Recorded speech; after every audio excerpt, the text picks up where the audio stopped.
ស៊ីឆាន់ជាអ្នកត្រឡប់ពេលវេលាដែលបានវិលត្រឡប់ពីអនាគតជាកន្លែងដែលពិភពលោកទាំងមូលត្រូវពួកបិសាចវាយកាន់កាប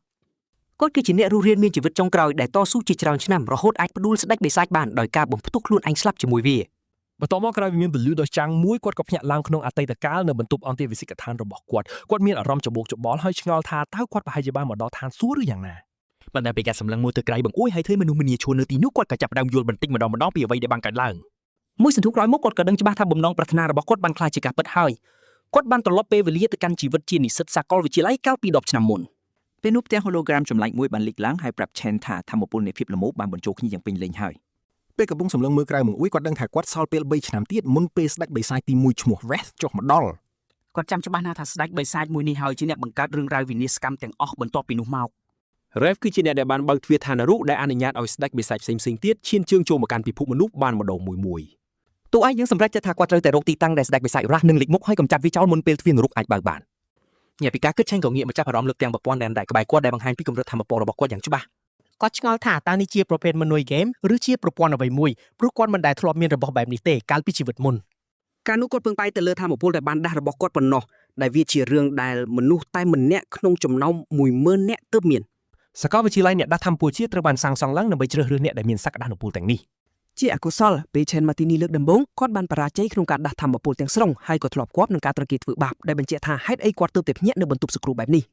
ស្រាប់តែប្រព័ន្ធបានបើកផ្ទាំងមួយទៀតបង្ហាញពីការឃាតករប្រភេទរន្ទះដែលគាត់ចំណាំបានភ្លាមៗថាជាប្រភេទថ្នាក់ដែលគាត់មាននៅក្នុងជីវិតមុនរបស់គាត់មានអារម្មណ៍ភ្ញាក់ផ្អើលហើយឆ្ងល់ថាតើលើកនេះគាត់បានដាស់ធម៌ពលមុនពេលកំណត់មែនទេគាត់បញ្ញាសម្រាប់ចិត្តសាកល្បងវាភ្លាមៗប៉ុន្តែមុនពេលគាត់អាចបដូរថ្នាក់បានមិត្តរួមបន្ទប់របស់គាត់ឈ្មោះម៉ាឡុងក៏បានលេចមុខមកឡុងគឺជាអ្នកបញ្ចេញមុនដល់គុំផ្កាថ្នាក់ E កំឡុះកំសត់នេះមានរូបបងនៅលើថ្ពាល់ហើយបានមកមើលថាតើ Chen មិនអីទេឬអត់សំណាងល្អឡងមិនអាចមើលឃើញផ្ទាំងដែលកំពុងអណ្ដែតនោះទេដែលធ្វើឲ្យ Chen ដឹងថាមានតែគាត់ម្នាក់គត់ដែលអាចមើលវាឃើញមើលរបស់គាត់បានពិនិត្យមើលគាត់យ៉ាងយកចិត្តទុកដាក់ដោយក៏សង្កល់ឃើញថារបួសទាំងអស់របស់ឈីនបានជាសះស្បើយបាត់ទៅហើយគេឆ្ងល់ថាហេតុអីអ្នកមិនទាន់ដាស់ធម្មពលម្នាក់អាចជាសះស្បើយលឿនជាងអ្នកដែលបានដាស់ធម្មពលរួចដោយគេទៅវិញ Chen ចង់ចាំឡងការពីជីវិតមុនរបស់គាត់បានមរុំបន្ទប់របស់គាត់បានជោគជ័យក្នុងការដាស់ធម្មពលនៅសាកលវិទ្យាល័យប៉ុន្តែគេនៅតែខ្លាចជាអ្នកដាស់ធម្មពលខ្សោយបំផុតម្នាក់ហើយត្រូវបានគេសម្លាប់យ៉ាងឃោរឃៅនៅថ្ងៃទី3បន្ទាប់ពី Ross បានចុះមកជើញញញឹមតិចៗពេលសម្លឹងមើលទៅមិត្តចាស់របស់គាត់ម្ដងទៀតបន្ទាប់មកឡងក៏រំលឹកគាត់ថាការធ្វើតេស្តចំណាត់ថ្នាក់របស់ពួកគេគឺនៅថ្ងៃស្អែកហើយពួកគេត្រូវតែត្រៀមខ្លួនឡងមានអារម្មណ៍អាណិត Chen ដោយគិតថាគាត់នៅតែមិនទាន់ដាស់ធម្មពលនៅឡើយប៉ុន្តែរំលឹកគាត់ថាតេស្តនេះមានសារៈសំខាន់ខ្លាំងណាស់ប្រសិនបើគាត់ចង់រៀនបញ្ចប់ថ្នាក់ពេលពួកគេដាក់កាត់ដងផ្លូវដ៏អ៊ូអរ Chen ក៏និយាយលេងថាវាមានរយៈពេលយូរណាស់មកហើយដែលគាត់មិនបានឃើញមនុស្សច្រើនយ៉ាងនេះដែលប្រយោគនេះធ្វើឲ្យមិត្តរួមបន្ទប់របស់គាត់ភ័យញ័រខ្លួនតែម្ដង Chen គិតក្នុងចិត្តថាប្រសិនបើគាត់មិនធ្វើអ្វីសោះក្នុងជាតិនេះទេពួកគេទាំងអស់គ្នានឹងត្រូវប្រឈមមុខនឹងអនាគតដ៏រន្ធត់ដ៏តែលុះម្ដងទៀតជាមិនខានដោយសារតែរឿងនេះគាត់សម្រេចចិត្តហ្វឹកហាត់ឲ្យអស់ពីសមត្ថភាពនិងបង្កើនកម្រិត level របស់គាត់ឲ្យលឿនទោះយ៉ាងណាវាមានបញ្ហាមួយនៅពេលនេះវិធីតែមួយគត់សម្រាប់អ្នកដាស់ធម៌ពលដើម្បីទទួលបានបទពិសោធន៍និងឡើងកម្រិតគឺត្រូវកម្ចាត់បិសាចនៅក្នុងស្រទាប់រូងបិសាចប៉ុណ្ណោះស្រទាប់រូងតានេះត្រូវបានគ្រប់គ្រងទាំងស្រុងដោយក្រុមហ្គីលធំៗមានន័យថាមនុស្សខ្សោយឬអ្នកក្រៅដូចជាគាត់ស្ទើរតែគ្មានឱកាសឡើងកម្រិតឡើយគាត់បើកផ្ទាំងស្ថានភាពរបស់គាត់ហើយសម្លឹងមើលកម្រិតធម៌ពលដោយឆ្ងល់ថាតើគាត់ឈរនៅកម្រិតណាបើប្រៀបធៀបជាមួយអ្នកដាស់ធម៌ពលដទៃនិងពួកបិសាចទាំងនោះរដ្ឋាភិបាលបែងចែកអ្នកដាស់ធម៌ពលជាចំណាត់ថ្នាក់ចាប់ពីថ្នាក់ E រហូតដល់ថ្នាក់ S ឆេនដឹងថានិស្សិតភាគច្រើននៅក្នុងសាកលវិទ្យាល័យគឺនៅត្រឹមថ្នាក់ E ប៉ុណ្ណោះដែលមានតែមួយចំនួនតូចប៉ុណ្ណោះដែលស្ទើរតែឡើងដល់ថ្នាក់គាត់ក៏លេចមើលមិត្តរបស់គាត់ហើយលួចសើចតិចៗក្នុងចិត្តដោយមានអារម្មណ៍ជឿជាក់ថាយ៉ាងហោចណាស់គាត់មានចំណាត់ថ្នាក់ខ្ពស់ជាងមិត្តគាត់ដែរស្រាប់តែពេលនោះបាល់មួយបានហោះមកបុកចំកំឡោះមុខកំសត់នេះពេញទំហឹងធ្វើឲ្យវ៉ែនតារបស់គេខ្ទាតធ្លាក់និងបែកខ្ទេចតែម្ដងការពិតពួកគេបានរត់ទៅប៉ះជន់ពៀកងឈូនិងកូនចៅវាទៀតហើយដែលជាពួកអ្នកវាយដំពួកគេកាលពីម្សិលមិញនេះសោះជុងញញឹមចង្វាត់ហើយសួរគេថាហេតុអីមិនព្រមយកភេសជ្ជៈមកជាកេះបើដឹងមុនទៅហើយថាពួកគេកំពុងលេងនៅទីនេះប្រញាប់សុំទោសភ្លាមហើយរៀបនឹងទៅទិញភេសជ្ជៈទាំងនោះដោយចាយលុយខ្លួនឯងទៅហើយប៉ុន្តែឆេនបានឈានជើងចូលហើយគាត់ដោយនិយាយថាអ្នកដែលគួរតែសុំទោសតាមពិតគឺឆេងទៅវិញទេការឃើញជនពៀននេះម្ដងទៀតបានទីនឆេនត្រឡប់ទៅរកការចងចាំដ៏ឈឺចាប់របស់គាត់វិញការលុបពួកគេបានព្យាយាមសង្កត់ក្បាលគាត់ទៅក្នុងអាងលាងដៃជំនួសឲ្យការមានអារម្មណ៍ខុសពួកគេបែរជាអះអាងថាពួកគេគ្រាន់តែបង្ខំឲ្យគាត់ដាស់ធម៌ពលប៉ុណ្ណោះថ្ងៃនោះពួកគេព្រមឈប់ទាល់តែពេលឆេនស្លាប់បាត់ស្មារតីឡងបានបញ្ញាប់ទៅមើលគាត់ប៉ុន្តែគ្រាន់តែពេលឆុងលើឆេននិយាយស្ដីវាបានត្រឡប់មកវិញដើម្បីធ្វើបាបគាត់កាន់តែខ្លាំងភ្ញាក់ពីការចងចាំអតីតកាលឆេនក៏បានតាំងចិត្តថានឹងបង្រៀនមេរៀនដ៏ស័ក្តិសមមួយដល់ពូជនពៀលទាំងនេះពេលលឺឆេនហ៊ាននិយាយតវ៉ាជុំនឹងកូនចៅរបស់វាក៏ដើរចូលមកមុខដោយត្រៀមខ្លួនរួចជាស្រេចដើម្បីបិទមាត់គាត់ជារៀងរហូតឆេនសម្លឹងចំមុខជុំដោយដឹងថាមួយនេះវាហ៊ានធ្វើបាបតែអ្នកខ្សោយទេព្រោះអាងមានបងប្រុសជាប្រធានក្រុមប្រឹក្សាសិស្សពេលជនពៀននោះដើរចូលមកចិត្តសិស្សមើលក្រុមធំក៏ចំរមើពួកគេនាំគ្នាអាណិតឆេនដោយគិតថាគេច្បាស់ជាត្រូវគេវាយដំទៀតហើយពេលជុំដើរមកដល់វាសួរថាឆេននិយាយស្អីមិញនេះដោយមិនញញើតឆេននិយាយដដែលយ៉ាងស្ងប់ស្ងាត់ថាពួកគេត្រូវឈប់មករញ៉េរញ៉ៃជាមួយគេចាប់ពីពេលនេះទៅដោយកំហឹងជុំក៏អស់ការអត់ធ្មត់ហើយដើរចំមុខគេមួយដៃពេញទំហឹង แต่เลือกនេះឆេងគ្រាន់តែលើកដៃរួចរៀបរៀងការវាយប្រហារយ៉ាងងាយស្រួលថែមទាំងរុញអាជនពីលនោះឲ្យថយក្រោយវិញទៀតអ្នកមើលទាំងអស់គាំងនិយាយលេងចេញតាមដែលពួកគេដឹងជេនមិនទាន់ទាំងបានភ្ញាក់ដឹងខ្លួនផងតែគេបែរជាអាចទប់ការវាយប្រហារនេះដូចគ្មានរឿងអ្វីកើតឡើងដោយខឹងកាន់តែខ្លាំងឆុងស្ទុះចូលទៅវាម្ដងទៀតឆេនត្រៀមខ្លួនយ៉ាងស្ងប់ស្ងាត់ហើយបដូរថ្នាក់របស់គេទៅជាឃាតករភ្លេចបន្ទោឡងចូលនៅក្បែរនោះគាំងថ្មឹងចំណែកជុងបានបញ្ចេញអាក្រោះពីសាច់រួចស្ទុះចូលទៅវាយ៉ាងសាហាវមុនពេលវាចូលមកដល់ឆេនស្ទុះចូលទៅកាត់រួចដាល់វាក៏ប៉ាំងជាមួយនឹងកណ្ដាប់ដៃភ្លេចបន្ទោហ្វូមនុស្សមិនគួរឲ្យជឿនឹងភ្នែកក្មេងដែលគេថាកំសោយសោះអាចវាយឲ្យជនពីប្រចាំសាលាឲ្យហោះបនត្រឹមមួយដៃទោះត្រូវមួយដៃនេះហើយក៏ជុំនៅតែមិនព្រមចោះចាញ់វាស្រែកប្រាប់កូនចៅរបស់វាឲ្យចូលទៅវាសងសឹកឲ្យវាយ៉ាងណាមិញកូនចៅរបស់វាកំពុងញាក់ខ្លួនចំប្រប់បាត់ទៅហើយពេលឃើញទង្វើរបស់ឆេនអំបាញ់មិញជុំប្រឹងងើបឈរម្ដងទៀតរួចស្ទុះទៅរកឆេនសាជាថ្មីតែម្ដងនេះវាត្រូវគេវាខ្ទៀតចេញយ៉ាងដំណំដោយគ្មានឱកាសតបតទេសោះឃើញមេត្រូវគេវាយយ៉ាងចាស់ដៃបែបនេះពួកកូនចៅក៏ដឹងខ្លួនថាវាយមិនឈ្នះរួចនាំគ្នារត់បាត់ជើងសពព្រៀបឡងដែលកំពុងមើលហេតុការណ៍នេះគឺគាំងនិយាយលេងចាញ់តែម្ដងគេហៅមកធ្លុងព្រោះពិបាកនឹងជឿថាមិត្តរួមបន្ទប់ដែលត្រូវគេវាយដេកកាលពីម្សិលមិញបែរជាខ្លាំងអស្ចារ្យដល់ថ្នាក់នេះចំណែកឆេនវិញទើបតែដឹងថាដោយការពិជាតិមុនដែរគេអាចបដូរទៅជាទម្រង់ឃាតករនៅពេលណាក៏បានទោះត្រឹម level 1ក្តីក៏ថាមកពួកគេខ្ពស់គ្រប់គ្រាន់អាចទប់ទល់អ្នកភ្ញាក់ដឹងខ្លួនកម្រិតទាបបាននេះមានន័យថាចំណាត់ថ្នាក់បច្ចុប្បន្នរបស់គេយ៉ាងហោចណាស់ក៏ថ្នាក់ D ដែរប៉ុន្តែនៅមានរឿងមួយដែលគេត្រូវបញ្ជាក់ទោះបីជាវាយឈ្នះគេហើយក្តីក៏ប្រព័ន្ធមិនទាន់ទម្លាក់ level ថ្មីឲ្យគេនៅឡើយទេដោយសារការសង្ស័យនេះឆេនក៏ឈានជើងទៅមុខដើម្បីចាត់ការអាជនពីនោះឲ្យចប់ធ្វើឲ្យអ្នកមើលជុំវិញភ័យស្លន់ស្លោដល់វិនាទីចុងក្រោយតែហើយអនុប្រធានក្រុមប្រឹក្សាសិស្សលីងយូក៏លូកដៃចូលរួចប្រាប់ឲ្យឆេនបញ្ឈប់សកម្មភាពនាងប្រាប់គេថាទោះបីជាជួងជាអ្នកខុសប៉ុន្តែការវាយទំហូរនេះគឺវាហួសហេតុពេកហើ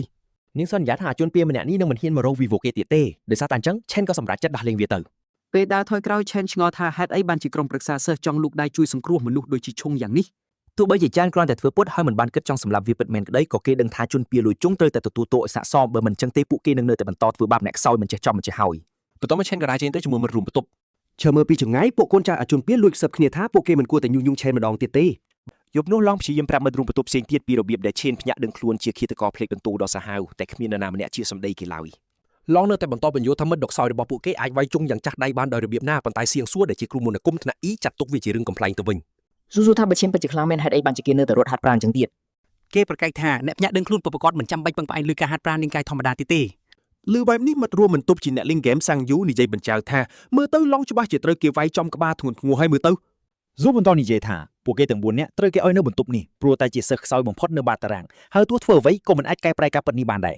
គេថាទាំងហាងថាគេខ្លាំងជាងគេក្នុងចំណោម4នាក់នឹងចំណែកឡងនឹងយូគ្រាន់តែជាអ្នកសូត្រមន្តជំនួយតែប៉ុណ្ណោះគេអួតបន្តិចដោយប្រាប់ខ្លួនឯងថាវាគ្មានផ្លូវដែលឆេនអាចខ្លាចជាឃាតករភ្លេចបន្ទោបានពិតមែននោះទេដោយមានទំនុកចិត្តជាងមុនគេសង្ឃឹមថាគេអាចនឹងឡើងថ្នាក់នៅពេលប្រឡងចុងក្រោយមុនពេលបញ្ចប់ការសិក្សានៅថ្ងៃស្អែកនៅឯសម្បុកបិសាចថ្នាក់ E ប្រធានក្រុមប្រឹក្សាសិស្សកងថេងបញ្ចប់ការហ្វឹកហាត់របស់គេហើយដើរចេញមកជាមួយលីងយូគេក៏លេឃើញប្អូនប្រុសនៅឈរត្រង់នោះរួចក៏សួរថាវាកំពុងតែធ្វើអីឈុងរអ៊ូថាដរាបណាម្នាក់ដែលវ័យខ្លួននៅទីនេះវាច្បាស់ជាដេកមិនលក់ស្រួលទេវានៅតែរករឿងបងប្រុសវាអង្វរឲ្យគេជួយសងសឹកឲ្យវាទិញធានាយ៉ាងស្ងប់ស្ងាត់ថាគេនឹងចាត់ការរឿងរញ៉េរញ៉ៃដែលវាបានបង្កើតនេះអង្គុយនៅតុអាហារអនុប្រធានសួរទិញថាគេមានគម្រោងដោះស្រាយស្ថានភាពនេះបែបណាភៀងគ្រាន់តែសួរនាងវិញថាតើក្មេងប្រុសម្នាក់នោះពិតជាខ្លាំងដូចប្អូនគេនិយាយមែនឬអត់លីងយូរំលឹកទិញថាមានសិស្សថ្នាក់ D មិនដល់10នាក់ទេនៅក្នុងសាលាទាំងមូលហើយទិញក៏បានទាញពួកគេចូលក្លឹបអស់ទៅហើយដែរនេះមិនថាថាសិស្សផ្សេងទៀតមិនអាចចូលទៅសម្បុកបិសាចដោយរូបគេបានឡើយមានន័យថាគ្មានសិស្សធម្មតាណាអាចទប់ទល់ជាមួយគេបានទេងាកមកខាងក្រៅវិញឆេននៅតែបន្តរត់យ៉ាងឆ្កួតលីលាទាំងទទឹកជោគពេញខ្លួនក្រោមដំណក់ទឹកភ្លៀងគាត់ដាក់គោលដៅរត់ចម្ងាយ20គីឡូម៉ែត្រពេញដោយស្ពាយកាបូបទម្ងន់100គីឡូដែលធ្ងន់ជាងទម្ងន់ខ្លួនគាត់7 2 ដងគាត់ដឹងច្បាស់ថាការវឹកហាត់មូលដ្ឋានគឺសំខាន់បំផុតដើម្បីពង្រីកដែនកម្លាំងអ្នកប្រយុទ្ធព្រោះត្រូវមានរាងកាយរឹងមាំទើបអាចប្រើធម៌ពលកម្រិតខ្ពស់បានពេលកំពុងរត់គាត់នៅឃើញដល់ប្អូនស្រីដែលជាសាច់ញាតិតែមួយគាត់ត្រូវគេសម្លាប់ពេលស្ដេចបិសាចចុះមកវាយលុកពិភពមនុស្សស្ដេចបិសាចបានសម្លាប់មនុស្សយ៉ាងសាហាវត្រឹមមួយប៉ព្រិចភ្នែកហើយប្អូនស្រីរបស់គាត់ក៏បានស្លាប់នៅចំពោះមុខគាត់ផ្ទាល់គាត់យកការកម្ចាត់ស្ដេចបិសាចនេះជាគោលដៅធំបំផុតព្រោះពេលនោះគឺជាដើមចំនៃក្តីវិនាសទាំងអស់ឆេននឹងច្បាស់ថាស្ដេចបិសាចកំពុងតែខ្លាំងជាងមុនទោះជានៅសល់ពេល3ឆ្នាំទៀតទើបវាមកដល់ក៏ដោយហេតុនេះហើយឆេនត្រូវតែពង្រឹងខ្លួនឯងឲ្យលឿនជាងមុនបើចង់មានសង្ឃឹមយកឈ្នះចង់ពេលនោះប្អូនស្រីសឹងក៏ខំមកគ្រាន់តែឮសំឡេងនាងម្ដងទៀតក្រោយបាត់ទៅយូរធ្វើឲ្យគាត់គាំងនិយាយលេងចេញមួយសន្ទុះនាងប្រាប់ថាដែលនាងមិនបានខលមកមុននេះព្រោះរបួសជាប់ប្រកួតនាងប្រាប់ទៀតថាបញ្ហាថ្លៃឈ្នួលផ្ទះអាចនឹងដោះស្រាយបានបើនាងឈ្នះរង្វាន់ពេលនាងកំពុងតែនិយាយឆេនជាតែស្ដាប់យ៉ាងស្ងៀមស្ងាត់ហើយក៏ញញឹមគាត់តាំងចិត្តយ៉ាងមុតមាំថាលើកនេះនឹងផ្ដល់ពីនាងនឹងផ្ដល់ជីវិតដ៏ល្អមួយដែលស័ក្តិសមបំផុតសម្រាប់នាងក្រោយនិយាយទូរស័ព្ទចប់គាត់បន្តហ្វឹកហាត់ហើយរត់បាន3ជុំទៀតជុំវិញសាកលវិទ្យាល័យពេលហាត់រួចគាត់ក៏ទៅងូតទឹកភ្លាមគាត់មានអារម្មណ៍ថាកំពុងចាប់ផ្ដើមស៊ាំនឹងរាងកាយដ៏ក្មេងខ្ចីនេះហើយដឹងពីសក្តានុពលដ៏ធំធេងក្នុងការវិវត្តរបស់វាផងដែរគាត់អង្គុយចុះហើយចាប់ផ្ដើមគិតដល់គុកបិសាចដែលមានតែពួកអ្នកមានទើបអាចចូលបានគាត់ដឹងតែគាត់ត្រូវតែរកវិធីកម្ចាត់បិសាចឲ្យបានដើម្បីអាចពង្រឹងកម្លាំងរបស់ខ្លួនឯង កំពុងតែគិតពីបញ្ហានេះគាត់ក៏លងលក់ទៅហើយត្រូវគេទាញចូលទៅក្នុងប្រព័ន្ធលេបត្របាក់ គាត់បានមកដល់កន្លែងចម្លែកមួយហើយចាប់ផ្ដើមឆ្ងល់ថានេះគ្រាន់តែជាសុបិនប៉ុណ្ណោះឬ ខាងក្រៅវិញឡងកំពុងរកឆេនហើយឆ្ងល់ថាគេបាត់តាណាតែនៅក្នុងកន្លែងចម្លែកនេះឆេនឃើញប៉មដ៏ធំមួយឈរចំពីមុខគាត់ មិនតបមកមើលច្បាស់ផងស្រាប់តែមានហ្វូងអ្នកចម្បាំងកម្រិត E ដែលមានឈ្មោះថាឆ្កែព្រៃមរណៈចេញមកស្វាគមន៍គាត់ ឆេនភ័យខ្លាចថាបានជ្រោចូលក្នុងគុកបិសាចក៏ប្រញាប់ផ្លាស់ប្ដូរខ្លះរបស់គេភ្លាម ដោយសារសត្វចម្លែកទាំងនេះលេចចេញមកគ្មានប្រភពគាត់ក៏សម្រេចចាត់ការពួកវាចោលសិនហើយចាំគិតរឿងផ្សេងទៀតតាមក្រោយគាត់វាយកម្ចាត់សត្វឆ្កែខ្សោយៗទាំងនោះយ៉ាងងាយព្រោះពួកវាគ្រាន់តែបកកែគំរាមរួចក៏ដើរប្រមូលរបស់ដែលធ្លាក់គាត់ឡើង level 2យ៉ាងលឿនហើយញញឹមគិតថាប្រហែលជាសំណាងដែលបានធ្លាក់ចូលក្នុងគុកបិសាចនេះបិសាចមេកុយចេញមកបន្តទៀតតែឆេនក៏សម្លាប់វាបានយ៉ាងងាយស្រួលដូចគ្នាគាត់កាប់ទម្លុះវាហើយធ្វើឲ្យខ្លួនអញអាចឡើងលើវ៉ាម្ដងទៀតបន្ទុកបទពិសោធន៍ដែលបានពីបិសាចមេកុយគឺខ្ពស់ជាងអ្វីដែលសត្វចម្លែកធម្មតាផ្ដល់ឲ្យមុននេះទៅទៀតសាកសពបិសាចនោះលួចសញ្ញាថាអាចលេបត្របាក់បានធ្វើឲ្យឆេនឆ្ងល់ថាតើវាមានន័យបែបណាគាត់នៅឃើញជំនាញលេបត្របាក់ដែលបានឃើញនៅលើផ្ទាំងប្រព័ន្ធរបស់គាត់មុននេះហើយក៏លូកដៃទៅសាកល្បងវាការលេបត្របាក់ចប់ភ្លាមហើយបិសាចនោះក៏ត្រូវស្រូបចូលទៅក្នុងកាតតែម្ដងឆេនស្រឡងកាំងពេលដឹងថាគាត់អាចបំផ្លាញបិសាចដែលងាប់ទាំងនោះទៅជាខ្លះថ្មីដើម្បីប្រើប្រាស់បានគាត់ដឹងភ្លាមថានេះគឺជាសមត្ថភាពដូចគ្នាទាំងស្រុងទៅនឹងស្ដេចបិសាចឡានយូគ្រាន់តែគិតថាមានធម៌ពលដូចស្ដេចបិសាចធ្វើឲ្យគាត់ភ័យញ័រខ្លួននៅក្នុងពិភពលោកនេះមនុស្សភាគច្រើនកើតមកមាន class តែមួយប៉ុណ្ណោះខណៈដែលមានមនុស្សតិចតួចណាស់មាន2ប៉ុន្តែពេលនេះឆេនអាចកាន់កាប់ class ប៉ុន្មានក៏បានតាមដែលគាត់ចង់គាត់ឆ្ងល់ថាខ្លួនឯងបានធម៌ពលដ៏លប់នេះដោយរបៀបណាហើយតើពណ៌ងងឹតនៅពីមុខនេះជាអ្វីឲ្យប្រកបកំពុងតែគិតគាត់ក៏មានអារម្មណ៍ដ៏សម្ពាធដ៏ខ្លាំងមួយរួចបិសាចថ្មីក៏ចេញមកដោយកាន់ដាវកម្រិត S ចំនួន2បិសាចនេះពិតជាកម្រិត H ច្បាស់ណាស់បាននេះថាឆេនគ្មានឱកាសឆ្នះទាល់តែសោះដឹងថាខ្លួនចាញ់ព្រៀបដាច់ឆ្ងាយឆេននៅតែបង្កើតដាវរន្ទះដើម្បីវាយបកនិងបដូរជីវិតចម្លែកណាស់បិសាចនៅពីមុខគាត់បែរជាស្គាល់ឈ្មោះរបស់គាត់ទៅវិញវាចាប់ផ្ដើមវាយតបតជាមួយឆេនតែមើលទៅដឹងច្បាស់ថាបិសាចនោះគ្រាន់តែលេងសើចប៉ុណ្ណោះវាមានចេតនាកិច្ចមិនវាយចំចំស្លាប់ហើយគិតតែពីវាយផ្ដួលគាត់ផ្ទួនជារឿយៗបន្ទាប់ពីសង្កាត់ឆេនដល់ចំណុចទាល់ច្រកហើយទីបំផុតបិសាចនោះក៏ព្រមនិយាយឡើងវាប្រាប់ឆេនថាគាត់អាចរស់បានបើគាត់ព្រមនៅចាំងយាមប៉មជាមួយវាឆេនបដិសេធសំណើនេះទៅបិសាចនោះកាប់ដើមដៃគាត់យ៉ាងសាហាវបិសាចគំរាមថានឹងសម្លាប់គាត់ចោលវាប្រាប់ថាដែលវាប្រណីដៃឲ្យព្រោះឆេនគឺជាមនុស្សតែម្នាក់គត់ដែលអាចមកដល់កន្លែងនេះបានវាគាត់គិតម្ដងទៀតប៉ុន្តែឆេនមិនអស់សង្ឃឹមឡើយគាត់បដិសេធម្ដងទៀតដោយមិនខ្វល់ពីគ្រោះថ្នាក់របស់ខ្លួនឯងសោះគាត់ស្រែករួចស្ទុះទៅមុខដោយតាំងចិត្តតបតនឹងវាប្រហារបិសាចនោះម្ដងទៀតតាំងពីចាប់ផ្ដើមវាយឆេនតាមដានចលនារបស់បិសាចនេះរហូតគាត់ដឹងថាវាមានភាពរអាក់រអួល 0.4 វិនាទីរាល់ពេលវាកាប់ម្ដងគាត់ដឹងថាអាចប្រើចន្លោះពេលដ៏ខ្លីនោះដើម្បីចាប់មុំកដៃរបស់បិសាចហើយគេចចេញពីការវាយប្រហារបានយ៉ាងល្អអស្ចារ្យគាត់រកឃើញពេលសម្រាប់ 0.2 វិនាទីដែលបិសាចមិនអាចការពារខ្លួនគាត់មានគម្រោងប្រើចន្លោះប្រហោងខ្លីនេះដើម្បីវាយចំត្រង់បេះដូងវាតែម្ដងទោះបីជាគាត់ហ៊ានប្រថុយធ្វើវាបានសម្រេចក៏ដោយគាត់នៅតែដឹងថាកម្រិត D ដូចជាគាត់មិនអាចឈ្នះកម្រិត S បានជាបែកខាតគោលដៅពិតប្រាកដរបស់គាត់គឺធ្វើឲ្យបិសាចនោះស្ពឹកមួយផ្លែតល្មមឲ្យគាត់អាចរត់គេចខ្លួនបានគាត់បានធ្វើតាមនោះហើយរត់សម្ដៅទៅរកពន្លឺតែមួយគត់ដែលគាត់អាចមើលឃើញដោយសង្ឃឹមថាវាជាផ្លូវចេញពេលគាត់ទៅដល់ពន្លឺនោះក៏រលាយបាត់ទៅបិសាចប្រាប់ថាវាគ្រាន់តែជាការបំភាន់គ្មានផ្លូវចេញពីទីនេះឡើយបិសាចនោះបញ្យល់ថាទីនេះមិនមែនជាអាងបិសាចទេតែវាក៏សរសើរឆេនដែលអាចមើលធ្លុះក្បាច់វាប្រហាររបស់វាបានយ៉ាងលឿនវាបង្ហាញខ្លួនថាជារក្សាសាធានរកវាប្រាប់ថាឆេនពិតជាអ្នកដែលអាចនាំក្តីសង្ឃឹមមកបានពេលសម្លឹងមើលរាងកាយបិសាចនោះឲ្យច្បាស់ឆេនក៏ភ្ញាក់ព្រឹកគេដឹងខ្លួនថាធ្លាប់ឃើញរូបរាងនេះពីមុនមកនៅលើខ្លួនស្ដេចបិសាចឡានយូទោះឯយើងនៅឃើញសមរភូមិចុងក្រោយមុនពេលត្រឡប់មកអតីតកាលវិញគូប្រកួតពេលនោះមិនមែនជាបិសាចកំប៉ែកកំប៉ុកឡើយពេលប្រយុទ្ធវាបានកលាខ្លួនជានាគបន្ទាប់មកវាបន្តបដូររាងជាសត្វចម្លែកកម្រិតខ្ពស់ជាច្រើនទៀតវាប្រើកំអែភ្នំភ្លើងក្តៅកគុកវ៉ាល់ពីសនិងរន្ទះដែលខ្លាំងជាងធម្មពលរបស់គេទៅទៀតតែក្នុងចំណោមរូបរាងទាំងនោះមួយដែលធ្វើឲ្យគេចាប់អារម្មណ៍បំផុតគឺមានរាងដូចបេះបិទនឹងបិសាចដែលកំពុងឈរមុខគេពេលនេះគេក៏ភ្ញាក់ព្រឹករាល់ការកលាខ្លួនទាំងនោះក៏គាត់ជាផ្នែកមួយនៃធម្មពលរបស់ស្ដេចបិសាចឡានយូដោយសារធម្មពលនោះស្ថិតក្នុងខ្លួនគេពេលនេះបិសាចដែលគេកំពុងឃើញគ្រាន់តែជាធម្មពលលោភលន់ដែលស្រូបបញ្ចូលក្នុងរាងកាយគេតែប៉ុណ្ណោះការស្មារតីឆ្លាតវៃនេះធ្វើឲ្យបិសាចសរសើរយ៉ាងខ្លាំងវាប្រាប់យ៉ាងស្ងប់ថាគេពិតជាស័ក្តិសមនឹងទទួលបានធម្មពលនៃលំហនេះជេនជ្រួងចិញ្ចាំសង្ស័យពីអត្ថន័យដែលវានិយាយពីលំហទាំងមូលកូនសោលំហពណ៌មាសបានលេចឡើងក្នុងដីបិសាចវាជាផ្លូវតែមួយគត់សម្រាប់ចេញចូលប៉មដ៏ធំនៅពីក្រោយនោះវាបញ្យល់ថាស្ដេចបិសាចឡានយូធ្លាប់ស៊ីបិសាចខ្លាំងជាច្រើនទូនាទីដ៏ពិសិដ្ឋរបស់វាគឺយាមប៉មឃុំឃាំងបិសាចដែលខ្លាំងបំផុតទាំងនោះតែពេលនេះវាសម្រេចចិត្តប្រកូលកូនសោឲ្យទៅគេរក្សាសារចង់ឲ្យគេស៊ីបិសាចទាំងនោះដើម្បីឲ្យកាន់តែខ្លាំងនិងបន្តភារកិច្ចនេះជេនសង្ស័យក៏សួរថាហេតុអីបានជាបិសាចមកជួយមនុស្សលោកសត្វនោះតបថាសូម្បីតែក្នុងពិភពបិសាចក៏មានអ្នកល្អនិងអ្នកអាក្រក់ដែរសត្វចំណែកកំណាចមួយបានសម្លាប់តកូវាទាំងមូលដើម្បីតែសបាយតាំងពីពេលនោះមកវាតែងតែរងចាំឱកាសសងសឹកបិសាចនោះជានិច្ចពេលនេះវាជាថាបានរកឃើញមនុស្សដែលស័ក្តិសមសម្រាប់បំណងនេះហើយវាប្រាប់កំឡោះយើងថាមានគេនិយាយត្រូវមែនដែលថាគេជាក្តីសង្ឃឹមក្នុងការសងសឹកជេនសួរភ្លាមថាមនុស្សនោះជានរណាបិសាចគ្រាន់តែតបថាចម្លើយទាំងអស់គឺកំពុងរងចាំនៅក្នុងប៉មដោយនិយាយក្នុងសំឡេងអាចកំបាំងដូចជាអេសេចាស់មួយអង្គមុនពេលលាគ្នាវាបានផ្ដល់ធម៌ពលដែលសល់ទាំងប្រមាណទៅឲ្យគេជាការតបស្នងបិសាចប្រាប់ថាគេត្រូវតែខ្លាយជាមនុស្សខ្លាំងបំផុតលើលោកការស៊ីបិសាចដែលលាក់ខ្លួនក្នុងប៉មនោះមិនមែនជារឿងងាយឡើយសត្វដ៏ឆ្លាតវៃនីមួយៗនឹងខ្លាយជាឧបសគ្គដ៏ធំក្នុងការតទល់ បិសាចនោះព្រមានជាចុងក្រោយថាមានតែអ្នកដែលស្រេកឃ្លានចង់ខ្លាំងប៉ុណ្ណោះទើបស័ក្តិសមទទួលបានធម្មពលរក្សាស័កឋានរុនេះនោះហើយជាកម្លាំងជំរុញដែលគេត្រូវការដើម្បីសម្រាប់ស្ដេចបិសាចទាំងអស់ដែលមាននិយាយចប់រាងកាយបិសាចក៏ប្រែជាដុំធម្មពលដ៏ភ្លឺចែងចាំងដើម្បីឲ្យជេនស្រូបយក ចិនឡើងកម្រិត8ដងភ្លាមៗនឹងទទួលបានដាវរក្សាសាពីដើម គេទទួលយកបេសកកម្មនោះដ៏មានស្ទាក់ស្ទើរព្រមទាំងសន្យាសម្រេចបំណងចុងក្រោយរបស់វា ក្រៅពីបង្កើន start គេអាចបើកសមត្ថភាពគ្រប់គ្រងទំនាញនិងស្រូបធម៌ពលពីមនុស្សនិងបិសាចដែលស្លាប់ផងដែរ អ្នកព្រឹកបន្ទាប់គេយឺតបាក់ភ្នាក់ញាក់ពីគេនៅក្នុងបន្ទប់អន្តរវាសិកដ្ឋានដោយថ្ងៃធម្មតាដែរគេក៏លោតក្រោកឡើងពេលឮសំឡេងយ៉ាងខ្លាំងបន្លឺឡើងពេញបន្ទប់មិត្តរួមបន្ទប់របស់គេកំពុងរៀបចំខ្លួនហើយប្រាប់ឲ្យគេប្រញាប់ឡើងប្រសិនបើចង់ទៅសាលាឲ្យទាន់ពេល ពេលឃើញរាងកាយជាធម្មតាវិញគេសង្ស័យថាអ្វីដែលកើតឡើងប្រហែលត្រឹមជាសុបិនប៉ុណ្ណោះតែទិន្នន័យ start ថ្មីបានបញ្ជាក់ថាវាជាការពិតគ្រប់យ៉ាងសុទ្ធតែជាការពិតក្រោយឡើងពី level 2 ទៅ 10 ក្នុងមួយយប់គេឆ្ងល់ថាខ្លួនមានរែងប្រមាណហើយ មិត្តរួមបន្ទប់របស់គេចាប់ផ្ដើមចំអកឲ្យគេ រំលឹកថាយប់មិញមានអ្នកសរសើរខ្លួនឯងយ៉ាងសាហាវថាបានខ្លាចជំនួខ្លាំងមិនធម្មតាបាត់ទៅហើយ មកឡងលួតមើលពីចំហៀងបន្ទប់ធ្វើពុតជាមិនដឹងមិនលឺអ្វីទាំងអស់ដូចយ៉ាងណាមិត្តរួមបន្ទប់ទៀមទីឲ្យគេបញ្ជាក់វាពេលធ្វើតេស្តចំណាត់ថ្នាក់តែនោះនឹងសម្រេចថានរណាស័ក្តិសមកាន់តំណែងជាស្ដេចនៃបន្ទប់នេះ តាមផ្លូវទៅសាលាស្ដេចបន្ទប់តាំងនាមខ្លួនឯងបានអួតថារាល់ចំណាត់ថ្នាក់ទាំងអស់ត្រូវបានបែងចែកជា3កម្រិតផ្សេងគ្នា ដូច្នេះទោះជានៅរ៉េង E ដូចគ្នាតែយ៉ាងហោចណាស់គេនៅរ៉េងកណ្ដាលដែលខ្លាំងជាងពួកបាតតារាងដែរ គេដើរធ្វើរឹកពីក្រអឺកាតូមព្រោះគម្លាតនៃកម្រិតនីមួយៗគឺដាច់គ្នាឆ្ងាយខ្លាំងណាស់ ដោយក្តីជឿជាក់កម្លាំងនោះអះអាងថាខ្លួនពិតជាមានកម្លាំងខ្លាំងរហូតដឹងថាច្បាស់ជាបានឡើង level តាំងពីធ្វើតេស្តលើកមុនម្លេះ ដោយធុនទ្រាន់ខ្លាំងពេកមកឡងប្រាប់កំឡោះយើងឲ្យឈប់លេងសើចហើយបញ្ចេញឲ្យអស់សមត្ថភាពដើម្បីយករ៉េង D នៅថ្ងៃនេះឲ្យបានធ្វើបែបនេះទើបស្ដេចបន្ទប់ព្រមបិទមាត់ពួកគេមកដល់សាលាដែលគ្រប់គ្នាកំពុងជួបជុំទាំងភ័យព្រួយរងចាំពិធីប្រកាសចំណាត់ថ្នាក់ពួកក្មេងពីលដើរចូលមកធ្វើរឹកដោយម្ចាស់សាលាទាំងជេរប្រមាថនរណាដែលហ៊ានសម្លឹងមើលវាសូម្បីតែស្នាមញញឹមដ៏ជឿជាក់របស់ស្ដេចអន្តរវាសិកដ្ឋានក៏បានរលាយបាត់ភ្លាមៗពេលឃើញមុខពួកគេប៉ុន្តែពួកជើងកាងទាំងនោះក៏ចាប់ដាំភ័យញ័រដែរពួកវាបានអោនក្បាលគោរពបង្គំឈិនភ្លាមៗដោយគ្មានការស្ទាក់ស្ទើរឡើយមិត្តភ័ក្តិចាប់ផ្ដើមដឹងថាគ្រប់យ៉ាងដែលមកនិយាយអាចនឹងជារឿងពិតតែទូឯងយើងមិនខ្វល់ពីពួកជើងកាងឡើយគឺគិតតែរឿងខ្លួនឯង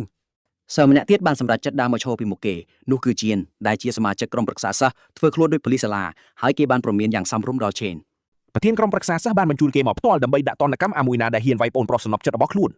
មិត្តភ័ក្តិរបស់ឆេនទាំងអស់បានបបាយគ្នារត់ពូនភ្លាមៗពួកគេខ្លាចជានខ្លាំងណាស់ព្រោះគេជាអ្នកចាត់ការរាល់កិច្ចការកខ្វក់ទាំងអស់ជំនួសឲ្យប្រធានមិត្តភ័ក្តិមិនយល់សោះថាដើម្បីបេសាយកម្រិតឌីនីតាមយាយីឆេនបែបនេះទេគេដើរជុំមកគីឆេនតែម្ដងកូនចៅដ៏ស្មោះត្រង់របស់ប្រធានបានអួតថាចំហដ៏ពូកែរបស់គេអាចវិតម្លៃភាពខ្លាំងរបស់មនុស្សម្នាក់បានយ៉ាងច្បាស់លាស់ពេលនេះគេធំក្លិនតែភាពទន់ខ្សោយពីក្មេងនេះប៉ុណ្ណោះដោយហួចចិត្តនឹងសម្ដីនេះទូឯងយើងក៏វាយបកទៅវិញភ្លាមសេនខឹងឆេតែម្ដងនៅពេលដែលត្រូវគេហៅថាជីឆ្កែមុនពេលដែលការវាយតោកគ្នាកាត់ឡើងម្ចាស់របស់កូនឆ្កែធំនេះបានបញ្ជាឲ្យគេឈប់ភ្លាមដើម្បីកុំឲ្យមានការភ្ញាក់ផ្អើលដល់គេឯងក្រោយពីបានស៊ើបអង្កេតខ្លះមកគេក៏បានដឹងថាប្អូនប្រុសរបស់ខ្លួនគឺជាអ្នកចាប់ផ្ដើមរឿងនេះមុនការដែលត្រូវគេវាយនេះគឺជាលទ្ធផលនៃការរស់រឿងអ្នកដែលមានកម្រិតខ្ពស់ជាងខ្លួនឆ្ងាយប៉ុណ្ណោះនិយាយចប់ប្រធានបានសម្លក់គេដោយខ្សែភ្នែកមុតស្រួយបំផុតតែទូឯងយើងមិនមានអារម្មណ៍ភ័យខ្លាចសំបីតែបន្តិចភ្លាមនោះសាស្ត្រាចារ្យម្នាក់បានប្រកាសថាពិធីវិតម្លៃចំណាត់ថ្នាក់បានចាប់ផ្ដើមជាផ្លូវការហើយគាត់បានប្រាប់ឲ្យសិស្សទាំងអស់ដើរមកមុខពេលហៅឈ្មោះគ្រាន់តែឮបែបនេះភ្លាមប្រធានក៏បានប្រាប់កូនចៅរបស់គេឲ្យចាក់ចេញទៅគេគិតថានេះជារឿងធម្មតាហើយឆេននឹងមិនបង្កបញ្ហាអ្វីទៀតទេបន្ទាប់ពីត្រូវបានព្រមានរួចអង្គុយមើលពីលើបរិមម្នាក់បានសួរអនុប្រធានដោយសង្ស័យថាហេតុអីបានជានាងចាប់អារម្មណ៍ពិធីវិតម្លៃថ្ងៃនេះម្លេះគេសង្ស័យថាមានក្មេងថ្មីណាម្នាក់តាក់ទាញចិត្តនាងញញឹមតិចហើយនិយាយថាឆ្នាំនេះនឹងគួរឲ្យជក់ចិត្តណាស់មិនយូរប៉ុន្មានឈ្មោះសាងហាត្រូវបានប្រកាសស្ដេចអន្តរវាសិកដ្ឋានរៀងភ័យបន្តិចពេលដែលដើរចូលទៅកាត់ទ្វារនោះបរិយាកាសនៅខាងក្នុងគឺខុសគ្នាស្រឡះតែម្ដងការវាតម្លៃត្រូវធ្វើម្ដងម្នាក់នៅក្នុងរូងបិសាចពិសេសមួយទីនោះបេះដូងបិសាចដែលមានតកខ្សែនឹងវាស់កម្រិតនិងសក្តានុពលអ្នកភ្នាក់ដឹងខ្លួនដោយស្រុកធម្មពលរបស់ពួកគេពេលអ្នកភ្នាក់ដឹងខ្លួនបញ្ចេញធម្មពលអស់ពីខ្លួនសញ្ញានោះនឹងបញ្ជូនមកផែនដីវិញដើម្បីបង្ហាញលទ្ធផលវាយតម្លៃលទ្ធផលគឺថាចំណាត់ថ្នាក់របស់ស្ដេចអន្តរវាសិកដ្ឋាននៅតែដោយការវាតម្លៃលើកមុនបេះបិទតែសាស្ត្រាចារ្យមើលទៅងឿងឆ្ងល់ដែលសារពិន្ទុសក្តានុពលរបស់គេចេញមកយឺតជាងការរំពឹងទុកខ្លាំងពេកមកឡងសម្លឹងយ៉ាងមុតមមទៅកាន់តួលេខនោះត្រូវពីចាំអ៊ុតយ៉ាងយូរសក្តានុពលអតិបរមារបស់សង្ហាគឺត្រឹមតែកម្រិត C ប៉ុណ្ណោះគេដើរចេញមកមុខស្រពោនដោយដឹងថាការខិតខំទាំងអស់គ្រាន់តែជាការគិតទៅខ្លួនឯងប៉ុណ្ណោះមករួមបន្ទប់បានព្យាយាមលងលោមគេដោយប្រាប់ថាអ្នកទាំងអស់គ្នាសិតតែមានជោគវាសនាដូចគ្នាទេពួកគេទាំងអស់ជាប់នៅកម្រិត E ហើយអាចឡើងបានត្រឹមកម្រិត C យ៉ាងច្រើនបំផុតបន្តិចក្រោយមកកូនអុករបស់ប្រធានបានដើរចេញមកយ៉ាងអំនួតគេនៅតែជាកម្រិត D ថ្នាក់ទាបដដែលតែគេមានសក្តានុពលអាចឡើងដល់កម្រិត A បានមិត្តភ័ក្តិរបស់ខេនចាប់ផ្ដើមអស់សង្ឃឹមព្រោះពួកគេឃើញសិស្សជិត10នាក់ហើយដែលឡើងដល់កម្រិត D សូម្បីតែសាស្ត្រាចារ្យផ្ទាល់ក៏ភ្ញាក់ផ្អើលដែលសិស្សច្រើនម្លេះអាចឡើងដល់កម្រិត D បានវាពិតជាកម្រណាស់សម្រាប់សិស្សដែលគ្មានបទពិសោធន៍ប្រយុទ្ធអាចឆ្លងផុតកម្រិត E ដោយក្តីរំភើបពួកគាត់បានហៅឈ្មោះសិស្សបន្ទាប់នោះគឺជាប្រធានដែលជាក្តីសង្ឃឹមរបស់អ្នកទាំងអស់គ្នាខ្សែភ្នែកទាំងអស់ងាកទៅរកកងទៀងជាសិស្សដែលជាមេយាលរួចទៅហើយពេលគេឡើងឆាកតួឯងយើងនៅតែស្ងប់ស្ងាត់ហើយរងចាំលទ្ធផលដោយអត់ធ្មត់ អ្នកនៅសាលាដឹងថា2ឆ្នាំមុនកងទីងមានត្រឹមតែកម្រិត D ថ្នាក់ទាបប៉ុណ្ណោះ ដោយសារកំណត់ត្រាកម្រិតខ្ពស់បំផុតរបស់សាលាត្រឹមកម្រិត D ថ្នាក់កណ្ដាលមនុស្សជាច្រើនឆ្ងល់ថាតើប្រធាននឹងអាចបំបីកំណត់ត្រានោះបានដែរឬទេក្នុងរូបបិសាចផ្នែករបស់បេះដូងបិសាចបើកឡើងយឺតៗពេលដឹងពីវត្តមានរបស់គេប្រធានមិនអាចបញ្ចេញធម៌ទល់អស់ពីខ្លួនបានទេទោះយ៉ាងណាគេនៅតែមានការតាំងចិត្តខ្ពស់ដើម្បីបញ្ចប់ការសិក្សាយ៉ាងអស្ចារ្យដោយចារឈ្មោះខ្លួនឯងក្នុងប្រវត្តិសាស្ត្រជាលេខ1ពេលសាស្ត្រាចារ្យឃើញកម្រិតសក្តានុពលរបស់គេលោតពណ៌មាសពួកគាត់ស្ទើរតែមិនជឿនឹងភ្នែកការសង្ស័យត្រូវបានបញ្ជាក់ព្រោះកម្រិត D កម្ពស់របស់ Gong Ting បានធ្វើឲ្យពួកគេភាំងតែម្ដងមិនត្រឹមតែប៉ុណ្ណោះភាពភ្ញាក់ផ្អើលក៏បានផ្ទុះឡើងពេលបានឃើញសក្តានុពលកម្រិត S លើកដំបូងក្នុងប្រវត្តិសាស្ត្រគុណចៅប្រធានបានសរសើរមេខ្លួនមិនដែលពីមាត់សូម្បីតែមិត្តភក្តិ Chen ក៏ចំណាយខ្លាំងពេលបានឃើញវីរបុរសម្នាក់បានកើតឡើងនៅចំពោះមុខដូចនេះក្រុមសាស្ត្រាចារ្យក៏យល់ស្របគ្នាយ៉ាងស្ងាត់ៗថាត្រូវតែបញ្ជូនដំណឹងនេះទៅថ្នាក់គ្រប់គ្រងជាបន្ទាន់ពួកគេត្រូវយកចិត្តទុកដាក់បំផុតទៅលើបេក្ខជនកម្រិត H របស់ខ្លួនដើម្បីប្រកាសថាគេនឹងមិនចេញក្រៅប្រទេសដាច់ខាតលើពីនេះគេគឺជាសិស្សក្មេងបំផុតក្នុងសាលាដែលមានទំនាក់ទំនងជាមួយសមាគមគីលឥឡូវនេះឈ្មោះសាលារបស់ពួកគេច្បាស់ជាបានឡើងទំព័រមុខមិនខានមើលពីលើបូនមាសយៀនឡុងដឹងច្បាស់ថាអនុប្រធានលីងយូស្គាល់ពីធម្មពលលក្ខកំបងរបស់ក្មេងនេះលួចទៅហើយនេះហើយជាមូលហេតុដែលនាងចុះមកមើលពិធីនេះដោយផ្ទាល់ភ្នែកតែនាងទម្លារឿងកាន់តែគួរឲ្យចាប់អារម្មណ៍មួយទៀតគឺថ្ងៃនេះនាងមិនបានចុះមកដើម្បីមើលក្មេងម្នាក់នេះតែឯងនោះទេក្រៅពីប្រធានដ៏លេចធ្លោមានសិស្សម្នាក់ទៀតដែលនាងចាប់អារម្មណ៍ជាងនេះទៅទៀតចំពេលល្មមសិស្សម្នាក់នោះក៏ត្រូវបានគេហៅឲ្យឡើងមកលើឆាកបន្តចិននៅឃើញកម្រិតមួយក៏រត់ទៅឌឺដងក្មេងប្រុសអាត់កំបាំងនោះដោយបញ្ជួសកុំឲ្យធ្លាក់ខ្លួនខ្លាចជាសម្រាមកម្រិត E ដូចមិត្តរួមបន្ទប់របស់គេឲ្យសោះគេថាបាញ់ចឹងមែននោះច្បាស់ជាត្រូវគេសើចចំអកមិនខានហើយថែមទាំងប្រមាថថាវាជារឿងគួរឲ្យអាម៉ាស់ខ្លាំងណាស់ដែលហ៊ានមកបង្ហាញមុខក្នុងកម្មវិធីដ៏អស្ចារ្យបែបនេះឡង់ជួយបន្ថែមរបស់មិត្តរបស់គេឲ្យអួតក្តែងក្តែងថាគេនឹងធ្វើឲ្យគ្រប់គ្នាបើកភ្នែកធំមិនខានហ្វូមនុស្សនាំគ្នាសម្លឹងមើលដោយក្តីរំភើបនិងរងចាំអួតមើលលទ្ធផលទីបំផុត Chen ដើរចូលទៅក្នុងរូងបិសាចហើយបេះដូងបិសាចក៏ចាប់ផ្ដើមទទួលរងសម្ពាធដ៏ធ្ងន់ធ្ងរភ្លាមពេលគេបោះជំហានចូលទៅចិត្តទូឯករបស់យើងនៅឃើញថាផ្លូវល្អបំផុតសម្រាប់អ្នកដាស់ធម្មពលដើម្បីមានអនាគតភ្លឺស្វាងគឺត្រូវចូលរួមជាមួយគីលកម្រិតខ្ពស់គេដឹងច្បាស់ថាវិធីតែមួយគត់ដែលអាចឈានដល់គោលដៅនោះបានគឺត្រូវបញ្ចេញសមត្ថភាពឲ្យអស់ពីដៃក្នុងការប្រឡងប្រយុទ្ធបញ្ចប់ការសិក្សានេះនៅទីនោះបេក្ខជនម្នាក់ត្រូវស្វែងរកសមាជិកផ្ទាល់ខ្លួនដើម្បីបង្កើតជាក្រុមដែលមានគ្នា10នាក់ក្រុមដែលដណ្ដើមបានលេខ1នឹងត្រូវជ្រើសរើសឲ្យចូលទៅកាន់ Imperial Guild កម្ពុជាប្រចាំប្រទេសធ្វើឲ្យគោលបំណងនៃការប្រឡងនេះកាន់តែច្បាស់សម្រាប់គ្រប់គ្នាជិនចាប់ដើមរើសមនុស្សឲ្យបានណែនាំដាំងកម្រិតទៀបម្នាក់ទៀតទៅកាន់មេរបស់គេប្រកាសយ៉ាងអួតក្អេងក្អាងថាពេលនេះក្រុមរបស់ពួកគេគឺពេញសមាជិកហើយគេបញ្យល់ថាពេលនេះពួកគេប្រមូលបានសិស្សកម្រិត D ទាំងអស់ថែមទាំងមានប្អូនប្រុសរបស់ប្រធាននៅក្នុងក្រុមទៀតដូច្នេះគ្មានផ្លូវណាដែលពួកគេអាចរបួសតំណែងលេខ1នោះឡើយជីននឹងយ៉ាងច្បាស់ថាសិស្សខ្លាំងច្បាស់ជាប្រមូលផ្ដុំគ្នាដើម្បីបង្កើតក្រុមដ៏ល្អបំផុតមួយហើយទុកឲ្យសិស្សខ្សោយនៅម្ខាងទៀតផ្ដុំគ្នាឯងវាបានបង្កើតជាច្បាប់ធម្មជាតិដ៏ប្រេផ្សាយមួយគឺអ្នកខ្លាំងទើបអាចរស់រានមានជីវិតបានចំណែកឯអ្នកខ្សោយនឹងត្រូវគេទាត់ចោលនិងកម្ចាត់ចេញយ៉ាងងាយស្រួលពេលវេលាកន្លងផុតទៅបន្តិចឡងចាប់ផ្ដើមបន្ទះសារបែកញើសដោយសារតែមើលទៅអ៊ីក្រង់លទ្ធផលមិនមានការប្រែប្រួលសោះហ្វូមនុស្សចាប់ដើមនាំគ្នាគិតថាឈានប្រហែលជាខ្សោយខ្លាំងពេកហើយមើលទៅប្រព័ន្ធវាតម្លៃមិនអាចចាប់វត្តមានរបស់គេបានបែបនេះបន្ទាប់មកជៀនក៏ប្រាប់ទីងថាសិស្សដែលនៅសល់សិតតែជាសម្រាមទាំងអស់ដូច្នេះពួកគេគួរតែត្រឡប់ទៅវិញទៅប្រសើរជាងនៅខាតពេលវេលាចោលទីនេះតែយ៉ាងណាមិញពេលដែលពួកគេរៀបនឹងបកក្រោយដើរចេញទៅអេក្រង់ក៏ស្រាប់តែលោតភ្លឺឡើងហើយបង្ហាញកម្រិត D ខ្ពស់ដែលធ្វើឲ្យអ្នកមើលគ្រប់គ្នាចាប់ផ្ដើមឆោឡោឡើងភាពតស្លុបបានស្តែងចេញនៅលើមុខមនុស្សគ្រប់គ្នាសូម្បីតែប្រធាននឹងក្រុមប្រឹក្សាសិស្សក៏បើកភ្នែកធំមិនចង់ជឿនឹងលទ្ធផលដែលស្មានមិនដល់មួយនេះដែរមួយសន្ទុះក្រោយមកប្រព័ន្ធក៏ចាប់ផ្ដើមបញ្ចេញរលកសញ្ញាប្រែប្រួលលទ្ធផលយ៉ាងចម្លែកមួយទៀតខាពើឆេនកំពុងសាកប្រើប្រព័ន្ធនេះដើម្បីចង់ដឹងថាតើស្ថានភាពរូបកាយធម្មតាកម្រិត10របស់គេនឹងត្រូវបានវាតម្លៃបែបណានៅពេលនេះពេលឃើញថាខ្លួនបានត្រឹមរង្វាន់កម្រិត D គេក៏បដូរថ្នាក់របស់ខ្លួនទៅជា Infernal Death King ដែលជាថ្នាក់ស្រូបយកធម្មពលខ្សោយជាងគេបំផុតរបស់គេមកទល់ពេលនេះចំណាត់ថ្នាក់របស់គេលោតផ្លោះពីកម្រិត D ខ្ពស់ទៅស៊ីកណ្ដាលភ្លាមដែលធ្វើឲ្យហ្វូមនុស្សស្រឡំកាំងគ្រប់គ្នាខាងក្រុមប្រឹក្សាសិស្សពិបាកនឹងជឿណាស់ថាម៉ាស៊ីនវេតម្លៃកំពុងតែដើរស្រួលនោះសូម្បីតែក្រុមអ្នកស្រាវជ្រាវក៏ចាប់ផ្ដើមសង្ស័យចំពោះស្ថានភាពនេះដែរដោយឆ្ងល់ថាមូលហេតុអីបានជាលទ្ធផលចេះតែប្រែប្រួលមិនឈប់សោះអញ្ចឹងមិនយូរប៉ុន្មានពួកគេក៏ចាប់ផ្ដើមសង្ស័យថាម៉ាស៊ីនមួយនេះប្រហែលជាខូចខ្ទេចរហូតដល់លែងអាចជួសជុលបានទៅហើយចំពេលនោះតែម្ដងបេះដូងវិសាចចាប់ផ្ដើមរង្គោះរង្គើលែងនឹងនោះហើយលទ្ធផលនៅលើអេក្រង់ក៏បានផ្លាស់ប្ដូរយ៉ាងចម្លែកជាថ្មីម្ដងទៀតឆេនសង្កេតឃើញបែបនេះក៏សម្រាប់ចិត្តបដូរទៅថ្នាក់ខ្លាំងជាងនេះទៀតដោយប្រែคล้ายខ្លួនជាភឹកធរីរៈសាបេះដូងបិសាចចាប់ផ្ដើមញ័រចម្របខណៈព្យុះសង្គ្រាដ៏កាចសាហាវចាប់ផ្ដើមគូតវាយលុកនៅខាងក្រៅរូងជាស្រ័យលោឡាដែលក្តីចលាចូលចាត់ទុកពីនេះដូចជាប្រភ្នូពីស្ថានសួគ៌ដែលប្រវត្តិសាស្ត្រកំពុងតែសរសេរឡើងជាថ្មីហាក់ដូចជាអន្តេវាសិកដ្ឋានរបស់ពួកគេទើបតែផ្ដោតកំណត់ដល់បិសាចលំដាប់ទេវៈអញ្ចឹងត្រឹមមួយប្រព្រឹត្តភ្នែកបន្ទប់សក្តានុពលរបស់គេក៏ភ្លឺលោតដល់កម្រិត S ដែលធ្វើឲ្យទាំងអ្នកស្រាវជ្រាវនិងប្រធានទីងឈោកាំងបាត់មាត់បាត់កោប៉ុន្តែភ្លាមនោះប្រព័ន្ធក៏ស្រាប់តែលោតចេញជាសញ្ញាព្រមានសក្តានុពលអ្នកប្រើប្រាស់គឺខ្ពស់ហួសពីបន្ទុកអតិបរមាហើយមិនអាចធ្វើការវាស់ស្ទង់បានទីនៅក្រោមដែនកំណត់ប្រព័ន្ធបច្ចុប្បន្នខួរក្បាលរបស់ជីនស្ទើរតែគាំងស្លាប់ដូចកុំព្យូទ័រលោតដូចក្រាំងខៀវហើយព្រលឹងរបស់គេក៏ស្ទើរតែហោះចេញពីរាងកាយដោយសារតែភាពតក់ស្លុតដ៏សាហាវមួយនេះពេលដែលប្រព័ន្ធចាប់ដើមប្រេះស្រាំក្រោមសម្ពាធធម្មពលដ៏លឹះលក់ក្រុមអ្នកស្រាវជ្រាវក៏រត់សម្រុកទៅមុខទាំងត្រហប់ដើម្បីធានាថាសិស្សម្នាក់នេះមិនមានគ្រោះថ្នាក់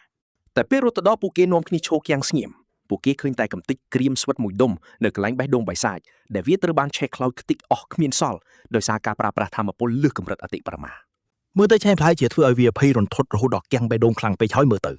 យ៉ាងណាក្តីទីបំផុតគេក៏បានស្រូបយកធម្មពលវាហើយទទួលបានសមត្ថភាពអាចមើលឃើញចំណាត់ថ្នាក់របស់មនុស្សគ្រប់គ្នាព្រមទាំងមានប្រព័ន្ធព្រមានពីគ្រោះថ្នាក់នៅក្បែរខ្លួនថែមទៀតផ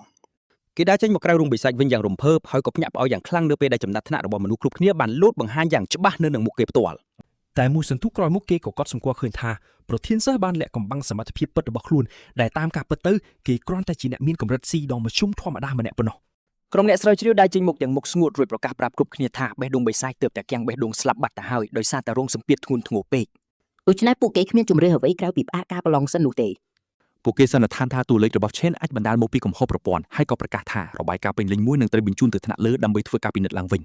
សាសានុសិស្សដែលនៅសេសសល់ទាំងអស់ត្រូវបានប្រាប់ឲ្យត្រឡប់មកប្រឡងវិញនៅថ្ងៃស្អែកដោយសារតែពេលនោះឧបករណ៍វាយតម្លៃថ្មីនឹងត្រូវដំឡើងរួចរាល់ ពេលត្រឡប់មកវិញមិត្តរួមបន្ទប់របស់ Chen អបអរគាត់ខ្លាំងមែនទែនពួកគេចាត់ទុកគាត់ដូចជាវីរបុរសអញ្ចឹងបន្ទាប់ពីឃើញអ្វីដែលគាត់ទើបតែបានធ្វើនៅមុខមនុស្សគ្រប់គ្នាជីនពិតជាច្រណែនឡើងស្លេកមុខគេចោទថា Chen ជាជនបោកប្រាស់ហើយទាមទារសងជំងឺចិត្តចំពោះការវាយបំបែកម៉ាស៊ីននិងធ្វើឲ្យខាតពេលក្រុមប្រឹក្សាដែលមើលទៅដូចជាមនុស្សចាញ់មិនព្រមទទួលស្គាល់ការពិត ពេល Chen អស់ការអត់ធ្មត់ហើយបំរុងនឹងកំតិចអាមួយនឹងនៅនឹងកន្លែងទៅហើយស្រាប់តែទិញបានដើរចូលមកហើយស្រែកខាត់ជីនភ្លាមតែម្ដង ប្រធានបានប្រមានគេមិនឲ្យមើលងាយមិត្តរួមក្រុមទេដែលរឿងនេះធ្វើឲ្យជីនភ្ញាក់ពៅយ៉ាងខ្លាំងបន្ទាប់មកទិញក៏ហុចដៃទៅមុខដើម្បីអញ្ជើញកម្ពុជាអ្នកខ្លាំងដែលទើបតែបង្ហាញខ្លួននេះឲ្យចូលរួមក្នុងក្រុមរបស់គេ គេសន្យាយ៉ាងជឿជាក់ថាបើពួកគេរួមដៃគ្នាពួកគេច្បាស់ជាទទួលបានពិន្ទុខ្ពស់បំផុតក្នុងប្រវត្តិសាស្ត្រមិនខានជីនចាប់ផ្ដើមភ័យស្លន់ស្លោនៅខាងក្រោយគេដឹងច្បាស់ថាត្រូវតែមានអ្នកត្រូវដេញចេញពីក្រុមដើម្បីទុកកន្លែងឲ្យ Chen ចូលហើយរឿងនេះច្បាស់ជាបង្កបញ្ហាធំជាមួយបងប្អូនរបស់គេមិនខាន គេដឹងថាការចូលក្រុមរបស់ទិញគឺធានាថានឹងបានចំណាត់ថ្នាក់លេខ1ជាមិនខាន ដោយសារតែរឿងនេះគេឆ្ងល់ថា Chen មានអ្វីអស្ចារ្យខ្លាំងម៉េះក្នុងពេលដែលអ្នកផ្សេងទោះជាសោកលុយក៏មិនអាចចូលក្នុងក្រុមនេះបានដែរទោះខំប្រឹងយ៉ាងណាក៏ដោយ ជីនលេបសេចក្តីអិនខ្មៅហើយស្វាគមន៍ Chen ចូលក្រុមយឺតព្រមទាំងដាក់ដៃលើស្មារបស់គាត់ទាំងស្ទាក់ស្ទើរ Chen ផ្ទាត់ដៃគេចេញភ្លាមហើយនិយាយថាខ្លួនគ្មានចំណាប់អារម្មណ៍សូម្បីបន្តិចក្នុងការចូលរួមជាមួយពួកគេនោះទេ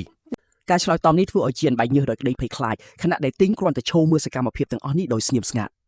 ជីនស្រែកគំហកដែរ Chen ថាគេមិនដឹងទេថាខ្លួនកំពុងបដិសេធនឹងអ្វីហើយរំលឹកគាត់ថាក្រុមរបស់ពួកគេគឺជាក្រុមដែលល្អផ្ដាច់គេនៅក្នុងសាលា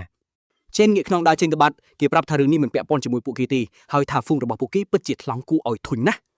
គេប្រាប់មិនឲ្យពួកគេមករំខានគេទៀតទេជីអានខឹងឆេឈួរពេលត្រូវគេបដិសេធយ៉ាងចាស់ដៃបែបនេះសិស្សពេញមួយសាលាចាប់ផ្ដើមនិយាយដើមគេយ៉ាងលឿនពីការបដិសេធរបស់ Chen សិស្សពីច្រើនគិតថាគេមានគម្រោងដណ្ដើមយកលេខ1តែឯងបន្ទាប់ពីបញ្ចេញថ្នាក់ C របស់គេរួចមក ពេលនេះសិស្សពេញសាលាកំពុងរីករាយមើលរឿងល្ខោនដែលកំពុងតែលាតត្រដាងនៅចំពោះមុខពួកគេផ្ទាល់តែម្ដងមើលរូបបន្ទប់របស់ Chen ពិតជាពេញចិត្តដែលបានឃើញទឹកមុខបាក់មុខរបស់ជីអាននឹងទិញក្រោយពីត្រូវគេបដិសេធយ៉ាងចាស់ដៃនៅមុខចំណោមមនុស្សអញ្ចឹង ប្រធាននៅតែស្ងប់ស្ងាត់ហើយប្រាប់ជានកុំឲ្យបារម្ភបើសិនជា Chen មានគម្រោងផ្ទាល់ខ្លួនរបស់គេនោះ ឃើញបែបនេះនាយកសាលាដែលកំពុងមើលបានដកដង្ហើមធំទាំងខកចិត្តគាត់ពិតជាសង្ឃឹមថាក្មេងៗទាំងនេះនឹងរួមក្រុមជាមួយគ្នាគាត់ចង់ឲ្យពួកគេរួមដៃគ្នាដើម្បីបំបែកដំណើរត្រាថ្មីរបស់សាលាយ៉ាងណាមិញលីងបាននិយាយថាស្ថានភាពបែបនេះគឺរឹតតែគួរឲ្យចាប់អារម្មណ៍ទៅវិញទេ នាងបញ្យល់ថាទិញធំដឹងក្តីក្នុងត្រកូលអ្នកមាននឹងកញ្ចិលដូច្នេះគេច្បាស់ជាចាត់ទុកការបដិសេធនេះថាជាការប្រកាសសង្គ្រាមមិនខាន នាងរំលឹកនាយកសាលាថាប្រធានក្រុមមិនមែនជាមនុស្សដែលងាយនឹងតាក់ទងនោះទេប្រសិនបើសេចក្តីថ្លៃថ្នូររបស់គេត្រូវបានប៉ះពាល់ ជីននៅតែរអ៊ូទាំដោយនិយាយថា Chen គ្រាន់តែអួតខ្លួនដោយសារតែកំហុសម៉ាស៊ីនតេស្តបង្ហាញថាគេនៅថ្នាក់សេបំណោះ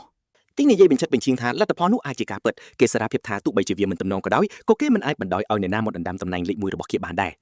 ជីននឹកឃើញថា Chen ប្រហែលជាសិស្សធម្មតាម្នាក់ដែលគ្មានបទពិសោធន៍ប្រយុទ្ធជាក់ស្ដែងនោះទេ ម្យ៉ាងវិញទៀតសមាជិកក្រុមប្រឹក្សាគឺជាអ្នកជើងចាស់ដែលលួចវឹកហាត់នៅក្នុងគូហាបិសាចដើម្បីពង្រឹងធម៌ពល គេស្នើឲ្យទៅបដៅ Chen មួយមេរៀនចំពោះការឆ្លៀតបែបនេះធិងកាត់សម្ដីគេឲ្យសួរថាតើគេពិតជាគិតថាប្រធានរបស់ពួកគេទូចតាចដល់ថ្នាក់ធ្វើរឿងបែបនេះមែនទេ ជីននឹងកំហុសក៏សុំទោសបន្ទាប់មកទិញបានលុបចោលកម្មវិធីខារ៉ូខេរបស់ពួកគេហើយប្រាប់ជីនឲ្យដោះស្រាយបញ្ហានេះដោយខ្លួនឯងគេបន្ថែមទាំងត្រជាក់ស្រែបថាទោះ GN ធ្វើអ្វីក៏ដោយក៏មិនពាក់ព័ន្ធនឹងគេដែរជួនយល់ពីអត្ថន័យលាក់កំបាំងនេះភ្លាមតែម្ដង មិនយូរប៉ុន្មានអ្នកស៊ើបការម្នាក់ដើមរក GN គេរាយការណ៍ថា Chen បានចាក់ចេញពីសាលាដើម្បីត្រឡប់ទៅផ្ទះមួយរយៈហើយ គេប្រាប់ថាឆេញចេញទៅដោយមិនបានឈប់ញ៉ាំអីផងដែលរឿងនេះធ្វើឲ្យស្ថានភាពកាន់តែងាយស្រួលសម្រាប់ពួកគេជីនចាត់ទុកថានេះជាសំណាងល្អបំផុតគេរំភើបចិត្តដែលបានកំទេច Chen នៅខាងក្រៅសាលាដែលគ្មានអ្នកណាអាចចូលមកជួយបានពេល Chen ឆ្លងផ្លូវគាត់នឹកឃើញគ្រូមហន្តរាយពីជាតិមុនកំពូលហ្គីលមួយបានព្យាយាមបោះសម្អាតគូហាបិសាចនៅក្នុងតំបន់ Senhi នៅក្នុងគូហានោះពួកគេបានជួបបិសាចថ្មីមួយឈ្មោះថា Wrath បិសាចនោះបានសម្លាប់ក្រុមជួមុខទាំងស្រុងដោយមិនទុកឱកាសឲ្យពួកគេតដៃសំបីបន្តិចបន្ទាប់មកបិសាចនោះក៏បានគេចខ្លួនចូលមកក្នុងពិភពមនុស្សហើយបង្កការខូចខាតយ៉ាងធ្ងន់ធ្ងរគ្រប់ទីកន្លែង ទោះបីជាការចងចាំរបស់គេសពេសពិលក៏ដោយក៏ Chen ប្រាជ្ញាចិត្តស្វែងរកគូហាបិសាចដដែលនោះនៅក្នុងជាតិនេះឲ្យទាល់តែបានដើម្បីចាប់ផ្ដើមផែនការ Chen ត្រូវការលួចច្រើនគេធ្វើដំណើរត្រង់ទៅមជ្ឈមណ្ឌលបដូរប្រាក់បិសាចមីធីលតែម្ដង គេចាំថាមជ្ឈមណ្ឌលបដូរប្រាក់នេះនឹងក្លាយជាមជ្ឈមណ្ឌលជួញដូរដ៏ធំបំផុតនៅក្នុងប្រទេសនាពេលអនាគតក្នុងពិភពលោកនេះធម៌ពលរបស់អ្នកភ្នាក់ដឹងខ្លួនគឺផ្អែកលើគុណភាពអាវុធនិងឧបករណ៍របស់ពួកគេម៉ាស៊ីននេះគឺជាកន្លែងដ៏ល្អបំផុតដើម្បីទិញលក់ទំនិញទាំងនេះប៉ុន្តែ Chen គ្រាន់តែចាត់ទុកទីនេះជាវិធីរហ័សដើម្បីរកលុយខ្លះមុនពេលឈានទៅសម្រេចគោលដៅធំរបស់គេប៉ុណ្ណោះ គេដែលចូលទៅរួចបង្ហាញជង្គង់ពេជ្រសាច់ពី3ទៅកាន់ឈ្មោះកដាលឈ្មោះនោះសម្លឹងមើលវាយ៉ាងយកចិត្តទុកដាក់ដោយការសង្ស័យយ៉ាងច្បាស់ឈ្មោះសួរថាត្រឹមជាសិស្សសោះមិនក៏មានរបស់ទាំងនេះឆែនឆ្លើយយ៉ាងស្ងប់ស្ងាត់ថាវាធ្លាក់ពីបិសាចដែលគេទៅនឹងវាឈ្នះឈ្មោះនោះភ្ញាក់ផ្អើលហើយអះអាងថាខ្លួនមិនដែលឃើញជង្គង់បែបនេះពីមុនមកទេជំនួយការរបស់គាត់ដែលចូលមករួចពឹងជល់ថាជង្គង់ទាំងនេះបានមកពីបិសាចចំណាត់ថ្នាក់ E ដែលមានឈ្មោះថាសាងិននាងបានរៀបរាប់ថាជង្គង់ទាំងនេះអាចយកទៅច្នៃធ្វើជាអាវុធកម្រិត E ឬកិនវាជាម្សៅសម្រាប់ប្រើប្រាស់នៅមុខងារផ្សេងៗទៀតបានយ៉ាងល្អឈ្មោះកណ្ដាលដ៏ឆ្លឺនោះបាននិយាយកាត់សម្ដីនាងរួចក៏ទម្លាក់ជង្គង់នោះចោលទៅលើតុវិញដោយមិនខ្វល់គេបានអះអាងថារបស់កម្រិត E គឺស្ទើរតែគ្មានតម្លៃអ្វីទាល់តែសោះទៅហើយនាពេលបច្ចុប្បន្ននេះគេឧទាហរណ៍របស់ពួកគេគឺបម្រើសម្រាប់តែភ្ញៀវ VIP ប៉ុណ្ណោះពួកគេធ្វើជំនួញតែជាមួយពួកអ្នកដាស់ធម្មពលជាន់ខ្ពស់និងទទួលទិញលក់តែរបស់កម្រិត D ឬល្អជាងនេះគេបានយកចំណុចនេះធ្វើជាលេសដើម្បីបិទបាំងការដែលខ្លួនមើលមិនស្គាល់នៅរបស់កម្រិត E មួយនេះនៅក្នុងចិត្តគេក៏កំពុងតែត្អូញត្អែរពីការដែលមិនសូវមានភ្ញៀវមានលុយចូលហាងទាល់តែសោះក្នុងរយៈពេលចុងក្រោយនេះគេគិតថាវាគ្មានប្រយោជន៍អ្វីនោះទេក្នុងការជួយសិស្សកម្រិតទាបម្នាក់នេះពីព្រោះទោះជួយក៏វាមិនអាចធ្វើឲ្យរូបគេទទួលបានការឡើងតំណែងអ្វីដែរគេបាននិយាយថាជេនជាអ្នករំខានហើយក៏ទម្លាក់ការងារនេះទៅឲ្យជំនួយការឈ្មោះលីមុនពេលដើរចេញទៅបាត់លីក៏បានហួចស្រោមសបុតមានលុយនៅខាងក្នុងឲ្យទៅជេនដោយកាយវិការគួរសមបំផុតបន្ទាប់មកនាងក៏បានសួរថាតើគេត្រូវការជំនួយលើអ្វីផ្សេងទៀតដែរឬទេជេនបានពិនិត្យមើលស្រោមសបុតនោះហើយក៏ឃើញមានលុយចំនួន$18000គេគិតថាលុយប៉ុណ្ណេះគឺគ្រប់គ្រាន់ឲ្យគេយកទៅបង់ថ្លៃឈ្នួលផ្ទះសម្រាប់ពេលនេះដោយមិនបាច់មានការខ្វាយខ្វល់អ្វីទៀតឡើយបន្ទាប់មកគេក៏បានដកយកដាវធំដ៏ភ្លឺផ្លេកដែលគេទទួលបានពីបិសាចភើកាតូរីសាសាចេញមកក្រៅរឿងនេះបានទាក់ទាញចំណាប់អារម្មណ៍របស់លីយ៉ាងខ្លាំងភ្លាមៗតែម្ដងទោះបីជានាងមិនដែលធ្លាប់បានឃើញរបស់បែបនេះពីមុនមកក៏ដោយក៏នាងអាចទីដឹងថាវាយ៉ាងហោចណាស់ក៏ជារបស់កម្រិត G ឬអាចឈានដល់កម្រិត A ផងក៏មិនដឹងឈ្មោះកដារូបនោះបានដើរត្រឡប់មកវិញហើយសើចចំអកនឹងការទីរបស់នាងគេនិយាយថារបស់កម្រិត A គឺមានតម្លៃរហូតដល់ខ្ទង់$1លានឯណោះធ្លាប់ធ្វើការនៅទីនេះរាប់ឆ្នាំមកហើយគេបានអះអាងថាគេមិនដែលសូម្បីតែធ្លាប់បានឃើញរបស់កម្រិត A ផ្ទាល់ភ្នែកម្ដងណាសោះឡើយស្របពេលនោះដែរម្ចាស់ហាងក៏បានដើរចូលមកដល់ខាងក្នុងគាត់បាននិយាយយ៉ាងស្ងប់ស្ងាត់ថាអាវុធមួយនេះគឺមិនមែនជាកម្រិត A ហើយក៏មិនមែនកម្រិត B អ្វីនោះដែរឈ្មោះកដាបានពោលសរសើរពីការវិនិច្ឆ័យដ៏វៃឆ្លាតរបស់តកែខ្លួនគេបានយល់ស្របទាំងអំណួតថាសិស្សធម្មតាម្នាក់គឺមិនអាចមានរបស់មានតម្លៃបែបនេះឡើយប៉ុន្តែម្ចាស់ហាងបានពន្យល់ប្រាប់ថាអាវុធមួយនេះគឺមានប្រភពចេញមកពីទឹកដីភើកាតូរីគាត់បានបង្ហើបប្រាប់ថាវាតាមពិតទៅគឺជារបស់កម្រិត S ទៅវិញទេទាំងឈ្មោះកណ្ដាលនិងជំនួយការគឺបានគាំងខ្លួនដោយក្តីតក់ស្លុតយ៉ាងខ្លាំងបន្ទាប់ពីបានឮបែបនេះម្ចាស់ហាងក៏បានចាប់ដៃជេនភ្លាមៗហើយស្វាគមន៍គេយ៉ាងកក់ក្ដៅបំផុតក្នុងនាមជាភ្ញៀវ VIP កិត្តិយសប្រចាំហាងគាត់បានអញ្ជើញជេនឲ្យចូលទៅកាន់បន្ទប់ VIP ហើយប្រាប់គេឲ្យសុំអ្វីក៏បានដែលគេកំពុងតែត្រូវការជេនមានអារម្មណ៍ថាពេញចិត្តយ៉ាងខ្លាំងម្ចាស់ហាងឈីងជីទីបំផុតបានបង្ហាញមុខដោយដែលគេបានរៀបចំផែនការទុកមែននៅពេលដែលពួកគេអង្គុយរៀបរយនៅក្នុងបន្ទប់ VIP ហើយមេហ្គីលក៏បានសួរទៅកាន់ជេនថាតើគេចង់លក់អាវុធមួយនេះចេញក្នុងតម្លៃប៉ុន្មានដែរជេនបានឆ្លើយភ្លាមៗថាតម្លៃ$1លានដែលធ្វើឲ្យតកែសក់បៃតងរូបនោះមានការភ្ញាក់ផ្អើលតកែប្រាប់គេថាវាអាចលក់បានតម្លៃដល់ទៅរាប់សិបលានឯណោះយ៉ាងងាយស្រួលដោយសារតែវាមានតម្លៃខ្លាំងពេកទោះជាយ៉ាងណាក៏ដោយជេនបានបញ្យល់ប្រាប់ថាគេគ្រាន់តែចង់យកដាវធំនេះដាក់បញ្ចាំដើម្បីខ្ចីប្រាក់ចំនួន$1លានក្នុងរយៈពេល1ខែប៉ុណ្ណោះរឿងនេះរឹតតែធ្វើឲ្យបរិះនោះកាន់តែមានការភ្ញាក់ផ្អើលថែមទៀតគាត់ដឹងច្បាស់ថាជេនគឺឆ្លាតណាស់ហើយក៏ឆ្ងល់ថាតើគេជានរណាឲ្យប្រកាសទៅជេនបានបន្តនិយាយថាគេនឹងសងប្រាក់ដើមវិញនៅក្នុងរយៈពេល30ថ្ងៃហើយនឹងសងការប្រាក់ទាំងអស់នៅក្នុងខែបន្ទាប់ទៀតមុនពេលឆ្លើយតបមេហ្គីលបានប្រាប់ឲ្យក្មេងស្រីនោះដើរចេញទៅខាងក្រៅសិនដើម្បីឲ្យពួកគេអាចពិភាក្សាជំនួយនេះជាឯកជនបានពេលនេះចេញពីផុតបរិះនោះបានរៀបរាប់ថាគាត់ដឹងថាជេនកំពុងតែរៀននៅសាកលវិទ្យាល័យអ្នកដាស់ធម្មពលជាតិដែលសិស្សច្បងទាំងឡាយជិតនឹងបញ្ចប់ការសិក្សាទៅហើយគាត់បានបន្ថែមថាគាត់ដឹងច្បាស់ថាការប្រឡងបញ្ចប់គឺនៅ30ថ្ងៃទៀតហើយប្រាក់រង្វាន់សម្រាប់ការប្រកួតនោះគឺមានចំនួន$1លានគត់បន្ទាប់មកតកែរូបនោះក៏បានសួរជេនត្រង់ៗតែម្ដងថាតើគេពិតជាជឿជាក់ទាំងស្រុងថាគេនឹងទទួលបានចំណាត់ថ្នាក់លេខ1ក្នុងការប្រឡងនោះដែរឬក៏អត់មេហ្គីបានស្មានដឹងថាជេនកំពុងតែត្រូវការលុយយ៉ាងខ្លាំងហើយក៏នឹងមិនមកធ្វើបែបនេះដែរលុះត្រាតែវាជាជំរឿសចុងក្រោយបំផុតរបស់គេនៅទីបញ្ចប់គាត់ក៏បានផ្ដល់ការខ្ចីប្រាក់ទៅជេនចំនួន$1លានភ្លាមដោយមិនគិតការប្រាក់ទាល់តែសោះតែម្ដងដោយលោកដៃរបស់គាត់ចេញមកក្រៅគាត់បានញញឹមហើយនិយាយថានេះនឹងក្លាយជាការចាប់ផ្ដើមនៃមិត្តភាពដ៏ស្រស់ត្រកាលមួយជេនហាក់ដូចជានិយាយលេងចេញទាល់តែសោះដោយសារតែការផ្ដល់ជូនដ៏មហាសប្បុរសមួយនេះបរិះនោះបានធានាអះអាងចំពោះគេថាគាត់នឹងមិនបណ្ដោយឲ្យរឿងនេះលេចធ្លាយចេញពីបន្ទប់នេះសូម្បីតែមួយម៉ាត់ឡើយគាត់គ្រាន់តែសុំជាការតបស្នងត្រឡប់មកវិញថាជេននឹងមកកាន់ហ្គីលរបស់គាត់ជាមិនខាននៅពេលណាដែលគេចង់ធ្វើការទិញលក់របស់របរអ្វីផ្សេងទៀតជេនបានគិតនៅក្នុងចិត្តថាបរិះម្នាក់នេះអាចដឹងរឿងគ្រប់យ៉ាងបានយ៉ាងងាយស្រួលទៅហើយប៉ុន្តែគាត់នៅតែមិនព្យាយាមបោកប្រាស់ខ្លួនឡើយពេលនេះគេបានយល់ច្បាស់ហើយថាហេតុអីបានជាមេហ្គីរូបនេះក្លាយជាបុគ្គលដ៏មានឥទ្ធិពលម្នាក់នៅពេលអនាគតជេនក៏បានចាប់ដៃរបស់គាត់ដោយដឹងខ្លួនថាគេពិតជាត្រូវការសម្ព័ន្ធមិត្តខ្លាំងពូកែបើសិនជាគេចង់យកឈ្នះលើស្ដេចបិសាចឲ្យបានមួយសន្ទុះក្រោយមកកិច្ចសន្យាត្រូវបានចុះហត្ថលេខារួចរាល់ហើយលុយក៏ត្រូវបានផ្ញើចូលទៅក្នុងគណនីរបស់គេភ្លាមតែម្ដងបន្ទាប់មកមេហ្គីលក៏បានសួរថាតើគេត្រូវការខ្ចីអាវុធសម្រាប់ការប្រឡងនោះដែរឬទេដោយសារតែគេទើបតែបានបញ្ចាំអាវុធរបស់ខ្លួនរួចទៅហើយទោះបីជាហ្គេមមួយនេះមិនមានអាវុធកម្រិត A ក៏ដោយក៏ពួកគេនៅតែមានសម្ភារៈកម្រិត A ដែលមានគុណភាពខ្ពស់ជាច្រើនសម្រាប់ឲ្យគេជ្រើសរើសផងដែរជិនបានប្រាប់គាត់ថាកុំបារម្ភអីបន្ទាប់មកគេក៏បានកោះហៅដាវធំមួយទៀតដែលគេទើបតែទទួលបានពីមុននោះចេញមកដែលធ្វើឲ្យសមាជិកហ្គីលទាំងនោះមានការភ្ញាក់ផ្អើលយ៉ាងខ្លាំងតែម្ដងនិយាយរួចចាញ់ក៏បានសុំលាចេញទៅភ្លាមនោះដែរមេហ្គីលក៏បានដំឡើងតំណែងឲ្យក្មេងស្រីសក់ពបការឈូកនោះជាអ្នកត្រួតពិនិត្យសម្រាប់ការដែលនាងអាចនាំភ្ញៀវកម្រិតខ្ពស់បែបនេះមកបាន មុនពេលដែលចេញទៅផុតជេនបាននឹកឃើញថាគេភ្លេចទិញរបស់មួយចំនួនហើយក៏បានងាកត្រឡប់មកបញ្ជូរវិញប្រហែលម៉ោងក្រោយមកជេនកំពុងតែឈររងចាំនៅឯចំណតឡានក្រុងមួយកន្លែង គេបាននឹកឃើញពីជីវិតកាលពីជាតិមុនដែលគេធ្លាប់បានតស៊ូយ៉ាងខ្លាំងដើម្បីឡើងទៅដល់ជំនួយកំពូលហើយមនុស្សម្នាសុទ្ធតែបានចាត់ទុកគេប្រៀបដូចជាសម្រាមអញ្ចឹងគេបានធ្វើការគ្មានពេលសម្រាប់តតែសោះដើម្បីតែចិញ្ចឹមជីវិតហើយរូបគេនឹងប្អូនស្រីគឺត្រូវតែរស់នៅប្រៀបដូចជាអ្នកអនាថាអញ្ចឹងដើម្បីអាចរស់រានមានជីវិតបាននៅរៀងរាល់ខែ ប្អូនស្រីរបស់គេឈ្មោះអ៊ីអ៊ូនអាចប្រឡងចូលរៀននៅសាកលវិទ្យាល័យក្នុងក្តីស្រមៃបានកាលពីពេលនោះប៉ុន្តែនាងបែរជាបោះបង់វាចោលទៅវិញដោយអះអាងថាសាលានោះគឺនៅឆ្ងាយពីបងប្រុសរបស់នាងពេក ប៉ុន្តែតាមការពិតទៅនាងគ្រាន់តែមានការភ័យខ្លាចក្នុងការដាក់បន្ទុកផ្នែកហិរញ្ញវត្ថុដ៏ធ្ងន់ធ្ងរទៅលើរូបគេតែប៉ុណ្ណោះ ត្រឡប់មកពេលបច្ចុប្បន្នវិញគេក៏ឆ្ងល់ថាហេតុអីបានជានាងមិនទាន់មកដល់ទៀតហើយក៏ចាប់ផ្ដើមសម្លឹងមើលទៅកាន់ជុំវិញខ្លួន ភ្លាមនោះក៏មានសម្លេងមួយបានបន្លឺឡើងដោយហៅគេថាល្ងងដែលមករកនៅឯច្រកចូលជំនួសឲ្យការទៅរកនៅច្រកចេញទៅវិញ នោះគឺ You on Overly ដ៏ធំនាងប្រាប់ថាពួកគេដាច់យ៉ៃទៀតហើយព្រោះថ្លៃឈ្នួលផ្ទះបឺតលុយគ្មានសល់ ចំណែកឈេនបានត្រឹមឈរគាំងថ្មឹងព្រោះវាជាពេល7ឆ្នាំហើយដែលគាត់ខានឃើញមុខនាង នាងប្រាប់ឲ្យគាត់ជួយយូអីវ៉ាន់ដោយមិនឃើញតបនាងក៏ក្រវីដៃនៅមុខគាត់ដើម្បីឲ្យគាត់ភ្ញាក់ស្មារតីឡើងវិញ ពេលនោះ Chen ស្រាប់តែស្ទុះទៅអោបនាងយ៉ាងណែនធ្វើឲ្យនាងភ្ញាក់ផ្អើលយ៉ាងខ្លាំង ក្រោយពីអោបគ្នាមួយសន្ទុះនាងក៏ចាក់ចង្កេះគាត់ដើម្បីរឿបំរើរួចស្រ័យស្ដីបន្ទោសថាគាត់អោបចង់ផត់ដង្ហើមហើយ នាងថាមួយរយៈនេះគាត់ធ្វើខ្លួនចម្លែកណាស់ហើយសួរថាត្រូវស្រីបដិសេធស្នេហ៍មែនទេតែគាត់គ្រាន់តែធ្វើមិនដឹង អ្នកទាំងពីរដើរចេញទៅខណៈដែលនាងបន្តនិយាយពីការប្រឡង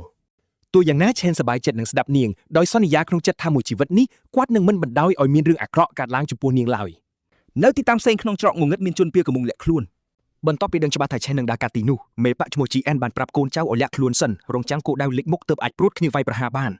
ដោយស្នាមញញឹមដ៏គួរឲ្យខ្លាចគាត់ប្រាប់ខ្លួនឯងថានឹងដាក់ទោសឆេងឲ្យសមនឹងទង្វើរបស់គេកូនចៅម្នាក់សួរថាតើពួកគេនឹងមានបញ្ហាទេបើរឿងនេះធ្លីដល់ថ្នាក់លើ គេក៏បបកតបថាដំបូងគេគ្រាន់តែចង់ប្រដៅអាក្មេងនោះទេតែការជួបគ្នាថ្មីៗនេះធ្វើឲ្យគេក្តៅក្រហាយខ្លាំងណាស់ នឹកឃើញពេលឆេនបំបាក់មុខគេប្រាប់កូនចៅឲ្យទុកកន្លែងសប្បាយឲ្យគេខ្លះដោយស្បត់ថានឹងបដៅតួឯងយើងឲ្យចាំមួយជីវិត ជីនួតខ្លួនថាជាគេតកោះពពកដ៏អស្ចារ្យបំផុតព្រមទាំងស្រស់តមាត់ពេលស្រមៃឃើញទៅមុខអស់សង្ឃឹមរបស់គោដាខ្លួន ពេលឆេននិងប្អូនស្រីកំពុងដើរយូរនិយាយថាមួយរយៈនេះគាត់ធ្វើខ្លួនចម្លែកណាស់ហើយសួរថាតើការប្រឡងធ្វើឲ្យគាត់ស្មុគស្មាញមែនទេ នាងប្រញាប់បង្វែររឿងដោយបច្ចាថាមនុស្សទុនខ្សោយដោយគាត់មិនបាច់គិតច្រើនទេ នាងរំលឹកដំបូងមានគាត់ថាត្រូវបន្តទៅមុខទោះមានរឿងអ្វីហើយទុកភារកិច្ចផ្សេងឲ្យព្រមលិខិតចោះដើម្បីលើកទឹកចិត្តនាងបានច្រៀងចម្រៀងមួយបទពេលពួកគេដើរចូលច្រកផ្លូវនោះ ឆេបញាក់ប្រាក្នុងចិត្តនាងចាប់អារម្មណ៍ឃើញពីការផ្លាស់ប្ដូររបស់គាត់ តែគាត់ដឹងថានាងនៅសម្ងាត់ពីធម្មពលនិងទ្រព្យសម្បត្តិថ្មីរបស់គាត់នៅឡើយពេលគាត់តបទៅជឿជាក់ថាមិនអីទេនាងសង្ស័យថានេះមកពីអំនួតមនុស្សប្រុសទេដឹងជួនក្រវីក្បាលដោយគិតថាបងប្រុសនាងខ្លាចជាមនុស្សពេញវ័យហើយតាមពីក្រោយពួកគេជួនពៀលម្នាក់ប្រាប់ជីអានថាគោលដៅមកជាមួយមនុស្សស្រីវាធ្វើឲ្យជៀនរំភើបខ្លាំងព្រោះច្រកនេះគ្មានកាមេរ៉ាហើយពួកគេនឹងមិនត្រូវគេចាប់ឡើយ តែឆេនដឹងពីចេតនាអាក្រក់នេះភ្លាមហើយដឹងថាវាជាពួកស្មោកគ្រោកពីក្រុមប្រឹក្សាសិស្សដដែល គាត់យកការចេញមកពាក់ឲ្យប្អូនស្រីគាត់ប្រាប់នាងឲ្យស្ដាប់បទចម្រៀងមួយដែលគាត់ទើបតែចាប់ផ្ដើមចូលចិត្តនាងរៀបភ្ញាក់បន្តិចព្រោះគាត់កម្រស្ដាប់ចម្រៀងណាស់តែនាងក៏យល់ព្រមធ្វើតាមដើម្បីយកចិត្តគាត់បន្ថែម ឆេនងាកសម្លឹងយ៉ាងកាចទៅពួកជនពៀលដែលកំពុងដើរចូលមកជីពេលតន្ត្រីបន្លឺក្នុងត្រចៀកយូនពួកនោះក៏ស្ទុះចូលមកហើយការប្រយុទ្ធចាប់ផ្ដើម ចែនបដូរទៅថ្នាក់ធម្មពលរន្ទះភ្លាមគាត់នឹកឃើញថាវាអស់ពេល7ឆ្នាំហើយដែលគាត់បាត់បង់ប្អូនស្រីហើយទើបតែបាននាងមកវិញ ពោពេយដល់កំហឹងគាត់ឆ្ងល់ថាពួកនេះយកថ្លើមពីណាមកវាយគេរួចស្ទុះទៅមុខដូចបន្ទូរន្ទះគាត់ទាត់ជនពៀលទី1យ៉ាងខ្លាំងរហូតដល់ហោះទៅឆ្ងាយធ្វើឲ្យពួកផ្សេងទៀតបែកញើសចូលខ្លួនឆានប្រមូលកម្លាំងដៃម៉ាត់ពួកគេ3នាក់ជាប់គ្នាហើយបញ្ចប់អាទី4ដោយការបុកជង្គង់យ៉ាងសាហាវជនពៀលម្នាក់ស្ទុះមកវាយតែឆេនចាប់ដៃវាជាប់មិនបាច់ប្រាញ់ច្រើនគាត់កាច់វាបាក់ដូចជាមីស្ងួតតែម្ដងអនុស្រ័យឈឺចាប់យ៉ាងខ្លាំងតែត្រូវថែមមួយដៃចំច្រមុះទៀតឃើញកូនចៅត្រូវប៉ាំងពេញនឹងជីអានឈោគាំងឆ្ងល់ថាមិនដេចបានឈេនខ្លាំងដល់ថ្នាក់នេះឆេនមិនបញ្ឈប់ទំនឹងទេគាត់បន្តមកឆ្វេងមកស្ដាំដើរសំដៅទៅរកឃាតករពពករូបនោះពេលចេនទៅដល់ជីនខំប្រាប់ខ្លួនឯងថាគេជាឃាតករខ្លាំងបំផុតដោយប្រកាសក្តែងថាគេមិនអាចចាញ់ទេ តួឯងយើងទាញគេមកពិភពពិតវិញដោយការម៉ាត់មួយដៃធ្វើឲ្យហោះប៉ាងតែម្ដង ក៏បន្តស្ទុះទៅមុខម៉ាត់មួយកំ pl បណ្ដាលឲ្យធ្មេញជីអានបាក់អស់ជាច្រើនគ្រាប់គិតករពពករូបនេះខ្ទាក់នូនីលពេញដីហើយទៅបុកនេះជាជាងគេងើបមុខឡើងឃើញតែឆេនកំពុងសម្លឹងមើលមកគេដូចជាបិសាចឆេនអោនមើលមុខជីនអានដែលចាញ់យ៉ាងអាម៉ាស់ហើយរំលឹកអាសម្រាមនេះថាគាត់បានប្រមានឲ្យនៅឆ្ងាយរួចហើយសម្លឹងចង់ភ្នែកគាត់សួរថាអាល្ងងនេះសំបីតែភាសាមនុស្សក៏ស្ដាប់បញ្យល់ដែរ ត្រូវវាយឡើងតុសាច់ឃាតករដ៏អួតអាងរូបនេះលែងដឹងជើងខ្លួនឯងព្រោះឆ្អឹងកន្លះខ្លួនគឺបាក់ខ្ទេចគ្មានសល់ នឹងខ្លួនថាលោកលន់ខំមនុស្សគេព្យាយាមនិយាយរអ៊ូតំសុំទោសយ៉ាងគួរឲ្យសង្វេគឆេនបិទមាត់គីភ្លាមដោយចាប់ទាញកៅអៅរួចយកកាំបិតដ៏ត្រជាក់មកផ្អឹបជាប់នៅមុខគីសម្លឹងមើលភ្នែកឆេនកំពូលឃាតកររូបនេះមើលឃើញយ៉ាងច្បាស់គឺគ្មានការស្ទាក់ស្ទើរក្នុងការសម្លាប់ឡើយ នេះពិតជាមិនមែនជាធម្មពលរបស់សិស្សវិទ្យាល័យធម្មតានោះទេជេនមិនអាចទប់អារម្មណ៍មិនឲ្យឆ្ងល់បានទេថាតើត្រូវឆ្លងកាត់រឿងនរកបែបណាទើបអាចបំផ្លាញមនុស្សម្នាក់ឲ្យខ្លាចជាបិសាចដូចជេនយ៉ាងនេះ ជាមួយនឹងទឹកមុខដ៏សាហាវជេនបានប្រាប់ក្មេងប្រុសដែលកំពុងភ័យញ័រនោះឲ្យចងចាំសម្ដីរបស់គេឲ្យច្បាស់បើសិនជាមិនចង់ជួបសុបិនអាក្រក់នេះម្ដងទៀត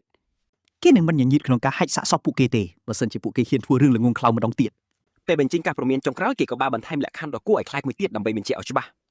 បើសិនជាពួកគេហ៊ានជិះជើងចូលជិះប្អូនស្រីរបស់គេសូម្បីតែមួយម៉ាយគេនឹងតាមប្រមាញ់ហើយកំចាត់មនុស្សជាទីស្រឡាញ់របស់ពួកគេចំម្ដងម្នាក់ៗដោយក្តីរីករាយ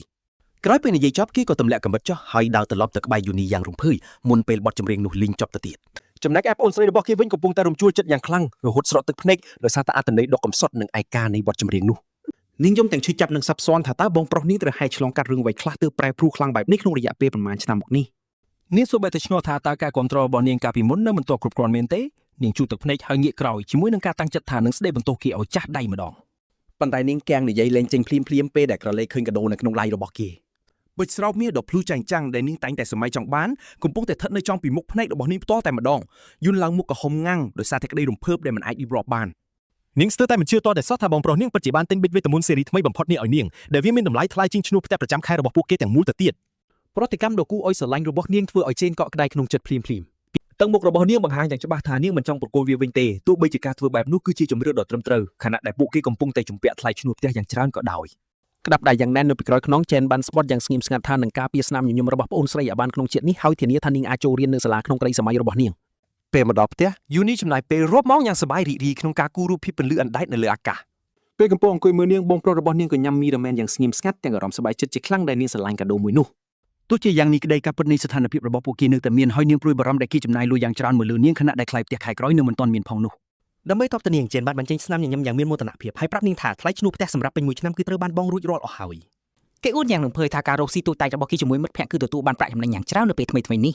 ប៉ុន្តែយូនជាក្មេងឆ្លាតហើយក៏សម្លុកគេដែលក្តីសង្ស័យភ្លាមតែម្ដងនាងច្បាស់ជាមិនជឿរឿងរកស៊ីដ៏ងាយស្រួលនេះទេទោះយ៉ាងណាក៏ដោយនាងសម្រេចចិត្តថាមិនស៊ូដេញដោលរឿងនេះបន្តទៀតទេនិយាយតាមត្រង់នាងសូម្បីតែមិនអាចចាំបានទេថាលើកចុងក្រោយដែលបងប្រុសរបស់នាងសើចយ៉ាងសប្បាយបែបនេះគឺនៅពេលណាដល់តែស្មាក់គេថ្នមនាងបានធ្វើការស្នើសុំដ៏សាមញ្ញមួយទោះបីជាគេកំពុងលួចធ្វើការងារអ្វីក៏ដោយគេគ្រាន់តែត្រូវប្រកាសថាគេមិនធ្វើឲ្យខ្លួនឯងហត់នឿយខ្លាំងពេកនោះទ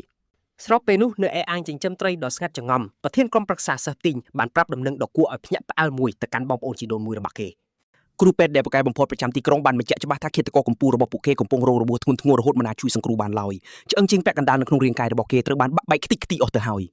ការដែលគេទៅប្រយុទ្ធជាមួយជេនគឺជារឿងដែលនឹកស្មានមិនដល់ទៅហើយប៉ុន្តែស្ថានភាពដ៏គួរឲ្យខ្លាចនៅរាងកាយរបស់គេក្រោយពេលប្រយុទ្ធរួចគឺពិតជាគួរឲ្យតក់ស្លុតខ្លាំងណាស់បងប្អូនជីដូនមួយរបស់គេមានប្រតិកម្មយ៉ាងត្រជាក់ស្រែបក្តីខកចិត្តតែមួយគត់របស់នាងគឺចំនួនសិស្សបញ្ចប់ការសិក្សាឆ្នាំដែលនឹងចូលរួមក្នុងក្រុមរបស់គេឥឡូវនេះបានធ្លាក់ចុះហើយ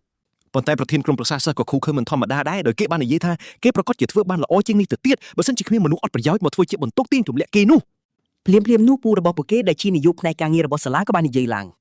ងនាយកកងជួនបានរាយការណ៍យ៉ាងស្កប់ស្ងាត់នៅរបាយការណ៍ផ្លូវការទាក់ទងនឹងសកម្មភាពថ្មីៗរបស់ទូឯកយើងការស៊ើបអង្កេតយ៉ាងល្អិតល្អន់របស់គាត់ទៅលើភាពចលាចលនៅពិធីប្រកាសចំណាត់ថ្នាក់បានបញ្ចប់ហើយលទ្ធផលគឺមិនអាចប្រកែកបានទេជេនពិតជាមានចំណាត់ថ្នាក់ខ្ពស់ជាងប្រធានក្រុមប្រឹក្សាសិស្សផ្ទាល់ទៅទៀតការលាត្រដាងដ៏ធំនេះធ្វើឲ្យអតីតសិស្សឆ្នាំរូបនេះភ្ញាក់ផ្អើលរហូតទប់ខ្លួនមិនទាន់បន្ទាប់មកនាយកក៏បានផ្ដល់ដំបូន្មានយ៉ាងម៉ឺងម៉ាត់ដោយបង្ហើបថាឪពុករបស់ទីងបានស្នើសុំដោយផ្ទាល់ទៅកាន់អនុប្រធានសម្ព័ន្ធដើម្បីវាយតម្លៃការប្រឡងប្រយុទ្ធនាពេលខាងមុខរបស់គេដោយសារតែរឿងនេះទីងត្រូវតែធានាថាគេមានភាពលេចធ្លោជាងអ្នកណាទាំងអស់ប៉ុន្តែក្នុងករណីដែលគេបរាជ័យក្នុងការទទួលបានភាពលេចធ្លោនាយកក៏បានស្នើឡើងនៅផែនការបំរុងមួយក្មេងស្រីសក់ពណ៌បៃតងដែលជាក្មួយស្រីសំណប់របស់ពួកគេនឹងចូលរួមក្នុងក្រុមរបស់គេដើម្បីធានាថាពួកគេទទួលបានចំណាត់ថ្នាក់លេខ1ទោះជាយ៉ាងណាក៏ដោយប្រធានក្រុមប្រឹក្សាដ៏ក្រអឹកក៏ទាំបានបដិសេធការផ្ដល់ជូននេះភ្លាមដោយមិនស្ទាក់ស្ទើរគេអះអាងយ៉ាងក្អែងក្អាងថាគេសូម្បីតែមិនទាន់បានប្រើកម្លាំងពិតប្រាកដរបស់គេសូម្បីតែបន្តិចផងក្នុងអំឡុងពេលវាតម្លៃដំបូងដែលមានទំនុកចិត្តយ៉ាងខ្លាំងលើភាពខ្លាំងរបស់ខ្លួនប្រធានទីងបានធានាអះអាងថាគេនឹងគ្រប់គ្រងសាលាទាំងមូលដោយខ្លួនឯងត្រឡប់មកអន្តេវាសិនិដ្ឋានរបស់សាលាវិញកំឡោះជេនកំពុងងូតទឹកសម្អាតខ្លួនក្រោយពីបញ្ចប់ការរត់ចម្ងាយ100ម៉ែត្រយ៉ាងនឿយហត់ជាមួយកាបូបដ៏ធ្ងន់នៅលើខ្នងគេមានគោលដៅតែមួយគត់ក្នុងចិត្តគឺការឈ្នះប្រាក់រង្វាន់$1 លាននៅក្នុងការប្រឡងបញ្ចប់ការសិក្សានាពេលខាងមុខប្រាក់រង្វាន់នេះគឺជាឱកាសតែមួយគត់របស់គេក្នុងការសម្រេចកិច្ចព្រមព្រៀងជាមួយជីងជីនៃសមាគម Mytil ហើយបង្កើតទំនាក់ទំនងពាណិជ្ជកម្មដែលទទួលបានផលចំណេញទៅវិញទៅមកយ៉ាងច្រើនសល់ពេលប្រមាណអាទិត្យទៀតដល់ការប្រឡងធំគាត់ផ្ដួលខ្លួនលើគ្រែមិនមែនដើម្បីសម្រាកទេតែដើម្បីបន្តហ្វឹកហាត់យ៉ាងសាហាវសូម្បីតែពេលដេកលក់បញ្ចូលវិញ្ញាណចូលទៅក្នុងរូបបិសាចរបស់គាត់ឃើញប៉ោបដ៏ធំមហិមារបស់ Demon King Lu ឈរយ៉ាងខ្ពស់ត្រដែតនៅពីមុខគាត់ដោយមិនស្ទះស្ទើរសូម្បីបន្តិចគាត់បោះជំហានឡើងជណ្ដើរដ៏វែងយ៉ាងឡាយសម្ដៅទៅកាន់ច្រកចូលរបស់វាកាលពីមុនការវាតម្លៃដំបូងរបស់គាត់ពេលប្រើ Class Grapehound King ទទួលបានចំណាត់ថ្នាក់កម្រិត C យ៉ាងគួរប្រសើរម្យ៉ាងវិញទៀតកម្លាំងដ៏មហាសាលនៃ Class Abyssofin របស់គាត់បានធ្វើឲ្យប្រព័ន្ធវាតម្លៃរបស់សាលាទាំងស្រុងតែម្ដងសូម្បីតែបេះដូងបិសាចខ្លួនឯងក៏មិនអាចចាត់ថ្នាក់សក្តានុពលពិតប្រាកដរបស់វាបានត្រឹមត្រូវដែរដោយសាររឿងនេះវិធីតែមួយគត់ដើម្បីវាតម្លៃ Class ដែលនៅសល់របស់គាត់គឺច្បាស់កន្លយតែម្ដងគាត់ត្រូវតែបោះបំនេះហើយសាកល្បងធ្វើមកពុះបំភ្លេចបំផ្លាញដ៏ឆៅរបស់ពួកវាផ្ទាល់នៅលើសមរភូមិឈានជើងចូលទៅខាងក្នុងឈានចង់ដឹងថាតើការសាកល្បងដ៏សាហាវយំក្នុងបែបណាដែលប៉មនេះនឹងទម្លាក់មកលើគាត់ ប៉ុន្តែពេលគាត់ឃើញអ្វីដែលរងចាំគាត់នៅខាងក្នុងភ្នែកគាត់បើកធំៗដោយក្តីតក់ស្លុតគាត់ត្រូវបានបញ្ជូនទៅកាន់វិមានដ៏ចម្លែកមួយគាត់កំពុងឈរនៅលើភពពណ៌សដ៏ធំមួយដែលអន្តែកក្នុងលំហអាកាសគ្រាន់តែឈានជើងមួយជំហានភ្លាមគាត់ក៏ដួលលុតជង្គង់ស្ទើរតែមិនអាចទប់ខ្លួនឲ្យឈរត្រង់បានទៅហើយនៅក្នុង Fallen Star West ទំនាញផែនដីខ្លាំងជាងនៅលើផែនដីដល់ទៅ10ដងហើយឆេនទទួលអារម្មណ៍ពីសម្ពាធដ៏ធ្ងន់នេះចាក់ជ្រៅដល់ក្នុងឆ្អឹង នៅពីក្រោយគាត់ច្រកចូលប៉មបារលីបាត់គាត់ដឹងច្បាស់ថានេះមានន័យថាគាត់ត្រូវតែយកឈ្នះមេធំទៅអាចបើកផ្លូវចេញវិញបានដូច្នេះគាត់ត្រូវតែសម្របខ្លួនឲ្យបានលឿនមុនពេលមានបិសាចមកលួចវាយប្រហារប៉ុន្តែសត្វតោខ្មោចដែលកំពុងក្រវែងនៅក្បែរនោះមិនផ្ដល់ឱកាសនេះឲ្យគាត់ឡើយដោយគ្មានជំរឿផ្សេងជេនក៏បដូរទៅប្រាខ្លះរន្ទះរបស់គាត់ភ្លាមៗតែម្ដងសត្វតោនោះស្ទុះមករកគាត់តែគាត់គេចផុតយ៉ាងប្រផិតប្រភេយហើយចាក់ចំស្មារបស់វាពេញទំហឹងសត្វសាហាវនោះស្រែកក្រហមដោយកង្ហឹងតែការវាយប្រហារនេះមិនសូវធ្វើឲ្យវាឈឺចាប់ទេព្រោះវាមិនចង់កន្លែងសំខាន់គាត់ដឹងខ្លួនភ្លាមថាការវាយប្រហាររបស់គាត់គឺយឺតហើយខ្សោយដោយកម្លាំងធ្វើចលនារបស់គាត់ពេលនេះអញ្ចឹងដែរសត្វតោខ្មោចសង្កត់គាត់ទៅលើដីយ៉ាងងាយស្រួលហើយរៀបនឹងខំហែកគាត់ទៅហើយនេះបង្ហាញយ៉ាងច្បាស់ថាបិសាចទាំងនេះអាចសម្របខ្លួនបានល្អប៉ុណ្ណាក្នុងស្ថានភាពទំនាញដ៏ខ្លាំងក្លាបែបនេះគាត់បណ្ដោយឲ្យតោនោះខំដៃគាត់មួយផ្លែតសឹមបដូរទៅប្រើខ្លះអាប៊ីសូហ្វីនយ៉ាងលឿនការផ្លាស់ប្ដូរនេះផ្ដល់ឲ្យគាត់នូវកម្លាំងបន្ថែមមួយកម្រិតទៀតភ្លាមៗតែម្ដងទោះបីជាត្រូវបាត់បង់ល្បឿនខ្លះតែគាត់ទទួលបានកម្លាំងនិងថាមពលយ៉ាងច្រើនសន្ធឹកសន្ធាប់ដែលនេះជាអ្វីដែលគាត់ត្រូវការបំផុតសម្រាប់ការប្រយុទ្ធចម្ងាយជិតការបដូរខ្លះរបស់គាត់សង្កត់សត្វសាហាវនោះឲ្យដួលអុកទៅនឹងដីដោយបង្វែរស្ថានភាពប្រយុទ្ធមកខាងគាត់វិញភ្លាមការគ្រប់គ្រងទំនិញរបស់រស់សាសាពិតជាមានប្រយោជន៍ខ្លាំងមែនទែន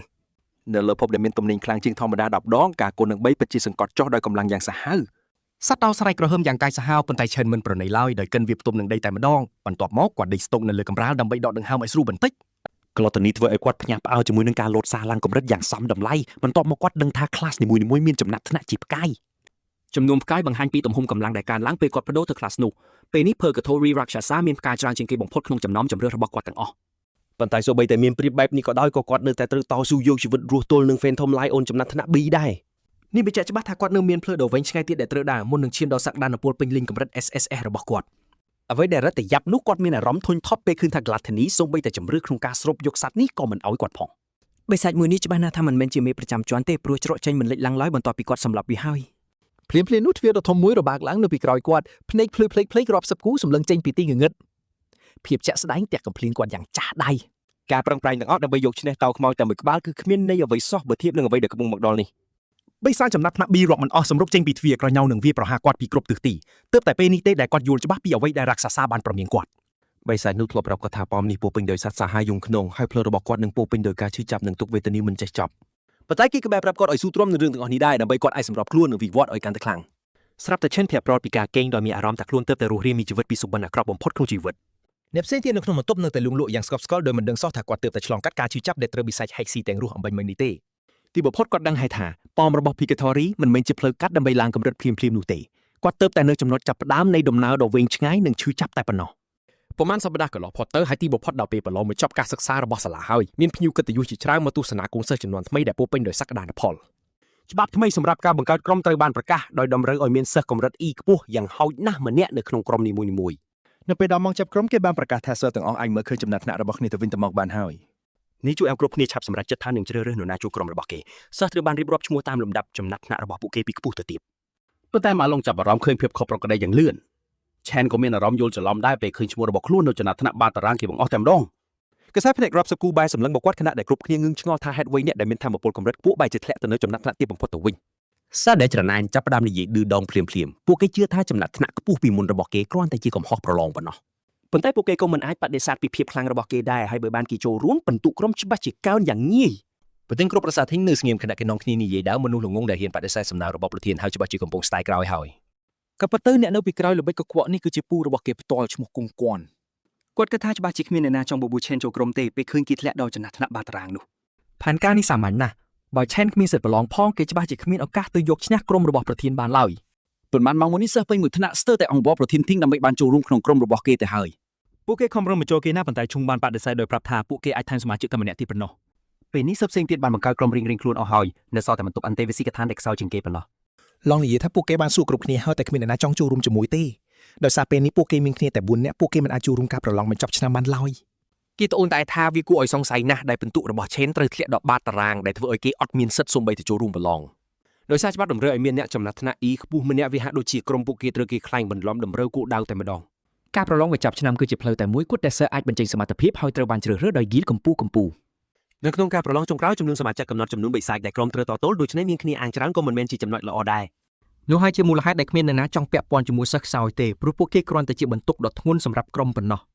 អ្វីដែលកាន់តែអាក្រក់សិស្សចំណាត់ថ្នាក់ទាបបំផុតទាំង3នាក់សុទ្ធតែមកពីបន្ទប់តែមួយដែលធ្វើឲ្យពួកគេត្រូវគេទាត់ចោលតែម្ដងមានសិស្សម្នាក់ស្រីហៅសួរហើយប្រាប់គេថាក្រុមពួកគេកំពុងខ្វះគ្នាតែម្នាក់គត់ មួយនោះព្យាយាមប្រើល្បិចផ្លូវចិត្តដោយប្រាប់ថាគេច្បាស់ជាមិនចង់ធ្លាក់ការប្រឡងបញ្ចប់ឆ្នាំដោយសារតែរួមក្រុមជាមួយមិត្តរួមបន្ទប់ដ៏ខ្សោយរបស់គេទេ ឈេននឹងខ្លួនថាបើនៅតែបែបនេះបន្តទៀតភាគរយខ្ពស់ណាស់ដែលពួកគេនឹងត្រូវគេទុកចោលហើយគ្មានឱកាសបានប្រកួតឡើយយ៉ាងណាក្តីមានបន្ទប់បានបដិសេធសំណើនេះហើយថានឹងមិនបោះបង់មិត្តរួមបន្ទប់ដាច់ខាតក្រុមនោះដើរចេញទាំងខឹងសម្បាតែគេនៅតែប្រមានពួកគេកុំឲ្យមើលស្លាអ្នកដទៃ ពេលពិនិត្យមើលបញ្ជីឈ្មោះសិស្សឡងបានប្រកាសថាស្ទើរតែគ្រប់គ្នាមានក្រុមរៀងខ្លួនអស់ទៅហើយ ពួកគេត្រូវការគ្នាតែម្នាក់ទៀតប៉ុណ្ណោះប៉ុន្តែគ្មានអ្នកណាម្នាក់ស្ម័គ្រចិត្តចូលរួមជាមួយពួកគេសោះឡើយ ឈេនសម្លឹងមើលនាយកហើយក៏ដឹងថាបុរសម្នាក់នេះមាននាមត្រកូលដូចគ្នាជាមួយប្រធានក្រុមប្រឹក្សាសិស្សដែរ គេចាប់អារម្មណ៍ល្បីកខ្វក់នេះឈិនឆ្ងល់ថាតើកងជួនពិតជាគិតថាគេជាការគម្រាមកំហែងធំដុំដល់ថ្នាក់នឹងមែនទេ ដល់មិនអស់សង្ឃឹមគេប្រកាសយ៉ាងដាច់អហង្ការថាគេច្បាស់ជានឹងចូលរួមការប្រកួតនេះហើយក៏បញ្ចេញថាមពលរន្ទះរបស់គេតែម្ដង ដោយសារអ្នកផ្សេងបង្ហាញការស្អប់ខ្ពើមចំហបែបនេះគេប្រាប់ខ្លួនឯងថាវាមិនចាំបាច់លាក់បាំងសមត្ថភាពទៀតទេ បញ្ចេញថាមពលពេញបន្ទុកគេបោះជំហានទៅមុខគណៈពួកមន្ត្រីរៀបចំកម្មវិធីភ្ញាក់ប្រើនឹងការបញ្ចេញកម្លាំងភ្លាមៗរបស់គេសូម្បីតែមិត្តរួមបន្ទប់ក៏ចាប់ផ្ដើមឆ្ងល់ថាតើមានរឿងអ្វីកើតឡើងដែរ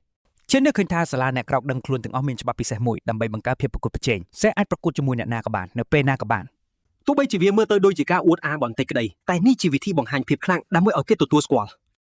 ក្នុងស្ថានភាពបែបនេះមនុស្សជាច្រើនប្រកាសជាបដិសេធមិនប្រុងវាយគ្នាតាំងពីដំបូងមកម្លេះ យ៉ាងណាមិញគេដឹងថាប្រធានក្រុមប្រឹក្សាសិស្សនឹងមិនចោះញោមទេឲ្យតែគេអាចវាយឈ្នះសក់តុងដៃនោះបានគ្រប់គ្នាច្បាស់ជាដណ្ដើមចង់រួមក្រុមជាមួយគេមិនខាន ក្មេងស្រីម្នាក់លេចមុខនៅមាត់ទ្វារហើយស្រែកហៅឈេនដោយសួរថាតើគេនៅត្រូវការសមាជិកក្រុមម្នាក់ទៀតទេនាងប្រាប់ទៀតថានាងក៏ចង់ចូលរួមការប្រឡងបញ្ចប់ឆ្នាំនេះដូចគ្នា អនុប្រធានបានបញ្ជាក់ថានាងទទួលបានចំណាត់ថ្នាក់ D តាំងពីអនុវិទ្យាល័យមកម្លេះដូច្នេះនាងនឹងមិនធ្វើឲ្យគេខកចិត្តឡើយមិត្តរួមបន្ទប់របស់គេភ្ញាក់ផ្អើលយ៉ាងខ្លាំងហើយឆ្ងល់ថាតើគេធ្វើដូចម្ដេចទើបអាចតាក់ទាញស្រីស្អាតបែបនេះមកចូលក្រុមបានឈុងនឹងទីងមើលទៅគៀងលែងយល់ថារឿងអីខណៈនាយកសាលាវិញស្ទើរតែឆ្លក់ទឹកស្លាប់ទៅហើយពួកសិស្សនាំគ្នាខ្សឹបសៀវហើយឆ្ងល់ថាហេតុអីបានជាសិស្សផ្លាស់ប្ដូរចង់ចូលរួមជាមួយក្រុមដែលមានចំណាត់ថ្នាក់អន់បំផុតក្នុងការប្រឡងនេះ គ្មាននរណាម្នាក់ដឹងច្បាស់ថានាងជានរណាទេប៉ុន្តែមានពាក្យចចាមអារ៉ាមថានាងមកពីអាណាចក្រ Sen Kingdom នាយកសាលាខឹងសម្បាយ៉ាងខ្លាំងហើយប្រាប់នាងថាសិស្សផ្លាស់ប្ដូរគឺគ្មានសិទ្ធិចូលរួមក្នុងការប្រឡងបញ្ចប់ឆ្នាំរបស់សាលាឡើយគាត់បន្តទៀតថាលីងមិនធ្លាប់ប្រឡងយកចំណាត់ថ្នាក់នៅទីនេះហើយក៏មិនបានបញ្ជាក់ពីកម្រិតរបស់នាងដែរដែលនេះគឺខុសនឹងច្បាប់ទាំងស្រុង នាយកធំក៏លេចមុខមកភ្លាមៗហើយនិយាយថាអ្វីដែលនាយកសាលានិយាយគឺត្រឹមត្រូវកងស៊ុយភ្ញាក់ព្រឺតពេលបានឃើញបុរសចំណាស់ម្នាក់នេះនាយកធំបន្តមកក៏សួរថាហេតុអ្វីបានជាលៀងចង់ចូលរួមការប្រឡងទាំងដែលនាងនឹងស្នាក់នៅសាលានេះតែរយៈពេលខ្លីប៉ុណ្ណោះ ឈេនស្រឡាញ់កាំងហើយឆ្ងល់ថាតើនាយកធំអាចប្រើវេទមន្តផ្លាស់ទីបានយ៉ាងម៉េចបើគាត់ជាអ្នកប្រយុទ្ធថ្នាក់ Warrior សោះនោះ បុរសចំណាស់បញ្យល់ថាវានឹងមិនយុត្តិធម៌សម្រាប់អ្នកដទៃទេបើនាងចូលរួមប្រឡងហើយនាងក៏យល់ព្រមលេងតាមសាច់រឿងនេះទៅ ឈិនចាប់ផ្ដើមបែកញើសប៉ុនក្រពោតពេលគេដឹងខ្លួនថាគេមើលចំណាត់ថ្នាក់នៃរបស់អ្នកទាំងពីរនេះមិនធ្លុះតទេសោះ ទីបំផុតនាយកសាលាក៏ប្រមូលភាពក្លាហានឡើងវិញដើម្បីគាំទ្រសម្ដីនាយកធំដោយនិយាយថាសាលារៀនមិនអាចដំណើរការដោយគ្មានច្បាប់ទម្លាប់នោះទេ នាយកសាលាក៏បដូរសម្លេងហើយបញ្យល់ថាគោលដៅរបស់សាលាគឺផ្ដល់កន្លែងរៀនសូត្រដល់អ្នកភ្នាក់ដឹងខ្លួនដើម្បីឲ្យពួកគេអាចសម្រេចរឿងអស្ចារ្យក្នុងជីវិតបាន ទោះបីការប្រឡងបញ្ចប់ឆ្នាំជាប្រពៃណីក៏ពិតមែនតែវាក៏ជាពេលវេលាដ៏សំខាន់បំផុតមួយក្នុងជីវិតសិស្សផងដែរ គាត់សួរថាតើសាលានឹងសងការខាត់បងយ៉ាងម៉េចបើសិស្សមិនអាចចូលរួមបានដោយសារតែការប្រូច្បាប់ភ្លាមៗបែបនេះអ្នកគ្រប់គ្រងចាប់ផ្ដើមបែកញើសខ្ទាស់ហើយគិតថាតើគាត់ត្រូវគេចាប់កុហកបានហើយឬយ៉ាងណាគាត់ចាប់ផ្ដើមសង្ស័យថាតើនាយកសាលាធ្វើរឿងទាំងនេះដើម្បីតែឆេនមែនទេដោយដឹងថាវាមិនសមនឹងចំណាយពេលអ្នកគ្រប់គ្រងក៏សម្រេចចិត្តដកខ្លួនវិញគាត់ប្រាប់ខ្លួនឯងថាដោយសារសិស្សខ្លាំងៗបានចងក្រុមរួចហើយពួកគេប្រកាសជាឈ្នះការប្រឡងនេះយ៉ាងងាយស្រួលមិនខានអ្នកគ្រប់គ្រងអនក្បាលសុំទោសនាយកសាលាហើយសារភាពថាពួកគេមើលរំលងថាប្រព័ន្ធនេះអាចរារាំងសិស្សមួយចំនួនមិនឲ្យមានឱកាសអភិវឌ្ឍខ្លួនបន្ទាប់មកគាត់ក៏ប្រកាសថាដើម្បីភាពយុត្តិធម៌សូម្បីតែក្រុមចំណាត់ថ្នាក់ទាបនិងក្រុមមានសមាជិកតិចជាង5នាក់ក៏អាចចូលរួមបានដែរមិត្តរួមបន្ទប់ទាំង4នាក់ទីបំផុតបានបង្កើតក្រុមឯអបអរដែលពួកគេអាចចូលរួមក្នុងការប្រឡងបញ្ចប់ឆ្នាំនេះបានអង្គុយនៅខាងក្រោយនាយកសាលាប្រាប់ទៅលីងថានាងមើលទៅហាក់ដូចជាចាប់អារម្មណ៍លើឆេនខ្លាំងពេកហើយនៅម្ខាងនៃការប្រឡងប្រធានក្រុមប្រឹក្សាសិស្សគឺជាអ្នកដឹកនាំក្រុមដែលមានកីឡាករខ្លាំងបំផុតនៅម្ខាងទៀតឆេនកំពុងដឹកនាំកីឡាករខ្សោយបំផុតទាំង3រឿងនេះធ្វើឲ្យបុរសចំណាស់ចង់ដឹងយ៉ាងខ្លាំងថាតើពួកគេនឹងជ្រើសរើសលអាងមួយណាហើយអាចរកពិន្ទុបានប៉ុន្មាននៅទីបញ្ចប់មន្ត្រីក៏ប្រកាសថាពេលនេះប្រធានក្រុមទាំងអស់អាចជ្រើសរើសលអាង3សាយដែលត្រូវចូលបានហើយ Tablet គាត់លោតសម្លេងធ្វើឲ្យគាត់ភ្ញាក់ប្រើព្រោះមានប្រធានក្រុមម្នាក់បានរើសរួចហើយអ្នកគ្រប់គ្នាគៀងហួសចិត្តពេលឃើញលអាងដែលឆេនបានជ្រើសរើសមិត្តរួមបន្ទប់គេក៏ភ័យសន្ស្លាវហើយប្រាប់ឲ្យគេប្រញាប់ដូរចិត្តដោយសួរថាតើគេដឹងទេថាគេទើបតែធ្វើអ្វីចុះ ប៉ុន្តែឆេននៅតែស្ងៀមស្ងាត់ខណៈគេបន្តសម្លឹងមើលទៅអេក្រង់នោះ អំឡុងពេលប្រឡងបញ្ចប់ឆ្នាំក្រុមសិស្សត្រូវចូលទៅក្នុងលអាង3សាយហើយរកពិន្ទុដោយការកម្ចាត់3សាយទាំងនោះ ការកម្ចាត់មេបិសាចនឹងបញ្ចប់គុកងងឹតបានលឿនផ្ដល់ពិន្ទុដាច់ដោយឡែកកម្រិតលំបាករបស់គុកងងឹតជាអ្នកកំណត់ថាពិន្ទុសរុបនឹងត្រូវគុណបន្ថែមប៉ុន្មាន គុកងងឹតកម្រិត F ផ្ដល់ពិន្ទុរហូតដល់75ពិន្ទុចំណែកគុកងងឹតកម្រិត E ផ្ដល់ពិន្ទុខ្ពស់បំផុតរហូតដល់100ពិន្ទុក្រុមដែលមានពិន្ទុខ្ពស់ជាងគេនឹងត្រូវជ្រើសរើសដោយ Imperial Guild ហើយកីឡាករកម្ពុជានឹងទទួលបានរង្វាន់1លានវ៉ននៅខាងក្នុងបន្ទប់ជ្រើសរើស សិស្សលោកនេះពិភាក្សាថាពិន្ទុខ្ពស់បំផុតក្នុងប្រវត្តិសាស្ត្រគឺ90ពិន្ទុដែលធ្វើបានដោយមេដឹកនាំបច្ចុប្បន្នរបស់ Imperial Guild សូម្បីតែបញ្ចប់គុកងងឹតកម្រិត E ក៏ទាមទារក្រុមមួយមានអ្នកប្រយុទ្ធកម្រិត D យ៉ាងហោចណាស់3នាក់ដែរឆ្នាំនេះក្រុមរបស់ Thing អាចនឹងបំបីកំណត់ត្រានោះបានអេក្រង់ក៏លោតសម្លេងឡើងប្រាប់អ្នកគ្រប់គ្នាថាមាននរណាម្នាក់បានជ្រើសរើសលាអង្គបិសាចរួចទៅហើយសិស្សម្នាក់ភ្ញាក់ផ្អើលយ៉ាងខ្លាំងពេលឃើញ Chen ជ្រើសរើសយកគុកងងឹតកម្រិត D មិនធ្លាប់មានអ្នកណាបញ្ចប់គុកងងឹតកម្រិត D ពីមុនមកទេហើយគ្រប់គ្នាសង្ស័យថាគេប្រហែលជាចុចច្រឡំហើយមើលទៅឡងសួរ Chen ថាតើគេទៅកិច្ចក្បាលមែនទេចំណែកឲ្យ Stack on ទេវ៉ាសិកឋានគឺសឹងតែឈួតទៅហើយពេលមើលអេក្រង់អាវ៉ែនតាព្យាយាមនិយាយលួងលោម Chen ប៉ុន្តែគេបានប្រាប់វិញថាគេពិតជាបានគិតយ៉ាងល្អិតល្អន់សម្រាប់ជំរើសមួយនេះប្រព័ន្ធក៏លត់សម្លេងម្ដងទៀតពេលដែលប្រធានក្រុមប្រឹក្សាសិស្សរើសយកលាអង្គកម្រិត D ដូចគ្នាមិត្តរួមក្រុមរបស់ Thing យល់ព្រមភ្លាមដែលធ្វើឲ្យពួកគេមានសិទ្ធិប្រឡងជាផ្លូវការថ្នាក់រៀនទាំងមូលផ្អើលជួយឆោនឹងការប្រកាសនេះទោះបីជាក្រុមរបស់ Thing ព្យាយាមធ្វើខ្លួនឲ្យធម្មតាក៏ដោយក្មេងស្រីសក់ទង់ដៃម្នាក់ចំអកឲ្យ Chen ថាចង់ធ្វើខ្លួនអស្ចារ្យដោយគិតថាគេគ្រាន់តែចង់បានការចាប់អារម្មណ៍ប៉ុណ្ណោះសិស្សក្បាលតំបែម្នាក់ថែមទៀតថាមិត្តរួមក្រុមដកសោយរបស់ Chen នឹងគ្មានថ្ងៃយល់ព្រមទេហើយក្រុមនេះនឹងត្រូវបែកបាក់មិនខានឡងសម្លឹងមើលមុខ Chen ហើយដឹងថាគេពិតជាមើងម៉ាត់គេឆ្ងល់ថាតើមិត្តគេក្លាហានបែបនេះតាំងពីពេលណាហើយផ្លាស់ប្ដូរអស់ប៉ុន្មានទៅហើយដោយកាត់ចិត្តរួចរាល់អាវ៉ែនតាក៏ចុចប៊ូតុងយល់ព្រមដោយសម្រេចចិត្តទុកចិត្តមិត្តគេយោក៏ចុចប៊ូតុងពណ៌បៃតងនោះដែរដោយមានអារម្មណ៍ថាគេគ្មានអ្វីត្រូវខាត់បងទៀតទេស្តេចអទេវ៉ាសិកឋានរៀងខឹងបន្តិចដែលអ្នកផ្សេងសម្រេចចិត្តមុនគេដូច្នេះហើយគេក៏ចុចប៊ូតុងនោះដូចគ្នាពេលនោះប្រព័ន្ធក៏ផ្ដល់សិទ្ធិផ្លូវការឲ្យក្រុមពួកគេចូលកាប់ប្រឡងនេះបានសម្លឹងមើលមិត្តរួមបន្ទប់ខ្លួន Chen សុំទោសហើយបញ្យល់ថាគេរើសគុកងងឹតនេះដើម្បីក្លាយជាអ្នកបានបន្ទុកកម្ពុជាគេដឹងថាកំពុងទិញពួកគេចូលក្តីសម័យរបស់គេហើយប៉ុន្តែគេធានាថាពួកគេនឹងឡើងទៅកម្ពុជាទាំងអស់គ្នាលាសម្ដីបែបនេះប្រធានសិស្សក៏ក្រោកឈរឡើងហើយប្រកាសថាចំណាត់ថ្នាក់កម្ពុជាជារបស់គេតែម្នាក់គត់ Chen ងាកក្រោយហើយប្រឈមមុខនឹងគេដោយផ្ទាល់ទិញមកចេញអូរ៉ាដ៏គួរឲ្យខ្លាចហើយនិយាយថាមានតែសិស្សដែលខ្លាំងបំផុតម្នាក់គត់នៅក្នុងសាលានេះឈរនៅខាងក្រោយលីងភ្ញាក់ផ្អើលយ៉ាងខ្លាំងព្រោះនេះជាលើកទី1ហើយដែលនាងឃើញធីងបញ្ចេញអារម្មណ៍ខ្លាំងបែបនេះការប្រគល់ប្រជែងរវាងអ្នកទាំងពីរពេលនេះបានបើកចំហជាសាធារណៈហើយនាយកសាលាមានមោទនភាពដែលសិស្សក្លាហានបែបនេះប៉ុន្តែលីងព្រួយបារម្ភដែល Chen រើសយកលាអង្គកម្រិត D ដែលសូម្បីតែអ្នកប្រយុទ្ធកម្រិត C ក៏មិនអាចតទល់ម្នាក់ឯងបាននោះទេទោះបីជាសិស្សម្នាក់អាចរកបាន150ពិន្ទុពីលាអង្គកម្រិត D ក៏ពិតមែនតែកម្រិតលំបាកគឺខ្ពស់ខ្លាំងពេកលើសពីនេះមិត្តរួមក្រុមរបស់គេក៏មិនស័ក្តិសមសម្រាប់រឿងនេះដូចគ្នានាយកសាលាបន្ថែមថាដោយសល់ពេលតែមួយខែទៀតវាមិនអាចទៅរួចទេដែលពួកគេអាចអភិវឌ្ឍខ្លួនបានទាន់ពេលទោះយ៉ាងណាគាត់នៅតែសង្ឃឹមរឿងល្អពីសប្តាហ៍ក្រោយមកនៅទីលានវឹកហាត់គ្រប់គ្នាដេកហត់ស្ទើរដាច់ខ្យល់លើដីឡងសួរថាហេតុអ្វីពួកគេត្រូវវឹកហាត់រាងកាយពេលសិស្សផ្សេងទៀតប្រើម៉ាស៊ីនខ្លែងធ្វើជេនបង្ខំពួកគេឲ្យហាត់គ្រប់ក្បាច់ឡើងទន់ខ្លួនធ្វើឲ្យពួកគេធុញធាប់យ៉ាងខ្លាំងឈេនបញ្យល់ថាការវឹកហាត់ខ្លែងធ្វើនោះការពិតជួយវៃមិនបានសោះឡើយពេលចូលក្នុងរោងបិសាចលើកដំបូងខួរក្បាលនឹងគិតតែវៃលេងចេញមានតែសភាពកិតទេដែលអាចជួយសង្គ្រោះជីវិតបានការវឹកហាត់រាងកាយគឺដើម្បីបង្កើនកម្លាំងឲ្យពួកគេអាចផ្លាស់ទីលឿននិងប្រតិកម្មកាន់តែរហ័សការហាត់ល្អបំផុតគឺចូលក្នុងគុកងងឹតពិតប្រាកដយកបទពិសោធន៍តែសិស្សធម្មតាបានត្រឹមយល់សពមានតែពួកកំពូលទេទើបទទួលបានឱកាសនោះលើពីនេះពួកកំពូលធ្វើគ្រប់យ៉ាងដើម្បីរៀបរៀងអ្នកធម្មតាកុំឲ្យតាមទាន់ដែលធ្វើឲ្យពួកគេនៅកំពូលជានិច្ចពួកគេមានធនធានគ្រប់គ្រាន់ដែលមនុស្សធម្មតាប្រឹងមួយជីវិតទៅប្របានស្ដេចក្នុងអន្តេវាសិកដ្ឋានសួរថាចង់មនុស្សធម្មតាត្រូវធ្វើយ៉ាងណាទៅពេលជួបរឿងបែបនេះឈានទម្រាបផែនការដោយប្រាប់ថាបើពួកគេអាចចូលក្នុង Imperial Guild បានពួកគេនឹងអាចផ្លាស់ប្ដូរប្រព័ន្ធនេះទាំងមូលការប្រឡងបញ្ចប់សិក្សាគឺជាឱកាសតែមួយគត់របស់ពួកគេដើម្បីវាស់ដាច់ពួកកំពូលដោយមានក្តីស្រមៃនេះជំរុញ Chen ស្បត់ថានឹងធ្វើគ្រប់យ៉ាងដើម្បីរក្សាសន្យាហើយធានាថាពួកគេនឹងឈ្នះនៅសល់ពេលត្រឹមកន្លះខែទៀតដល់ថ្ងៃប្រឡងកំឡោះរបស់យើងប្រឹងហាត់ក្នុងប៉ុមអវកាសជារៀងរាល់យប់ការយកឈ្នះតោកំណាច Phantom Lion មិនមានងាយឡើយតែគាត់មិនព្រមចុះចាញ់ទោះត្រូវវាវាយធ្ងន់ធ្ងរប៉ុណ្ណាក៏ដោយ5ថ្ងៃមុនប្រឡងមិត្តរួមបន្ទប់ប្រឹងហាត់អស់ពីសមត្ថភាពតែកំឡោះយើងគឺស្ថិតនៅកម្រិតដាច់ស្រឡះតែម្ដងការហាត់យ៉ាងសាហាវនេះធ្វើឲ្យលំហាត់ធ្ងន់ធ្ងរខ្លាចជាគ្រាន់តែកម្ដៅសាច់ដុំសល់ត្រឹម2ថ្ងៃគូប្រជែងគាត់ក៏មិនខ្ជិលដែរតែ Chen ខ្លាំងឡើងកាន់តែលឿនពេលនេះគាត់អាចវាយតោមួយហ្វូងក្រោមកម្លាំងទំនាញធ្ងន់ដ៏ជឿជាក់ឈាមហូរពេញមុខគាត់មើលទៅត្រៀមខ្លួនរួចរាល់សម្រាប់ជាជំនះបំផុត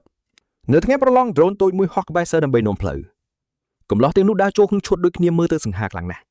ពេលសិស្សទាំងអស់ពាក់ខ្សែដៃរួចរាល់ការប្រឡងក៏ចាប់ផ្ដើមជាផ្លូវការនៅក្រៅទីលាននាយកសាលាបានស្វាគមន៍កងលីនយ៉ាងកក់ក្ដៅបុរសដោះស្រស់សង្ហាម្នាក់នេះជាឪពុកប្រធានធីងនិងជាសហស្ថាបនិក Imperial Guild សិស្សនាំគ្នាសម្លឹងមើលសហស្ថាបនិក Imperial Guild មិនដាក់ភ្នែកដូចជាគាត់ជាសត្វកម្រក្នុងសួនសត្វអញ្ចឹងពួកគេកាន់តែឆ្ងល់ខ្លាំងពេលឃើញនាយកនិងសហស្ថាបនិកចេញទៅទទួលឡានលីម៉ូស៊ីនពណ៌សដ៏ទំនើបមួយបុរសសក់ក្រហមឈ្មោះខា Countess ដើរចេញពីឡានយ៉ាងស្ងៀមស្ងាត់សិស្សផ្អើលឈូឆរព្រោះគ្រប់គ្នាស្គាល់គាត់ថាជាអនុប្រធានសម្ព័ន្ធ Guild ពិភពលោកមនុស្សសំខាន់កម្រិតគាត់ជាធម្មតាមិនដែលជន់កន្លែងបែបនេះឡើយក្នុងបន្ទប់ VIP នាយកប្រាប់ភ្ញៀវពិសេសថាមាន23ក្រុមជ្រើសប្រកួតក្នុងសម្បុកបិសាចកម្រិត F ក្រុមមួយចំនួនយកកម្រិត E ហើយមានតែ2ក្រុមប៉ុណ្ណោះហ៊ានយកកម្រិត D លេខាសម្ព័ន្ធឈ្មោះ Secret មានភាពភ្ញាក់ផ្អើលខ្លាំងដែលសិស្សហ៊ានសម្រេចចិត្តប្រថុយប្រឋានបែបនេះជាធម្មតាសូម្បីតែក្រុមកម្រិត D ក៏ត្រូវត្រៀមខ្លួនឲ្យច្បាស់មុនចូលដែរនាងសួរថាតើសាលាពិតជាខ្វល់ពីសមត្ថភាពសិស្សដែរឬទេឮបែបនេះនាយកក៏បញ្យល់យ៉ាងស្ងប់ស្ងាត់ថាសិស្សយល់ច្បាស់អំពីរឿងដែលពួកគេជ្រើសរើសនេះគាត់បញ្ជាក់ច្បាស់ថាអ្នកភ្ញាក់រលឹកដែលអត់បទពិសោធន៍ប្រយុទ្ធច្រើនតែពិបាកទប់ទល់នឹងបិសាចកម្រិត F ទៅហើយ តែគ្រោះថ្នាក់ពិតប្រាកដគឺមេបិសាចប្រចាំសម្បុកនោះដែលខ្លាំងជាងបិសាចធម្មតាឆ្ងាយណាស់ ក្រុមជាច្រើនបានបរាជ័យព្រោះតែវាយមេមិនឈ្នះយ៉ាងណាមិញស្ថានភាពគឺខុសគ្នាស្រឡះក្នុងសម្បុកកម្រិត E សូម្បីតែបិសាចធម្មតានៅទីនោះក៏ខ្លាំងស្មើមេបិសាចកម្រិត F ដែរនេះជាមេរៀនជូរចត់ដែលសិស្សតែងតែជួបព្រ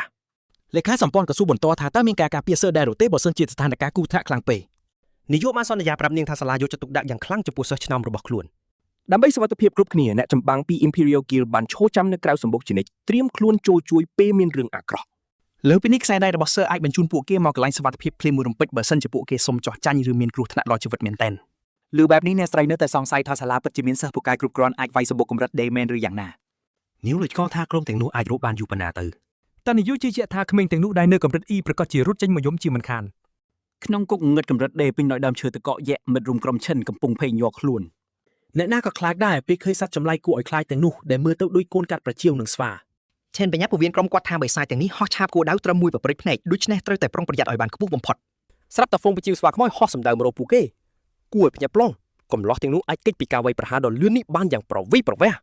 ខណៈពួកគេកំពុងអោដៃគេឈុតពីសត្វកម្រិត D រឿងដូចឈូលីលីមួយទៀតក៏បានតាក់ទាញភ្នែកពួកគេ កំឡោះរបស់យើងឈូយ៉ាងស្ងប់ស្ងាត់កាន់ដាវរន្ទះក្នុងដៃជុំវិញពោពេញដោយសាកសពបិសាចនៅក្រោមជើង គេប្រាប់ក្រុមឲ្យខំការពារខ្លួនឯងសិនព្រោះពួកគេមិនទាន់ខ្លាំងគ្រប់គ្រាន់ទេរួចទុកកិច្ចការដែលនៅសល់ឲ្យគេជាអ្នកចាត់ការ ភ្លាមៗនោះសត្វស្វាបជាវខ្មោចមួយទៀតលោតមករកពួកគេយ៉ាងលឿនប៉ុន្តែពួកគេអាចគេចខ្លួនទាន់ពេលវេលាដោយលំបាក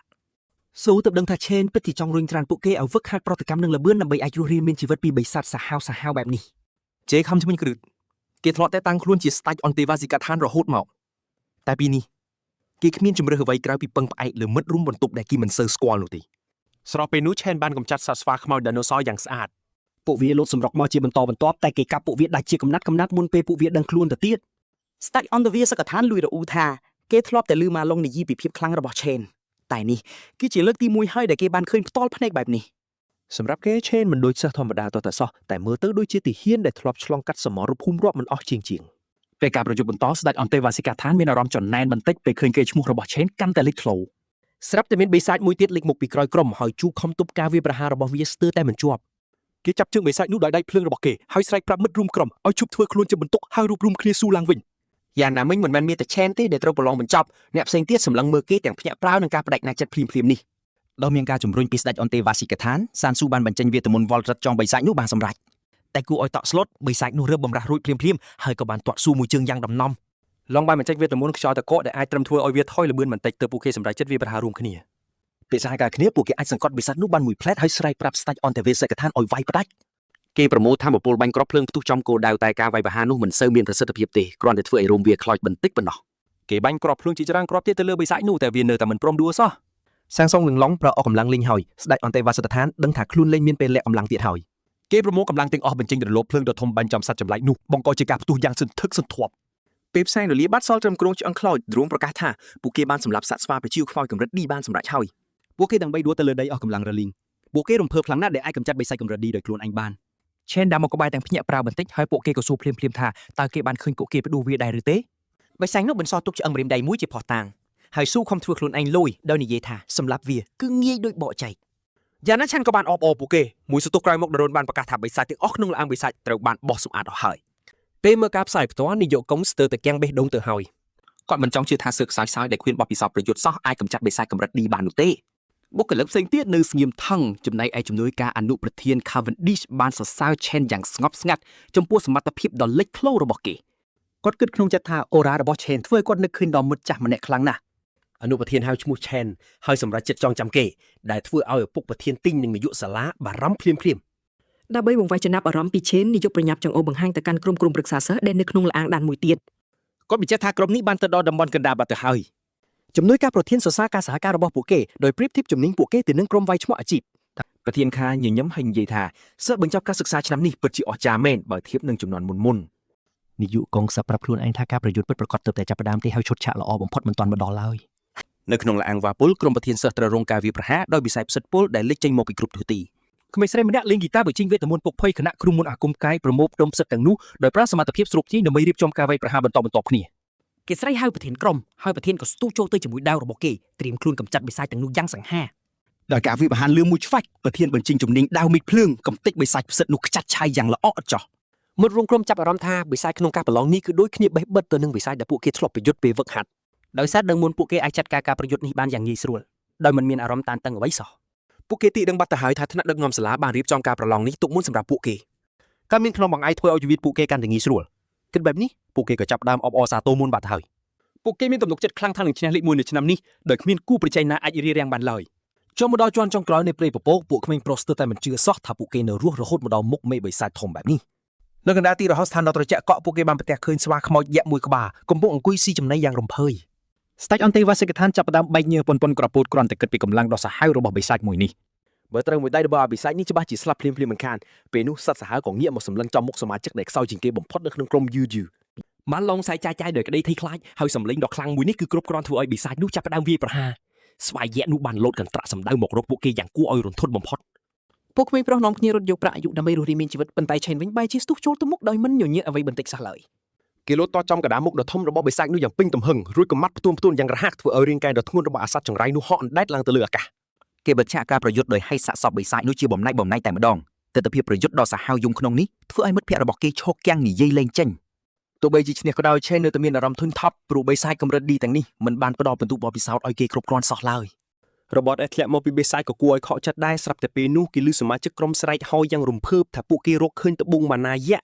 ការពិតទៅអាស្វាយក្សនោះបានលាក់ត្បូងដ៏ភ្លឺចែងចាំងទាំងនេះនៅខាងក្នុងប្រហោងគូលឈើសោះ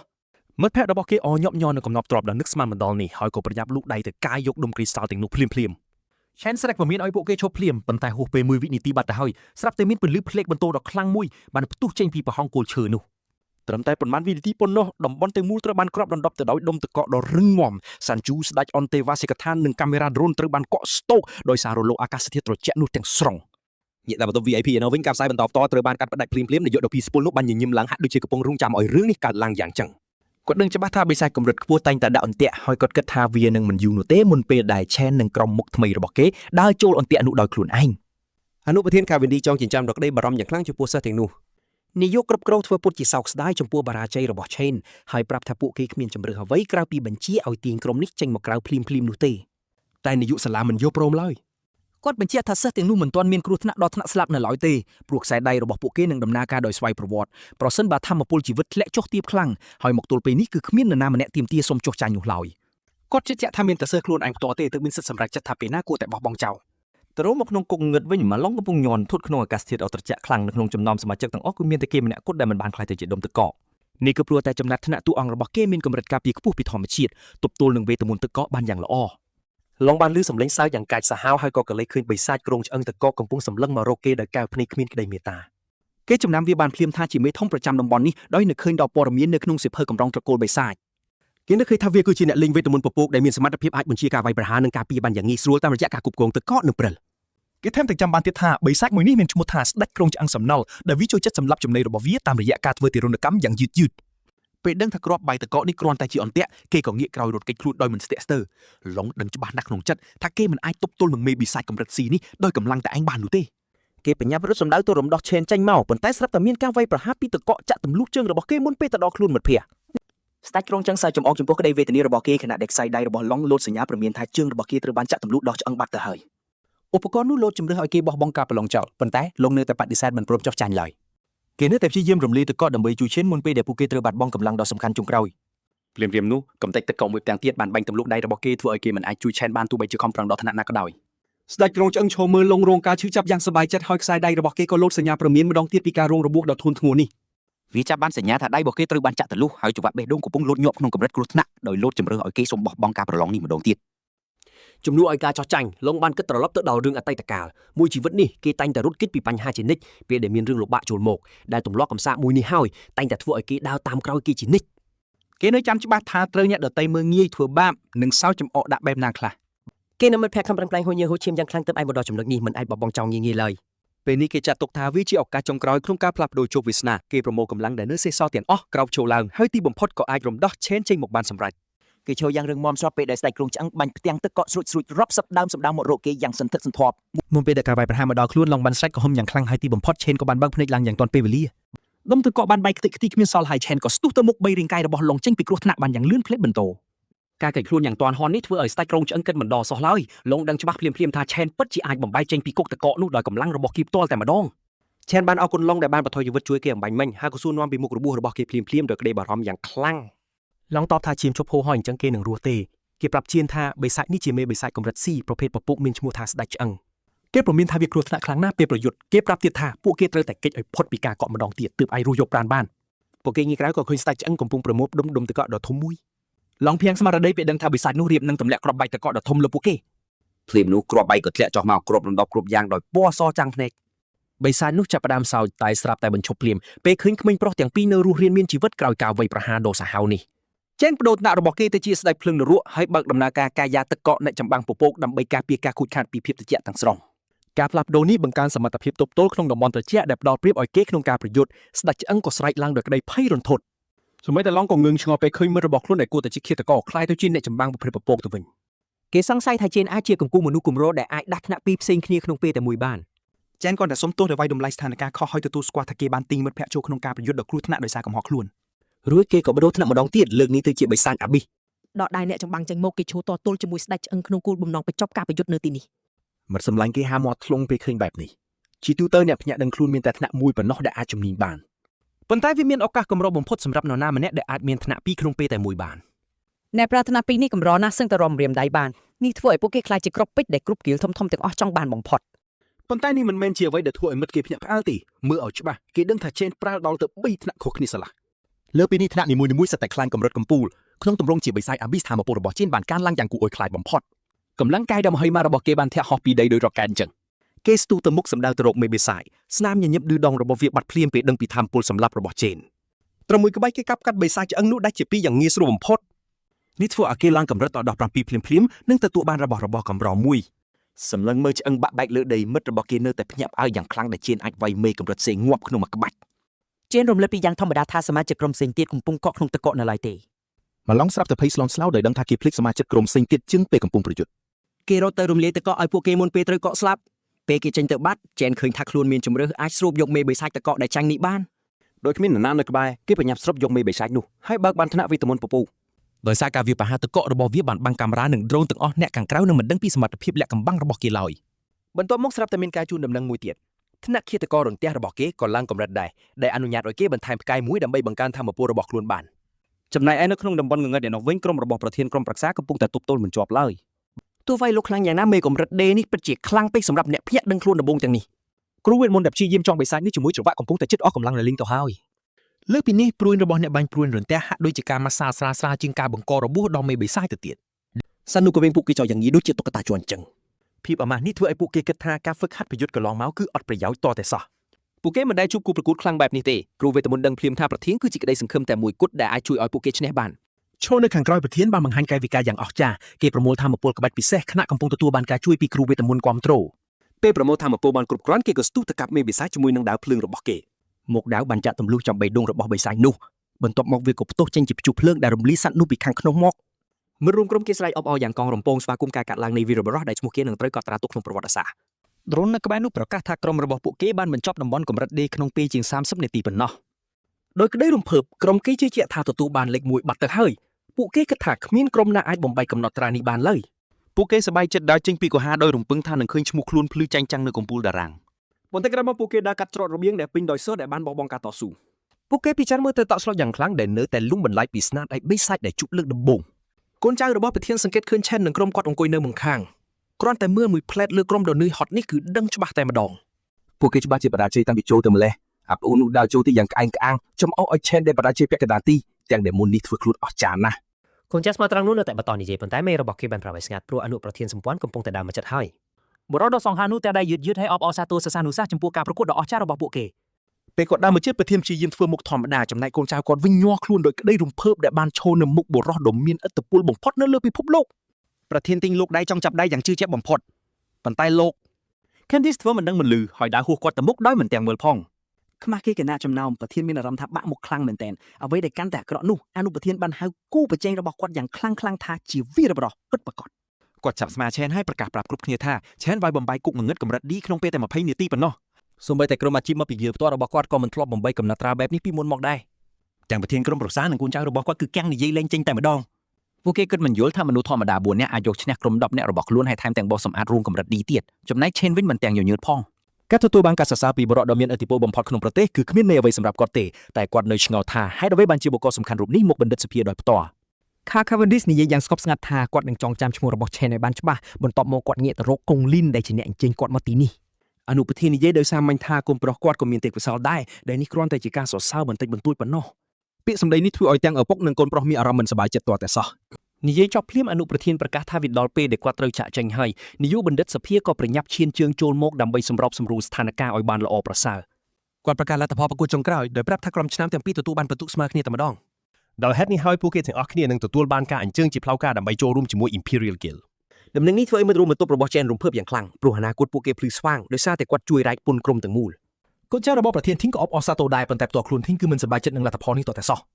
បន្ទាប់មកនាយកបន្ថែមថាប្រធានក្រុមនឹងទទួលបានតួនាទីគ្រប់គ្រងនៅក្នុង Guild សម្រាប់ការដឹកនាំរបស់ពួកគេហើយប្រាក់រង្វាន់ចំនួន$1 លាននឹងត្រូវបែងចែកស្មើគ្នា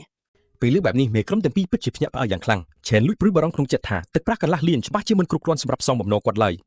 គាត់ទៅរកវិធីផ្សេងទៀតដើម្បីរកលុយឲ្យគ្រប់និងរក្សាការសន្យារបស់ខ្លួនជាមួយ Methyl Exchange Guild ប៉ុន្តែក្តីបារម្ភនោះប្រហែលជាលេងសំខាន់ទៀតហើយព្រោះប្រធានទីងបដិសេធមិនព្រមទទួលយកលទ្ធផលស្មើជាដាច់ខាតគាត់ប្រកាសយ៉ាងក្លាហានថាការវាយគ្នាមួយទល់នឹងមួយនឹងកំណត់អ្នកឈ្នះពិតប្រាកដព្រោះជើងឯកគឺមានតែមួយគត់ ការតាំងចិត្តដ៏តឹងរឹងភ្លាមៗនេះពិតជាគួរឲ្យភ្ញាក់ផ្អើលខ្លាំងដែលធ្វើឲ្យនាយកនិងសូម្បីតែអនុប្រធានចាប់អារម្មណ៍យ៉ាងខ្លាំងដោយក្តីព្រួយបារម្ភចំពោះសកម្មភាពដ៏ប្រថុយប្រថានរបស់ក្មួយប្រុសនាយកប្រញាប់ព្យាយាមនិយាយបញ្ចុះបញ្ចូលឲ្យគេទទួលយកលទ្ធផលស្មើ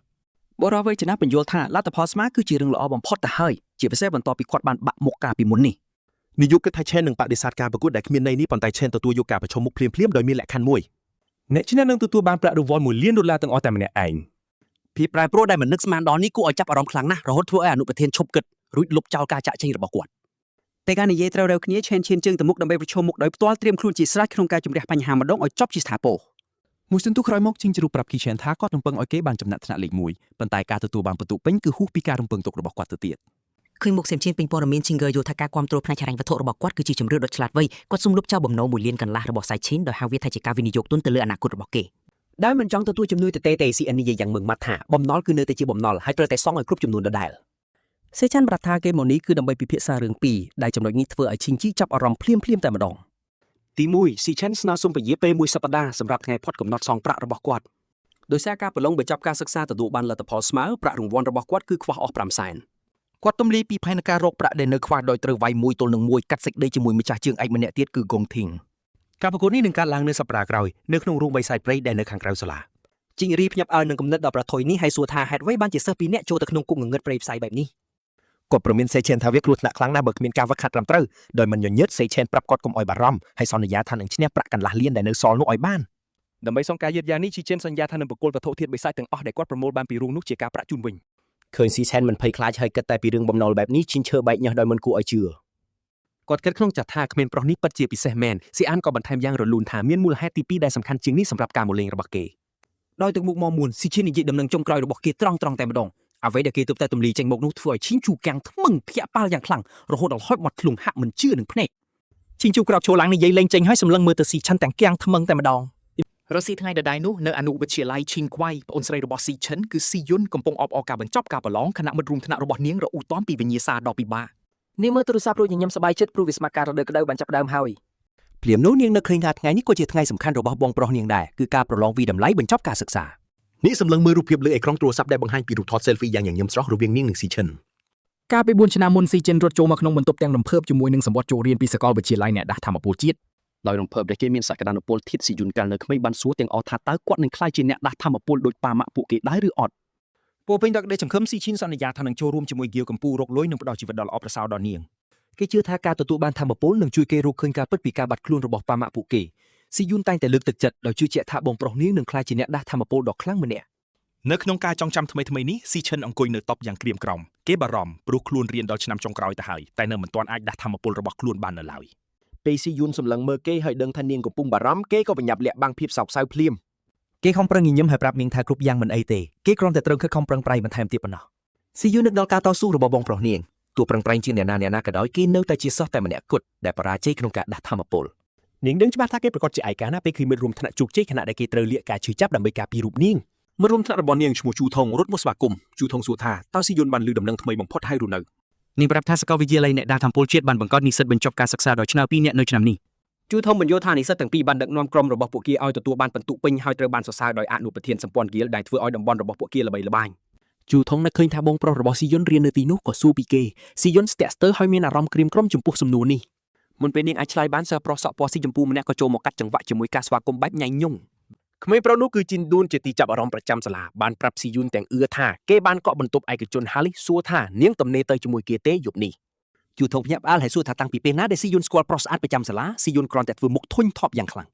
ដោយមិននិយាយជាមួយគេសំបីមួយម៉ាត់ស៊ីយុនក៏ងាកខ្លួនឲ្យរត់តាមច្រករបៀងយ៉ាងលឿនអស់ពីសមត្ថភាពជូថងឈោឆ្ងល់យ៉ាងខ្លាំងថាហេតុអីមិត្តរបស់នាងរត់ចេញខណៈដែលជីនឌួនតាមសម្លឹងមើលដំណើរនាងចាក់ចេញទៅពេលរត់ទៅផ្ទះស៊ីយុនសម័យឃើញបងប្រុសកំពុងយំដោយការខកចិត្តខណៈមិត្តភក្តិគេកំពុងអបអរដោយចង់លងលោមបងប្រុសនាងសម្រេចចិត្តរៀបចំអាហារដ៏ធំមួយដើម្បីលើកទឹកចិត្តគាត់យប់នោះនៅអាផាតមិនរបស់ពួកគេស៊ីយុនរៀបចំម្ហូបដ៏ឈ្ងុយឆ្ងាញ់យ៉ាងច្រើនសន្ធឹកសន្ធាប់មានទាំងស៊ុបឆ្នាំងភ្លើងនិងម្ហូបបន្ទាប់បន្សំជាច្រើនទៀត ស៊ីចិនភ្ញាក់ផ្អើលនឹងម្ហូបដ៏ច្រើននេះហើយសួរប្អូនស្រីថាធ្វើម៉េចទើបនាងអាចធ្វើម្ហូបច្រើនយ៉ាងនេះបានលឿនម្ល៉េះ ពេលស៊ីឆានញ៉ាំយ៉ាប់សប្បាយស៊ីយុនអង្គុយសម្លឹងមើលគាត់ស្ងាត់ស្ងាត់ពីដោយក្តីបារម្ភនៅលើកញ្ចក់ទូរទស្សន៍ព័ត៌មានកំពុងផ្សាយរបាយការណ៍ស្តីពីការប្រឡងបញ្ចប់ការសិក្សានៅសាកលវិទ្យាល័យអ្នកដាស់ធម្មពលជាតិស៊ីចិននៅតែបន្តរីករាយនឹងអាហាររបស់គណៈព័ត៌មានរៀបរាប់ពីដំណើរទស្សនកិច្ចរបស់អនុប្រធានខាលឃើញគាត់ធ្វើខ្លួនសប្បាយរីករាយបែបនេះស៊ីយុនគិតថាគាត់គ្រាន់តែធ្វើពុតដើម្បីលាក់បាំងការបរាជ័យរបស់ខ្លួនតែប៉ុណ្ណោះព័ត៌មានក៏បានរាយការណ៍ពីព្រឹត្តិការណ៍ជើងឯទ្វេដងដ៏កម្រដែលសិស្សពីរនាក់ទទួលបានពិន្ទុពេញការផ្សាយនោះបង្ហាញថាអនុប្រធានខាលបានសរសើរមេដឹកនាំក្រុមម្នាក់ដែលទទួលបានពិន្ទុពេញដោយប្រកាសហៅឈ្មោះស៊ីឈិនលើឈ្មោះនេះភ្លាមស៊ីយុនសម្លឹងមើលទូរទស្សន៍ទាំងភ្ញាក់ផ្អើលនាងស្ទើរតែមិនជឿព័ត៌មាននេះសោះថាបងប្រុសដែលនាងគិតថាធ្លាក់ការប្រឡងតាមពិតជាមនុស្សពូកែដែលទទួលបានពិន្ទុពេញសោះនៅក្នុងបន្ទប់ដងងឹតមួយរំពាត់ប្រឡាក់ឈាមធ្លាក់នៅលើឥដ្ឋហើយសម្លេងមួយបន្លឺឡើងយ៉ាងត្រជាក់ស្រេបថាឆាកសម្ដែងត្រូវបានរៀបចំរួចរាល់ហើយសម្លេងនោះគឺកុងលីនកំពុងឈរពីលើកូនប្រុសដែលត្រូវគេវាយដំឈ្មោះកុងទីងការរពតក្នុងបាយកុងលីនស្រែកកំហុសដាក់កូនដោយនិយាយថាគាត់បានអញ្ជើញទស្សនិកជនពិសេសសម្រាប់ជ័យជំនះរបស់កូនគាត់ជាប្រមាថកូនប្រុសដែលបានបំផ្លាញការសម្ដែងដែលគាត់បានរៀបចំទុកពេញដោយស្លាស្នាមឈាមកុងទីងដុតហើមធំខណៈឪពុកគេរំលឹកទាំងខឹងថាគេបានស្មើពិន្ទុជាមួយមនុស្សគ្មានឈ្មោះរបស់សម្លេងម្នាក់យ៉ាងគួរឲ្យខ្មាស់អៀនគាត់ប្រកាសថាកុងទីងនឹងលែងមានសិទ្ធិសម្រេចចិត្តដោយខ្លួនឯងទៀតហើយគាត់ទម្លាយថាគាត់បានគ្រប់គ្រងនិងលួចបន្លំការប្រកួតកាត់សេចក្តីដែលចិត្តមកដល់រួចរាល់បាត់ទៅហើយកុងទីងអោនក្បាលចុះទាំងអស់សង្ឃឹមខណៈឪពុករបស់គេនិយាយយ៉ាងត្រជាក់ស្រេបថាគាត់នឹងចាត់ការរឿងនេះដោយផ្ទាល់គាត់បដិញ្ញាដណ្ដើមជ័យជំនះឲ្យបានទោះត្រូវប្រើមធ្យោបាយណាក៏ដោយគាត់ងប់ងល់នឹងការធានាថាចំណាត់ថ្នាក់លេខ1ត្រូវតែជារបស់គ្រួសារកុងតែមួយគត់ចំណែកឯស៊ីយុនពេលឮព័ត៌មាននេះនាងក៏ងាកទៅសួរបងប្រុសថាស៊ីឈិនដែលគេនិយាយក្នុងទូរទស្សន៍នោះពិតជាគាត់មែនឬអត់ស៊ីឈិនញ៉ាំអាហារពេលល្ងាចយ៉ាងស្ងប់ស្ងាត់ហើយបញ្ជាក់ថាពិតជាគាត់មែនហើយភ្ញាក់ផ្អើលនឹងការបញ្ជាក់នេះស៊ីយុនជ្រុះស្លាប់ព្រាពីដៃបែកខ្ចាយលើឥដ្ឋស្របពេលភ្លេចបន្ទោខាងក្រៅជះពន្លឺឆ្លុះបញ្ចាំងពីភាពតាក់ស្លុតរបស់នាងនេះសម្លឹងមើលគាត់តែមិនគួរឲ្យជឿដោយទើបតែដឹងថាបងប្រុសរបស់នាងពិតជាសម្រេចបានស្នាដៃដ៏អស្ចារ្យក្នុងការប្រឡងវាយតម្លៃបញ្ចប់ការសិក្សានាងពិតជាស្ងើយសរសើរខ្លាំងណាស់ដែលគាត់មិនត្រឹមតែដឹកនាំក្រុមរហូតបានពិន្ទុពេញនោះទេថែមទាំងទទួលបានការសរសើរផ្ទាល់មាត់ពីអនុប្រធានសម្ព័ន្ធហ្គីលថែមទៀតផងភាពស្ងប់ស្ងាត់មួយបានគ្របដណ្ដប់ពេញតុអាហារពេលល្ងាចនោះរំភើបចិត្តខ្លាំងពេកសេយុនអោនមុខចុះជូតទឹកភ្នែកនាងគិតក្នុងចិត្តថាប្អូនប្រុសកំហូចម្នាក់នេះពិតជាមិនធម្មតាមែនតែទៅភ្នែកនៃក្តីត្រេកអរនៅមោទនភាពនាងញញឹមដាក់ស៊ីឆានដោយដឹងថាទីបំផុតគេបានឡើងដល់កំពូលហើយនៅយប់ថ្ងៃទី17ខែមិថុនាឆ្នាំ2157ក្នុងការប្រឡងបញ្ចប់វគ្គអនុប្រធានខាលខានីសកំពុងអង្គុយសម្រាកញ៉ាំសាច់គោលំដាប់កំពូលនៅក្នុងបន្ទប់អាហារឯកជនរបស់គាត់ពេលកំពុងរីករាយនឹងអាហារគាត់បានសួរទៅដៃគូរបស់គាត់ឲ្យរាយការណ៍ពីវឌ្ឍនភាពនៃបេសកកម្មបច្ចុប្បន្នរបស់នាងលីងយូដែលអង្គុយនៅទុំមុខគាត់បានហុចថតឯកសារពណ៌ខ្មៅមួយដែលមានផ្ទុកនូវទិន្នន័យសម្ងាត់បំផុតតាក់ទងនឹងមុខសញ្ញាពិសេសមួយដែលគេហៅថា Devour នាងប្រាប់ខលថាមុខសញ្ញាមិនបានបន្សល់ដានអ្វីទេក្នុងរយៈពេល1ឆ្នាំកន្លងមកហើយព្រមានថាការតាមដានរបស់ពួកគេអាចនឹងត្រូវគេដឹងខ្លួនខលមិនខ្វល់នឹងការប្រមូលនេះទេគាត់សរសើរពីការងាររបស់នាងហើយប្រាប់ឲ្យនាងញ៉ាំអាហារសិនទៅលីងយូរារៈបន្តិចដោយប្រាប់ថានាងមានព័ត៌មានមួយទៀតចង់ជម្រាបជូនគាត់នាងបង្ហើបថានាងសង្កេតឃើញមានជនសង្ស័យម្នាក់ទើបតែតាក់ទងមកខលដែលរឿងនេះធ្វើឲ្យគាត់ចាប់អារម្មណ៍ភ្លាមតែម្ដងនាងបញ្យល់ថាល្បឿននៃការកើនឡើងធម្មពលរបស់ជននេះគឺខុសប្រក្រតីទាំងស្រុងកាត់មកខាងក្នុង David Tower វិញស៊ីឆិនដែលអាក្រាតកាយពាក់កណ្ដាលខ្លួនកំពុងបញ្ចេញចរន្តអគ្គិសនីពណ៌មាសឆ្វេងឆ្វាចគេគឺក្នុងចិត្តថាគេបានចំណាយពេលជាងកន្លះខែនៅជាន់ទី1នេះដើម្បីកម្ចាត់វិសាចស្ទើរតែទាំងអស់ទៅហើយគេសៀននឹងទំនិញផែនដី10ដងនៅជាន់នេះបាត់ទៅហើយផ្ទាំងប្រព័ន្ធរបស់គេបង្ហាញថា Class Lightning Assassin របស់គេឡើងដល់ level 17ជាមួយកម្រិត stat កើនឡើងយ៉ាងខ្លាំងក្រោយការប្រយុទ្ធបញ្ចប់វគ្គ Class Lightning Assassin របស់គេសម្រាប់បានភាពស្ទាត់ជំនាញ 100% ហើយផ្ដល់រង្វាន់ជា Attribute Point 1នេះបញ្ជាក់ថាការប្រើប្រាស់ Class ណាមួយឲ្យបានសកម្មនឹងជួយបង្កើនភាពស្ទាត់ជំនាញរបស់វាហ៊ុំព័ទ្ធដោយពន្លឺតំណាក់ឲ្យ Class ទាំង4របស់គេស៊ីឆាន់ដឹងភ្លាមថាគ្មាន Class ណាមួយឡើងដល់កម្រិតកំណត់អតិបរមានៅឡើយទេគេក៏បូក point ថ្មីនេះទៅលើល្បឿនដែលជា stat សំខាន់បំផុតសម្រាប់ Assassin មេគុណនេះបានបង្កើនល្បឿនគេដល់740ដែលស្មើនឹងកម្រិត A rank Assassin ទៅហើយតួល្បឿនកើនឡើងខ្លាំងយ៉ាងណាក្តីក៏គេនៅតែជួបការលំបាកក្នុងការប្រឈមមុខជាមួយហ្វូងសត្វតោញី Phantom Lionesses ពណ៌ស្វាយដ៏កាយសាហាវទាំងនោះដែរបញ្ហាចម្បងរបស់គេគឺមេកេនទ្រីងប្រចាំជាន់នេះដែលជាស្ដេចតោ Phantom Lion King ដ៏ធំសម្បើមដែលគេមិនទាន់អាចវាយត្រូវសោះ ពេលតោញីពីរលុតសន្ធំមកលើគេស៊ីឆានក៏បញ្ចេញ skill Divine Flash ប្រែក្លាយខ្លួនជាភ្លេចបន្ទោពណ៌មាសដើម្បីស្ទុះទៅវីបោវិញគេចាប់អារម្មណ៍ឃើញសមត្ថភាពតចម្លែករបស់ស្ដេចតោមួយនោះ ឲ្យតែពេលគេរកបានចន្លោះប្រហោងដើម្បីវាយប្រហារសត្វនោះក៏បាត់ខ្លួនភ្លាមៗមុនពេលរងការវាយប្រហារទៅទៀតគេក៏ចាប់ផ្ដើមវិភាគពីក្បាច់ប្រយុទ្ធរបស់ហ្វូងតោនេះ ពួកវាបដូរទីតាំងយ៉ាងលឿនប៉ុន្តែតែងតែមានតោញីពីរកំពុងវាសម្រុកផ្ទាល់ខណៈពីរទៀតរងចាំវីប្រហារជាបន្តបន្ទាប់ចំណែកស្ដេចតោវិញក៏តែងតែរក្សាចម្ងាយសុវត្ថិភាពពីគេជានិច្ចដែរ ស៊ីឆានចង់ចិញ្ចឹមដោយសេចក្តីខឹងសម្បាដឹងថាមេកន្ទាញមួយនេះមិនព្រមវាយទល់មុខឡើយគេក៏សម្លឹងទៅសត្វដ៏ធំនោះដោយចិត្តក្តៅក្រហាយ ស៊ីឆានឆ្ងល់ថាតើស្ដេចតោដរអិលនេះមានខ្លះប្រយុទ្ធប្រភេទណាឲ្យប្រកបពេលតោញីនោះស្ទុះមកស៊ីឆានក៏វាយបកវិញហើយបាញ់រន្ទះដ៏ខ្លាំងក្លាចូលទៅក្នុងមាត់របស់វាពេញទំហឹងតែម្ដងគ្រាន់តែគេបំរុងនឹងវាយផ្ដាច់សង្ខារទៅហើយសត្វនោះក៏ស្រាប់តែបាត់ខ្លួនក្នុងពន្លឺពណ៌ផ្កាឈូកដែលធ្វើឲ្យគេខកចិត្តយ៉ាងខ្លាំងគេគិតយល់ហើយថាមិនមែនមានតែមេកន្ទ្រាញទេដែលចេះ teleport នោះសូម្បីតែពួកតោញីក៏បាត់ខ្លួនដែរពេលគេព្យាយាមវាយផ្ដាច់ជីវិតពួកវា ច្រក portal លំហក៏បើកឡើងជួយឲ្យតៅញីរងគ្រោះនោះអាចទៅលេចមុខនៅក្បែរស្ដេចតោដោយសុវត្ថិភាព យុទ្ធសាស្ត្ររបស់ពួកវាកាន់តែច្បាស់ហើយឲ្យតែពេលគេឈប់បន្តិចនឹងមានតោញីមួយទៀតលុតមកបញ្ឆោតការវាយប្រហាររបស់គេភ្លាម ដោយប្រាជ្ញាបំបែកទម្រង់ប្រយុទ្ធនេះសៀនប្រមូលផ្ដុំថាមពលរន្ទះពណ៌មាសហើយបញ្ចេញក្បាច់កាប់យ៉ាងលឿនដូចព្យុះ ប៉ុន្តែសត្វទាំងនោះនៅតែបន្តបាត់ខ្លួនមុនពេលមុខដាវគេកាប់ត្រូវពួកវា ហ្វូងតោនេះនៅតែរក្សាទម្រង់របស់វាជានិច្ចពួកវា teleport ត្រឡប់ទៅក្បែរស្ដេចតោវិញឲ្យតែពេលជួបគ្រោះថ្នាក់ ពួកតោញីបានបង្ខំឲ្យឈីឆែនត្រូវទប់ទល់ក្រញាំដៃភ្លីៗរបស់ពួកវាឥតឈប់ឈររាល់ការវាយបករបស់ឈីឆែនតែងតែទទួលបានលទ្ធផលដូចដើម នៅពេលពួកតៅញីបាត់ខ្លួនទីពីការវាយប្រហារពួកវាបានផ្លាស់ប្ដូរវេនគ្នាតាមរយៈច្រក portal យ៉ាងរលូនដោយបញ្ជូនសត្វដែលនៅពេញកម្លាំងឲ្យចេញមកវាយលុកបន្តទៀត គេនៅតែបន្តវាយប្រហារទៅលើសត្វដែលលោតចូលមកប៉ុន្តែវិតនេះនៅតែបន្តដដែលព្រោះពួកវាបាត់ខ្លួនចំពេលដែលគេវាយត្រូវតែម្ដង ពួកតៅញីនៅតែបន្តវាយលុកមិនចេះចប់មិនចេះហើយដែលបង្ខំឲ្យសៀនធ្លាក់ក្នុងសភាពហត់នឿយយ៉ាងខ្លាំង បាញ់ចូលខ្លួនដោយសារការប្រយុទ្ធដ៏តឹងតែងសៃឆែនសម្លឹងទៅស្ដេចតោហើយក៏ដឹងថាមេកន្ទ្រីមួយនេះតាំងចិត្តអូសបន្លាយការប្រយុទ្ធដើម្បីយកគេធ្វើជាល្បែងកំសាន្តសោះ ពេលលុតឡើងលើអាកាសដើម្បីគេចពីសត្វមួយក្បាលគេក៏នឹកឆ្ងល់ថាហេតុអ្វីបានជាគេរឹងរូសចង់ឈ្នះសត្រូវដែលចេះ teleport ដោយប្រើត្រឹមតែល្បឿនបែបនេះ ដោយសម្រាប់ចិត្តប្រើក្បាច់ថ្មីស៊ីឆែនបានបើកផ្ទាំងប្រព័ន្ធហើយធ្វើការផ្លាស់ប្ដូរ class ដែលធ្វើឲ្យថាមពលពណ៌ខៀវដ៏ត្រជាក់បានគ្របដណ្ដប់ពេញខ្លួនរបស់គេតែម្ដង ស្របពេលតកកជាផ្ទាំងៗដូចជាអាវក្រោះនៅលើខ្លួនគេយល់ឃើញថាបើស្ដេចតោចេះតែគិតមិនព្រមវាយផ្ទាល់ទេគេក៏មិនចាំបាច់ត្រូវប្រើខ្លះប្រយុទ្ធចម្ងាយចិត្តនោះដែរ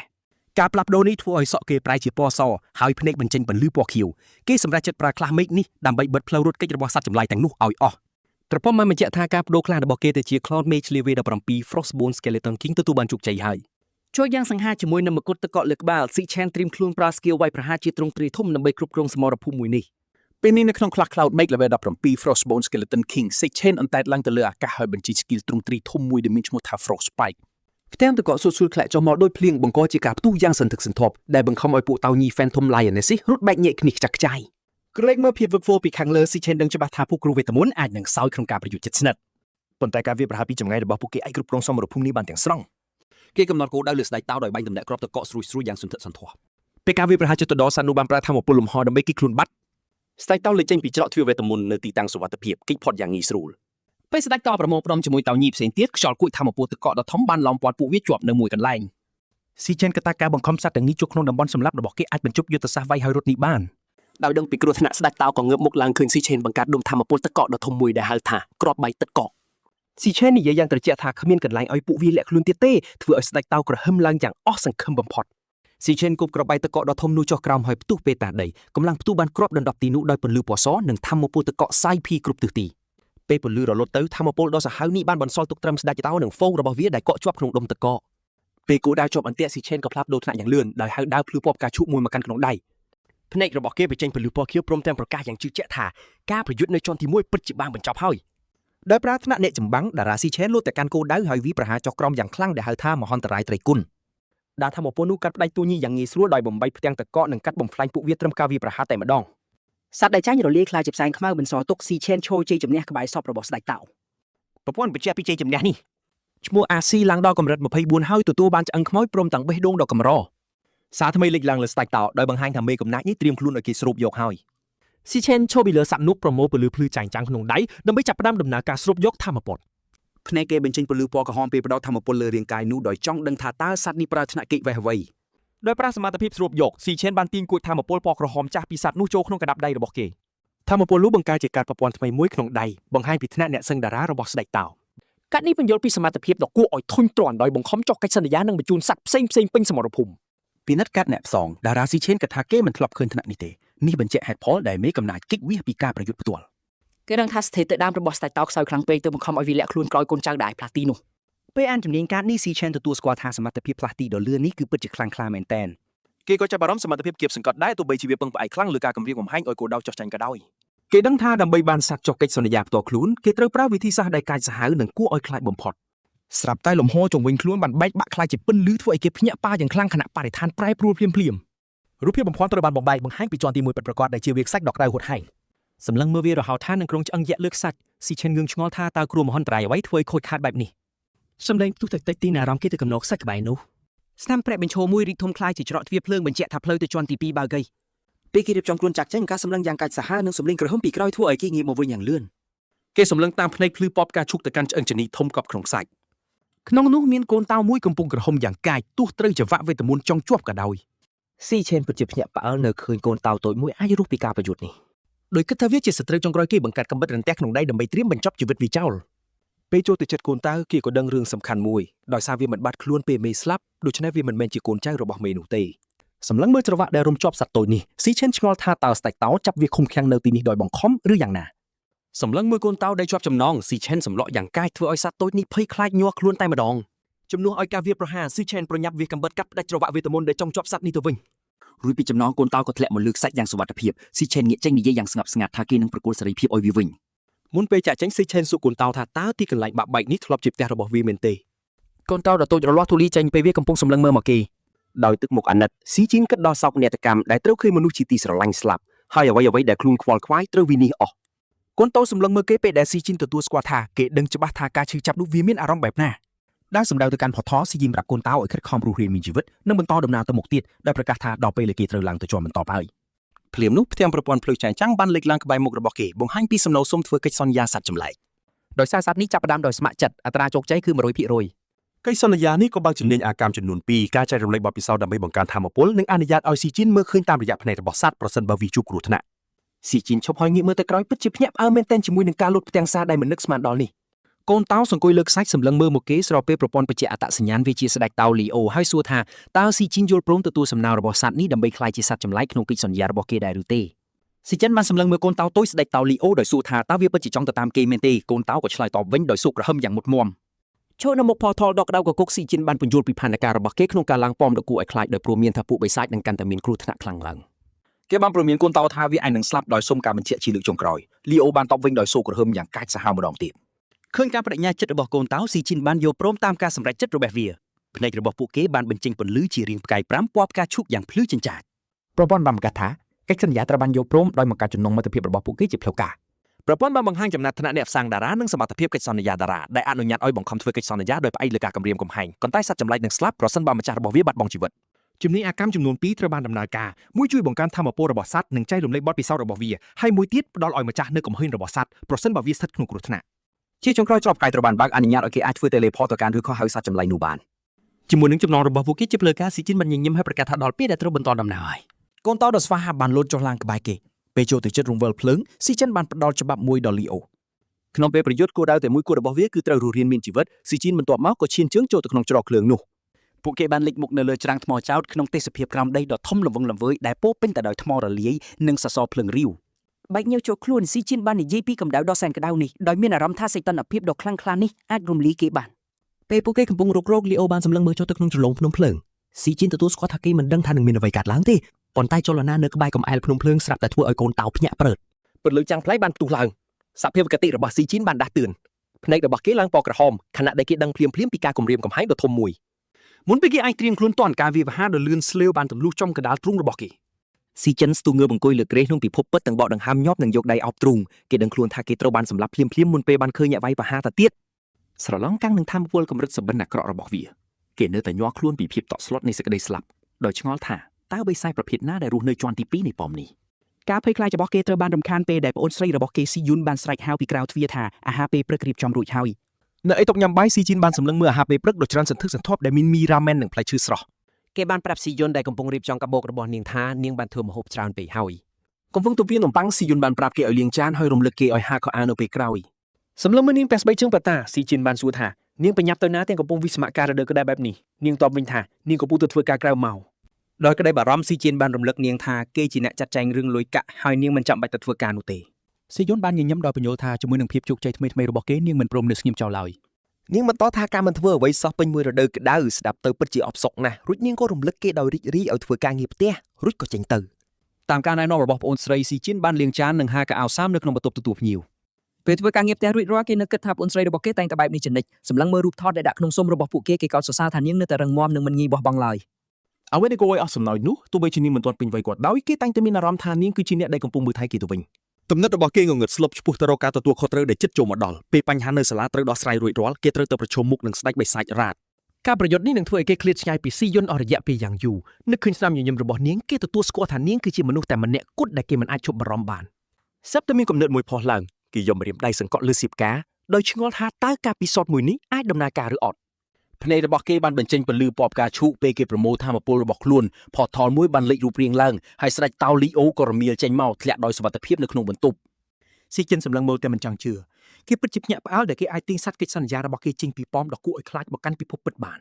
ក ូនតាវដ៏ស្វាហាប់បានធ្វើដូចជាផ្ទះរបស់ខ្លួនឯងយ៉ាងលឿនដោយរត់ចុះឡើងពេញបន្ទប់ទទួលភ្ញៀវនិងហែកក្រដាសអនាម័យលេងយ៉ាងសប្បាយ សម្លឹងមើលផ្ទាំងប្រព័ន្ធរបស់គេស៊ីជីនបានរៀបចំផែនការមួយគេអាចបញ្ជាលីអូឲ្យការពារប្អូនស្រីរបស់គេក្នុងពេលដែលគេមិននៅទីនេះបាន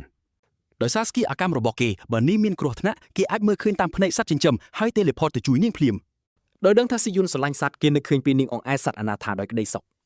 ស៊ីអិនញញឹមពេលមើលសត្វរបស់គេដោយជឿជាក់ថាការជូនកូនតៅតូចនេះគឺជារឿងដ៏ល្អបំផុតសំឡេងបែកបាក់យ៉ាងខ្លាំងពីផ្ទះបាយបានផ្ដាច់អារម្មណ៍គេប្រញាប់ទៅមើលដោយសង្ឃឹមថាស៊ីយុននឹងចូលចិត្តសត្វចិញ្ចឹមថ្មីនេះក្តីសង្ឃឹមបានរលាយបាត់ពេលគេឃើញផ្ទះបាយកូនតៅបានបង្កើតភាពវឹកវរធ្វើឲ្យបែកចាននិងខំទាញក្បាលរ៉ូមីនេនៅខាងក្រៅនៃពេលថ្ងៃលិចធម្មពលងងឹតបានបំផ្លាញកាមេរ៉ាសុវត្ថិភាពលើបង្គោលភ្លើងធ្វើឲ្យតំបន់នោះគ្មានអ្នកតាមដាន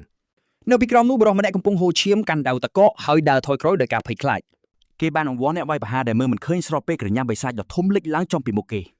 ក្រញាំបិសាចស្ទុះទៅមុខចាក់ទៅលុះទ្រូងបុរសនោះយ៉ាងសាហាវភ្នែកគេបើកធំដោយភាពភ័យរន្ធត់ពេលវល់ពណ៌ក្រហមឆ្អៅលើគេឡើងទៅលើអាកាស ផ្ទាំងប្រព័ន្ធដ៏គួរឲ្យខ្លាចបាំងលីតឡើងបង្ហាញរបាដំណើរការដែលបញ្ជាក់យ៉ាងត្រជាក់ស្រេបថាបុរសនោះកំពុងត្រូវបានស៊ី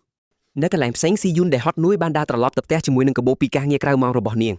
នាងដកដង្ហើមធំទាំងទូស្រាលជើងរបស់នាងស្ពឹកអស់ពីការលក់តែគុជយ៉ាងមមាញឹកផ្លូវរបស់នាងត្រូវឆ្លងកាត់ផ្លូវក្រំដីដ៏ងងឹតមួយ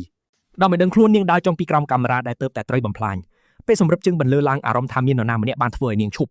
នាងងាកមកដោយភ្ញាក់ផ្អើលពេលមានអ្នកណាម្នាក់ពីក្នុងស្រមោលនិយាយយ៉ាងត្រជាក់ស្រេបថាទីបំផុតនាងមកដល់ហើយ រងចាំនៅក្នុងផ្លូវក្រំដីដ៏ងងឹតជីនូស៊ីនកាន់បាច់ផ្កាកុលាបក្រហមដ៏ធំមួយបញ្ជាក់យ៉ាងច្បាស់ថាគេបានឈររងចាំនាងអស់រយៈពេលយ៉ាងយូរណាស់មកហើយ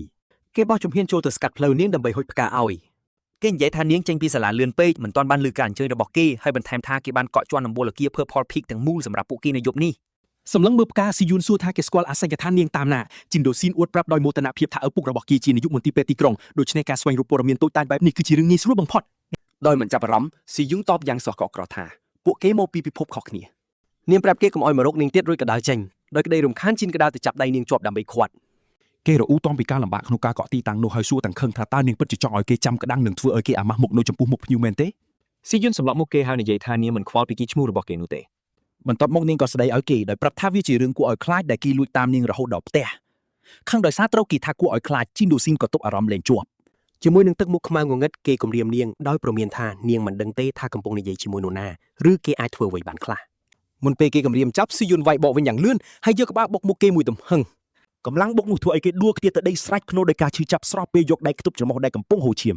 ឈោពីលើគេស៊ីយុនដែលកំពុងខឹងបានស្រែកប្រាប់គេឲ្យទៅពិនិត្យក្បាលនៅមន្ទីរពេទ្យឪពុករបស់គេទៅទាំងកំហឹងនាងដើរចេញដោយប្រមានគេឲ្យនៅឲ្យឆ្ងាយព្រមទាំងរអ៊ូថាសកម្មភាពដ៏គួរឲ្យសង្វេគរបស់គេបានបំផ្លាញថ្ងៃដ៏ល្អរបស់នាង ល្ងាចនោះណាអាគីស្នាក់នៅរបស់នាងពលឺដ៏កក់ក្ដៅចាំងចេញពីបង្អួចគ្រួសារនាងដែលផ្ទុយស្លាស់ពីភ្លើងឌឿងហាំដ៏ងងឹត ពេលមកដល់ផ្ទះស៊ីយុនភ្ញាក់ផ្អើលយ៉ាងខ្លាំងពេលនាងទទួលបានកូនតៅពណ៌សដ៏គួរឲ្យស្រឡាញ់ឈ្មោះលេអូភ្នែកនាងភ្លឺភ្លេចដោយក្តីស្រឡាញ់ភ្លាម នាងអោបថ្នាក់ថ្នមសត្វតូចនោះយ៉ាងកក់ក្ដៅដោយក្តីស្រឡាញ់ពេញទំហឹងហើយសួរទៅកាន់បងប្រុសនាងស៊ីអ៊ីនទាំងរំភើបថាតើគេរកបានសត្វដ៏គួរឲ្យស្រឡាញ់នេះមកពីណា ស៊ីអ៊ីនណែនាំកូនតៅនោះថាឈ្មោះលេអូដោយបញ្យល់ថាវាជាកាដូពិសេសសម្រាប់នាង ដោយក្តីរំភើបនាងអស្ចារ្យចិត្តដែលនាងបានចិញ្ចឹមកូនតៅមួយពេលលេអូបញ្ចេញសម្លេងក្នុងរង្វង់ដៃនាងស៊ីយុនក៏ចាប់អារម្មណ៍ឃើញចំណុចចម្លែកមួយ នាងងឿងឆ្ងល់ថាម៉េចបានកូនតៅតូចនេះមានសក់កដ៏ធំទៅហើយព្រោះជាធម្មតាមានតែតៅឈ្មោះពេញវ័យទេទើបមាន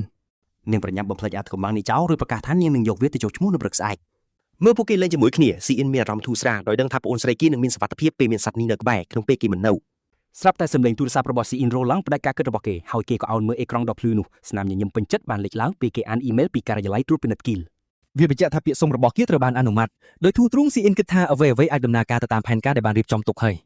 ដោយមានភាពកក់ក្ដៅនៅផ្ទះនិងឯកសាររួចរាល់ស៊ីអ៊ីនមើលទៅពោពេញដោយភាពជឿជាក់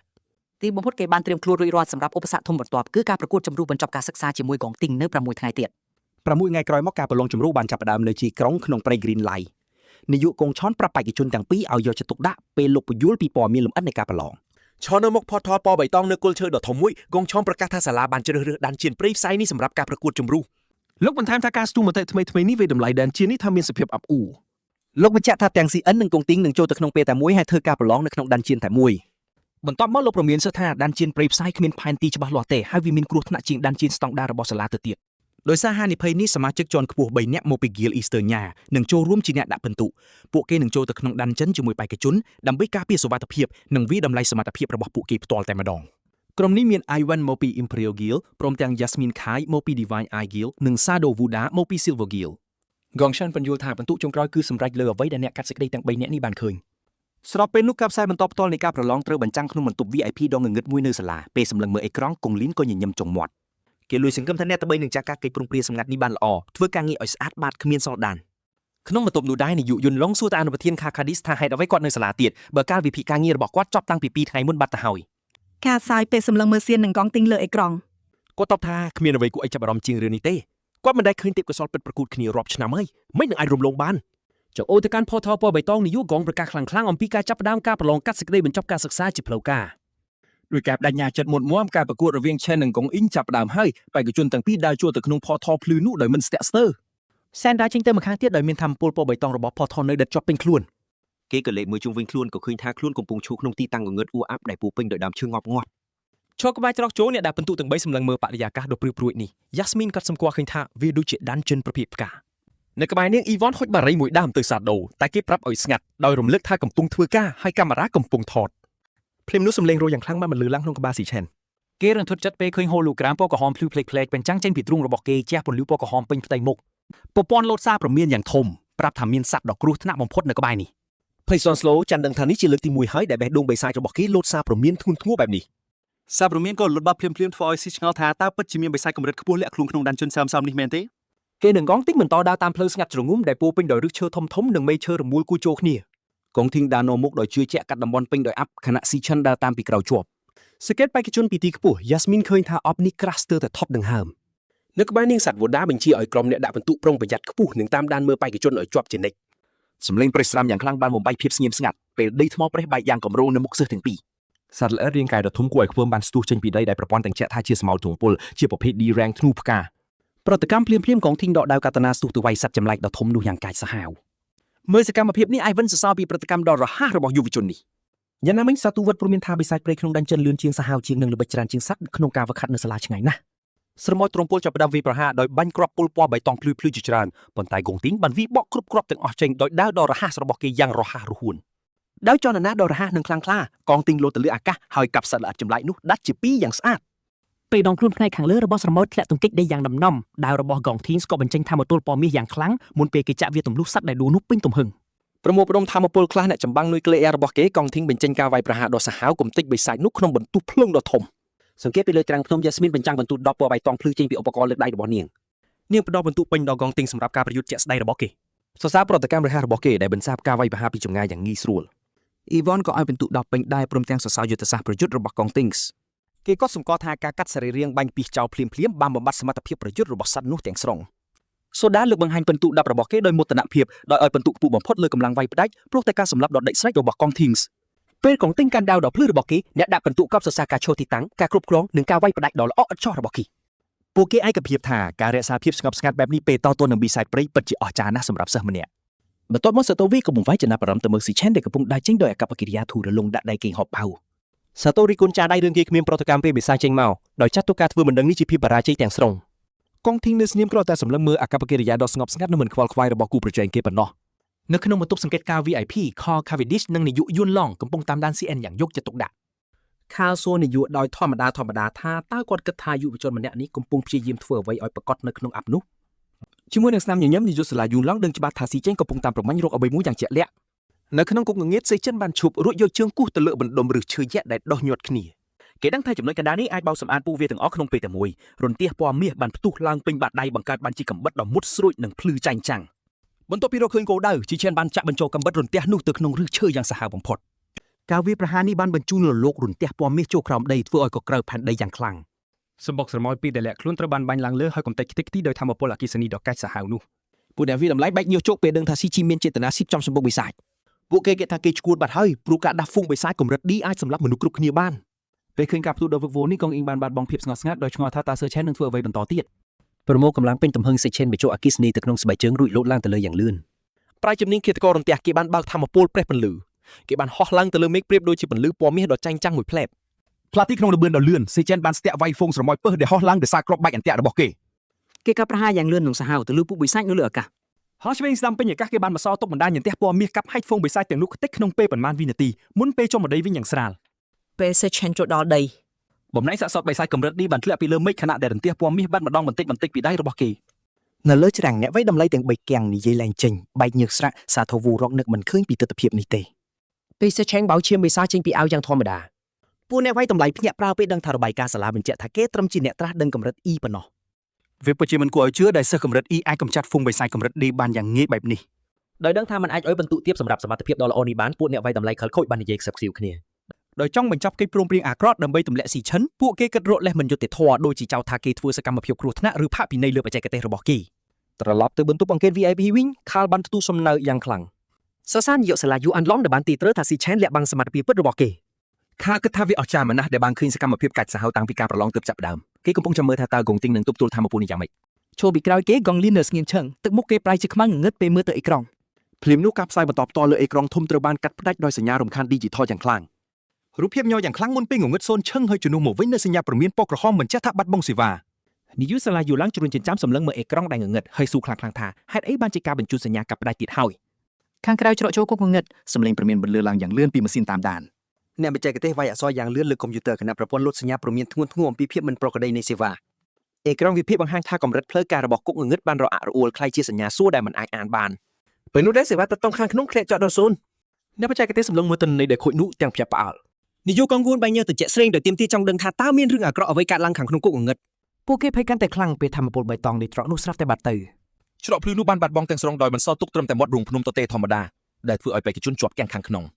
នៅជ្រៅក្នុងគុកងងឹតឯកោភ្លេងតកាច់សាហាវមួយបានបន្លឺឡើងកាត់ភាពងងឹតបង្កើតបានជាតួអក្សរភ្លេងពណ៌ផ្កាឈូកនិងបៃតងអណ្ដែតឡើង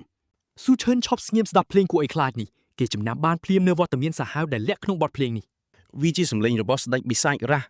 ់នៅម៉ោង 4 រសៀលខាងក្រៅគុកងងឹតមាត់រូងស្រាប់តែបិទជិតคล้ายជាផ្ទាំងថ្មដ៏រឹងមាំនាយកកងគួនភ័យស្លន់ស្លោសួរខ្លាំងៗថាហេតុអ្វីត្រកចូលនោះបាត់ទៅ អ្នកបច្ចេកទេសរាយការណ៍ពីការដាច់សេវាទាំងស្រុងដោយប្រាប់ថាម៉ាស៊ីនលូតសញ្ញាកំហុសជាច្រើនដងកាលពីប៉ុន្មាននាទីមុន បែកញើសព្រោះតែការព្រួយបារម្ភគេបញ្ជាឲ្យបុគ្គលិករបស់គេតាក់ទងទៅថ្នាក់លើភ្លាម គេបារម្ភថាមហន្តរាយទើបតែកើតឡើងនៅខាងក្នុងគុកងងឹតនេះស្រាប់ពេលនោះក្នុងគុកងងឹតភ្លេងដ៏គួរឲ្យខ្លាចបានបង្កើតជាអក្សរភ្លេងអណ្ដែតក្នុងអាកាស ស៊ីឆែននិងកងទីងជប់ស្ងៀមចាប់អារម្មណ៍នឹងរឿងចម្លែកជុំវិញខ្លួនក្រុមអ្នកត្រួតពិនិត្យក៏គាំងដែរពេលបរិយាកាសផ្លាស់ប្ដូរភ្លាមៗអញ្ចឹង Jasmine កាយសួរអ្នកផ្សេងថាតើឮសំឡេងនោះទេហើយសេតប្រាប់ថាវាដូចជាភ្លេងដ៏ចម្លែក ពេលទទួលអារម្មណ៍ពីទម្រង់ភ្លេងដ៏ធន់នេះសៀនចាប់ផ្ដើមភ័យខ្លាំងតែម្ដង គេចំណាំសម្លេងនោះបានភ្លាមថាជាស្ដេចបិសាច Raf គេលួចសួរខ្លួនឯងថាហេតុអី Raf មកលិចមុខក្នុងគុកងងឹតកម្រិតទាបនេះ ស្ដេចបិសាចនេះមិនគួរបង្ហាញខ្លួនក្នុងរយៈពេល 3 ឆ្នាំទៀតទេស្រាប់តែប្រព័ន្ធបេះដូងបិសាចលូតសារព្រមានគ្រោះថ្នាក់ដល់ស៊ីឈិនយ៉ាងញាប់ គេប្រុងប្រៀបខ្លួនដោយដឹងថាប្រព័ន្ធកំពុងប្រមានអំពីគ្រោះថ្នាក់ដល់អាយុជីវិតដែលគៀកមកដល់ ពេលដែលកំពុងញ័រដោយសារជំនាញជើងស៊ីឆែនដឹងថាមានអ្វីមួយដ៏ធំសម្បើមជួបពីក្រោយគេក្នុងផ្សែងនោះ សំឡេងសើចដ៏គួរឲ្យខ្លាចលាន់រំពងពេលសមោដ៏ខ្ពស់ធំមួយដើរមកកាត់ផ្សែងដ៏ក្រាស់ ដោយភ័យញ័រនឹងសម្ពាធដ៏ខ្លាំងនេះសាទរឆ្ងល់ថាតើបិសាចប្រភេទណាលាក់ខ្លួនក្នុងផ្សែង ពេលភ្នែកភ្លឺពីទម្លុះភាពងងឹតសត្វនោះក៏បង្ហាញខ្លួនជាបិសាចកណ្ដូបរៀងដូចមនុស្សដ៏គួរឲ្យខ្ពើមបញ្ចេញធម្មពលងងឹត វាសម្លឹងមកក្រុមគេហើយនិយាយស្វាគមន៍យ៉ាងចំអកថាពួកមនុស្សទាំងនេះបានដើរចូលអន្ទាក់វាហើយ ភ្ញាក់ផ្អើលពេលលឺវានិយាយសាទូវោគិតថាបិសាចដែលអាចនិយាយភាសាបានត្រូវតែជាសត្វកម្រិតស៊ីថ្នាក់ខ្ពស់ឡើងទៅ គេសួរយ៉ាងភ័យថាម៉េចក៏បិសាចខ្លាំងបែបនេះនៅក្នុងគុកងងឹតកម្រិតដេបាន ខ្លាចបិសាចនេះសម្ដែងសឹកអស់សុទ្ធទៅក៏ហើបពថាពលុដ៏ធំមួយរួចលោតទៅមុខដើម្បីរារាំងវាគេប្រញាប់ផ្សាយប្រាប់ឲ្យគ្រប់គ្នាទៅពួនពីក្រោយគេមិនទាន់តែវាយត្រូវផងបិសាចកដោបនោះវាយបកវិញក្នុងលបឿនយ៉ាងលឿនស្លេត្រឹមមួយកណ្ដាប់ដល់ព្រៃផ្សៃវាក្រវីដៃកំបិតវាកាត់ដៃសតតូចដាច់ចេញទាំងស្រុង ពេលអ្នកផ្សេងកំពុងគាំងភ័យបិសាចនោះក៏បាត់ខ្លួនហើយលេចមុខពីក្រោយកងធីងព្រមទាំងលើកំបិតប្រឡាក់ឈាមឡើង វាចំអកឲ្យក្រុមគេឲ្យប្រាប់ឲ្យក្រាបចុះទទួលយកសេចក្តីស្លាប់ទៅ លាន់សម្លេងមួយផាំងបិសាចនោះចាក់ទម្លុះស្មានឹងទ្រង់កងទីងយ៉ាងខូខើហើយបញ្ជាឲ្យកំឡោះនេះស្លាប់ទៅ ទោះត្រូវគេចាក់ទម្លុះកងទីងខំមាត់ទប់នឹងការជីចាប់នេះជំនួសឲ្យការដួលគេបាយឈីញញឹមយ៉ាងកែសាហាវទៅវិញ ដោយសារវានៅក្បែរល្មមកងធីងវាយសន្ធាប់ដាវភ្លើងមាសកាត់ដៃកំបិតរបស់បិសាចនោះដាច់ខ្ទាតចេញធ្វើឲ្យបិសាចកដោបបើកភ្នែកធំៗដោយក្តីភ្ញាក់ផ្អើល មិនអាចខាត់ពេលកងទីងទាត់មួយជើងយ៉ាងខ្លាំងលើអាកាសធាក់បិសាចនោះឲ្យខ្ទាតថយក្រោយដួលលើថ្មគណៈឈាមកំពុងហូរចេញពីស្នាមរបួសលើស្មាខ្លួនឯងយ៉ាងខ្លាំង កងទីងមានខ្វល់ពីរបួសក៏សម្លឹងមើលដល់កែភ្នែកភ្លឺសម្បើមគេនិយាយថាដោយសារបិសាចនេះចាក់គេមុនអញ្ចឹងការសម្លាប់នេះគឺជារឿងរបស់គេតាមច្បាប់ប្រយុទ្ធ គេប្រមានស៊ីឆេនយ៉ាងកាច់មិនឲ្យលូតដៃក្នុងការប្រយុទ្ធនេះឡើយ សៀនសម្លឹងមើលបិសាចនោះយ៉ាងយកចិត្តទុកដាក់ភ្នែកបញ្ចេញពន្លឺពណ៌បៃតងដើម្បីស្ទាបស្ទង់ធម្មពលពិតរបស់វាប្រព័ន្ធអាប់ដេតព័ត៌មានរបស់បិសាចនេះដោយបញ្ជាក់ប្រាប់គ្រប់គ្នាថាវាពិតជាបិសាចកម្រិតសេថ្នាក់ខ្ពស់ដ៏គ្រោះថ្នាក់មែន ឃើញស្នាមរបួសដ៏ធំលើស្មាកងជីងយ៉ាស្មីនខៃស្រែកប្រាប់គេឲ្យបញ្ញាប់ទៅទទួលការព្យាបាលភ្លាម នាងអង្វរគេឲ្យផ្អាកការប្រឡងឲ្យគេទាញខ្លួនចេញព្រមទាំងពមៀនថាបិសាចនេះគឺខ្លាំងលើសកម្រិតរបស់គេហើយកងនេះប្រកែកដាច់អហង្ការគេប្រមូលវេទមន្តភ្លើងក្នុងដៃហើយច្រានចោលគំនិតចោះចាញ់នេះចោលទាំងស្រុងសៀនមើលតែញាប់អាលពេលកងទីងយកដៃដែលកំពុងឆេះទៅផ្ទាប់នឹងទ្រង់ប្រឡាក់ឈាមដោយប្រើកម្ដៅភ្លើងដុតផ្ដាប់មុខរបួសដ៏ធ្ងន់ធ្ងរនោះយ៉ាងឈឺចាប់បំផុត ទប់នឹងការជិះចាប់កងទីងប្រកាសយ៉ាងមួម៉ៅថាការប្រយុទ្ធនេះមិនចប់ទេតើមានម្នាក់ស្លាប់ មិនរុញរាឡើយ កងធីងលត់យ៉ាងខ្ពស់លើអាកាសហើយកាប់ដៅភ្លើងតម្រង់ទៅរកបិសាចកណ្ដូបដែលរបួសនោះដើម្បីវាយប្រហារបន្ត ចំណែកខាងក្រៅគុកងឹត Celestine ជាមេបញ្ជាការកងស្ដេចនៃ Gil Athirit កំពុងពិនិត្យមើលច្រកចូលដែលបាត់នោះ គេបញ្យល់យ៉ាងស្ងប់ស្ងាត់ថានេះបញ្ជាក់ថាមានបិសាចដ៏ឆ្លាតវៃនៅខាងក្នុងដែលវាធ្វើជាតាក់ទាញមនុស្សឲ្យចូលមុននឹងបិទអន្ទាក់នេះនាយកកងសានភ័យស្លន់ស្លោហើយសួរបុកពោះថាតើមានវិធីបើកច្រកនេះវិញទេព្រោះសិស្សនៅជាប់ក្នុងនោះ Silas និយាយទាំងត្រជាក់ថាមានតែវិធីមួយគត់ដើម្បីឲ្យច្រកចេញបង្ហាញឡើងវិញ មនុស្សនៅខាងក្នុងត្រូវតែស្វែងរកនិងសម្លាប់មេបិសាចរបស់គុកងឹតនេះ ដោយចង់បានសង្ឃឹមខ្លះនាយកកងគួនព្យាយាមរកហេតុផលលួងចិត្តគាត់លើកឡើងថាដោយសារគុកងងឹតកម្រិត D ទូទៅមានមេកម្រិត C អញ្ចឹងអ្នកត្រួតពិនិត្យនិងសិស្សដែលជាប់ខាងក្នុងអាចនៅមានសង្ឃឹមសម្លាប់វាហើយរត់ចេញបាន Silas បំផ្លាញក្តីសង្ឃឹមគាត់ភ្លាមគេបញ្ជាក់ថាលទ្ធផលកម្រិត D នេះគ្រាន់តែជាការបោកប្រាស់របស់មេបិសាចដើម្បីលាក់បាំងភាពគ្រោះថ្នាក់ពិតប្រាកដរបស់គុកងឹតនេះប៉ុណ្ណោះ ពេលភ្ជាប់តម្រុយចូលគ្នា Silas បានសន្និដ្ឋានថាគុកងងឹតមួយនេះគឺជាដើមហេតុនៅពីក្រោយការបាត់ខ្លួនរបស់ក្រុមអ្នកដាស់ធម្មពលជាបន្តបន្ទាប់ដែលក្រុមរបស់គេកំពុងតែតាមដានស៊ើបអង្កេត គេប្រាប់កងគួនដែលកំពុងភ័យខ្លាចថាអន្ទាក់ដែលពួកគេកំពុងឈរពីមុខនេះតាមពិតជាគុកងឹតកម្រិត B ដ៏សែនគ្រោះថ្នាក់បំផុត ពេលនោះក្នុងគុកងងឹតសត្វល្អិតចម្លែកបានវាយប្រហារឥតឈប់ឈរដោយប្រើដៃមុតស្រួចដោយកំបិតរបស់វាកងទីងឈរយ៉ាងរឹងមាំទប់ទល់ការវាយប្រហារដ៏ធ្ងន់ធ្ងរជាមួយដាវកតាណាភ្លើងរបស់គេប្រញាប់ថយក្រោយដើម្បីគេចពីការវាយប្រហារពេលសត្វចម្លែកនោះលើកដៃត្រៀមវាយប្រហារផ្ដៃសង្ខាគុំទីងក៏បានលូកយ៉ាងលឿនទៅលើអាកាស សត្វនោះវាយខុសដៃមុតស្រួចរបស់វាចាក់ចូលដីយ៉ាងជ្រៅហើយជាប់គាំងយ៉ាងណែន ឆ្លៀតឱកាសនេះកងទីងស្រែកថាសត្វនេះជាប់អន្ទាក់ហើយគេបានក្រវីដាវភ្លឺចាញ់ចាំងយ៉ាងលឿននិងខ្លាំងក្លាកាត់ដាច់ក្បាលសត្វចម្លែកនោះតែម្ដងក្បាលដែលដាច់នោះបានខ្ទាតធ្លាក់លើផ្ទាំងថ្មពេលដែលសមាជិកក្រុមផ្សេងទៀតចូលមកជួបជុំគ្នា Yasmin ឈូមើលទាំងស្រឡាំងកាំងដោយស្ញប់ស្ញែងដែលកងទីងអាចយកឈ្នះមេគុយនេះតែម្នាក់ឯងនាងបានសារភាពថាធម្មពលរបស់គេពិតជាខ្លាំងក្លាគួរឲ្យខ្លាចមែន ក្បែរនោះ Ivan បញ្ចេញពន្លឺព្យាបាលពណ៌បៃតងដាក់ដៃដែលរបួសរបស់ Sort W សួរថាបានធូរទេ ទាំងបាច់ញើ S អរគុណសម្រាប់ការជួយសង្គ្រោះទាន់ពេលតែការត្រេកអររបស់ Set បានបាត់បង់ពេលគេមើលនាឡិកាដៃគេប្រាប់អ្នកផ្សេងទាំងភ័យស្លន់ស្លោថាឧបករណ៍គេអត់សេវាទេដែលធ្វើឲ្យពួកគេដាច់ទំនាក់ទំនងទាំងស្រុង Yasmin និង Ivan ក៏ប្រញាប់ឆែកឧបករណ៍ខ្លួនឯងភ្លាម Yasmin បញ្ជាក់ថាសេវានាងដាច់ដែរចំណែក Ivan និយាយមុខស្ងួតថាគ្រប់សេវាទាំងអស់រួមទាំងប្រព័ន្ធត្រីវិស័យរបស់ពួកគេគឺស្លាប់ទាំងស្រុង Soto ភ័យស្លន់ស្លោហើយសួរថាតើកាមេរ៉ាដ្រូនត្រូវបានផ្ដាច់ពេលណា កងទីងងាកមើលគេដឹងយើងឆ្ងល់ស្រាប់តែសត្វកណ្ដូកអត់ក្បាលនោះបានក្រោកឈរឡើងវិញ ភ្លាមសត្វអត់ក្បាលនោះបានលោតសម្រុកទៅរកកងទីងដែលកំពុងតែភាំង សៀនចូលមកជួយភ្លាមដែលបញ្ចេញលុនទះពណ៌មាសជាច្រើនខ្សែកាត់សត្វនោះជាចំណែកប្រព័ន្ធបានបញ្ជាក់ការសម្លាប់និងផ្ដល់បន្ទុកបទពិសោធន៍ទាំងភ័យរន្ធត់កងទីងសួរថាហេតុអ្វីសត្វនោះនៅតែកម្រើបានទាំងដែលគេកាត់ក្បាលវាដាច់ទៅហើយ Sen បញ្យល់យ៉ាងស្ងៀមស្ងាត់ថាកដោបនេះមិនមែនជាមេកុយពិតទេវាត្រូវគេសណ្ដំតាំងពីដើមធ្វើឲ្យរាងកាយអាចប្រយុទ្ធបានទោះបីជាវាស្លាប់ហើយក៏ដោយ គេបញ្ជាឲ្យអ្នកសាក់លបងនិងកងទីងចេញពីគុកងងឹតជាបន្ទាន់ដោយប្រមានថាអ្នកណាម្នាក់អាចជាគោលដៅបន្ទាប់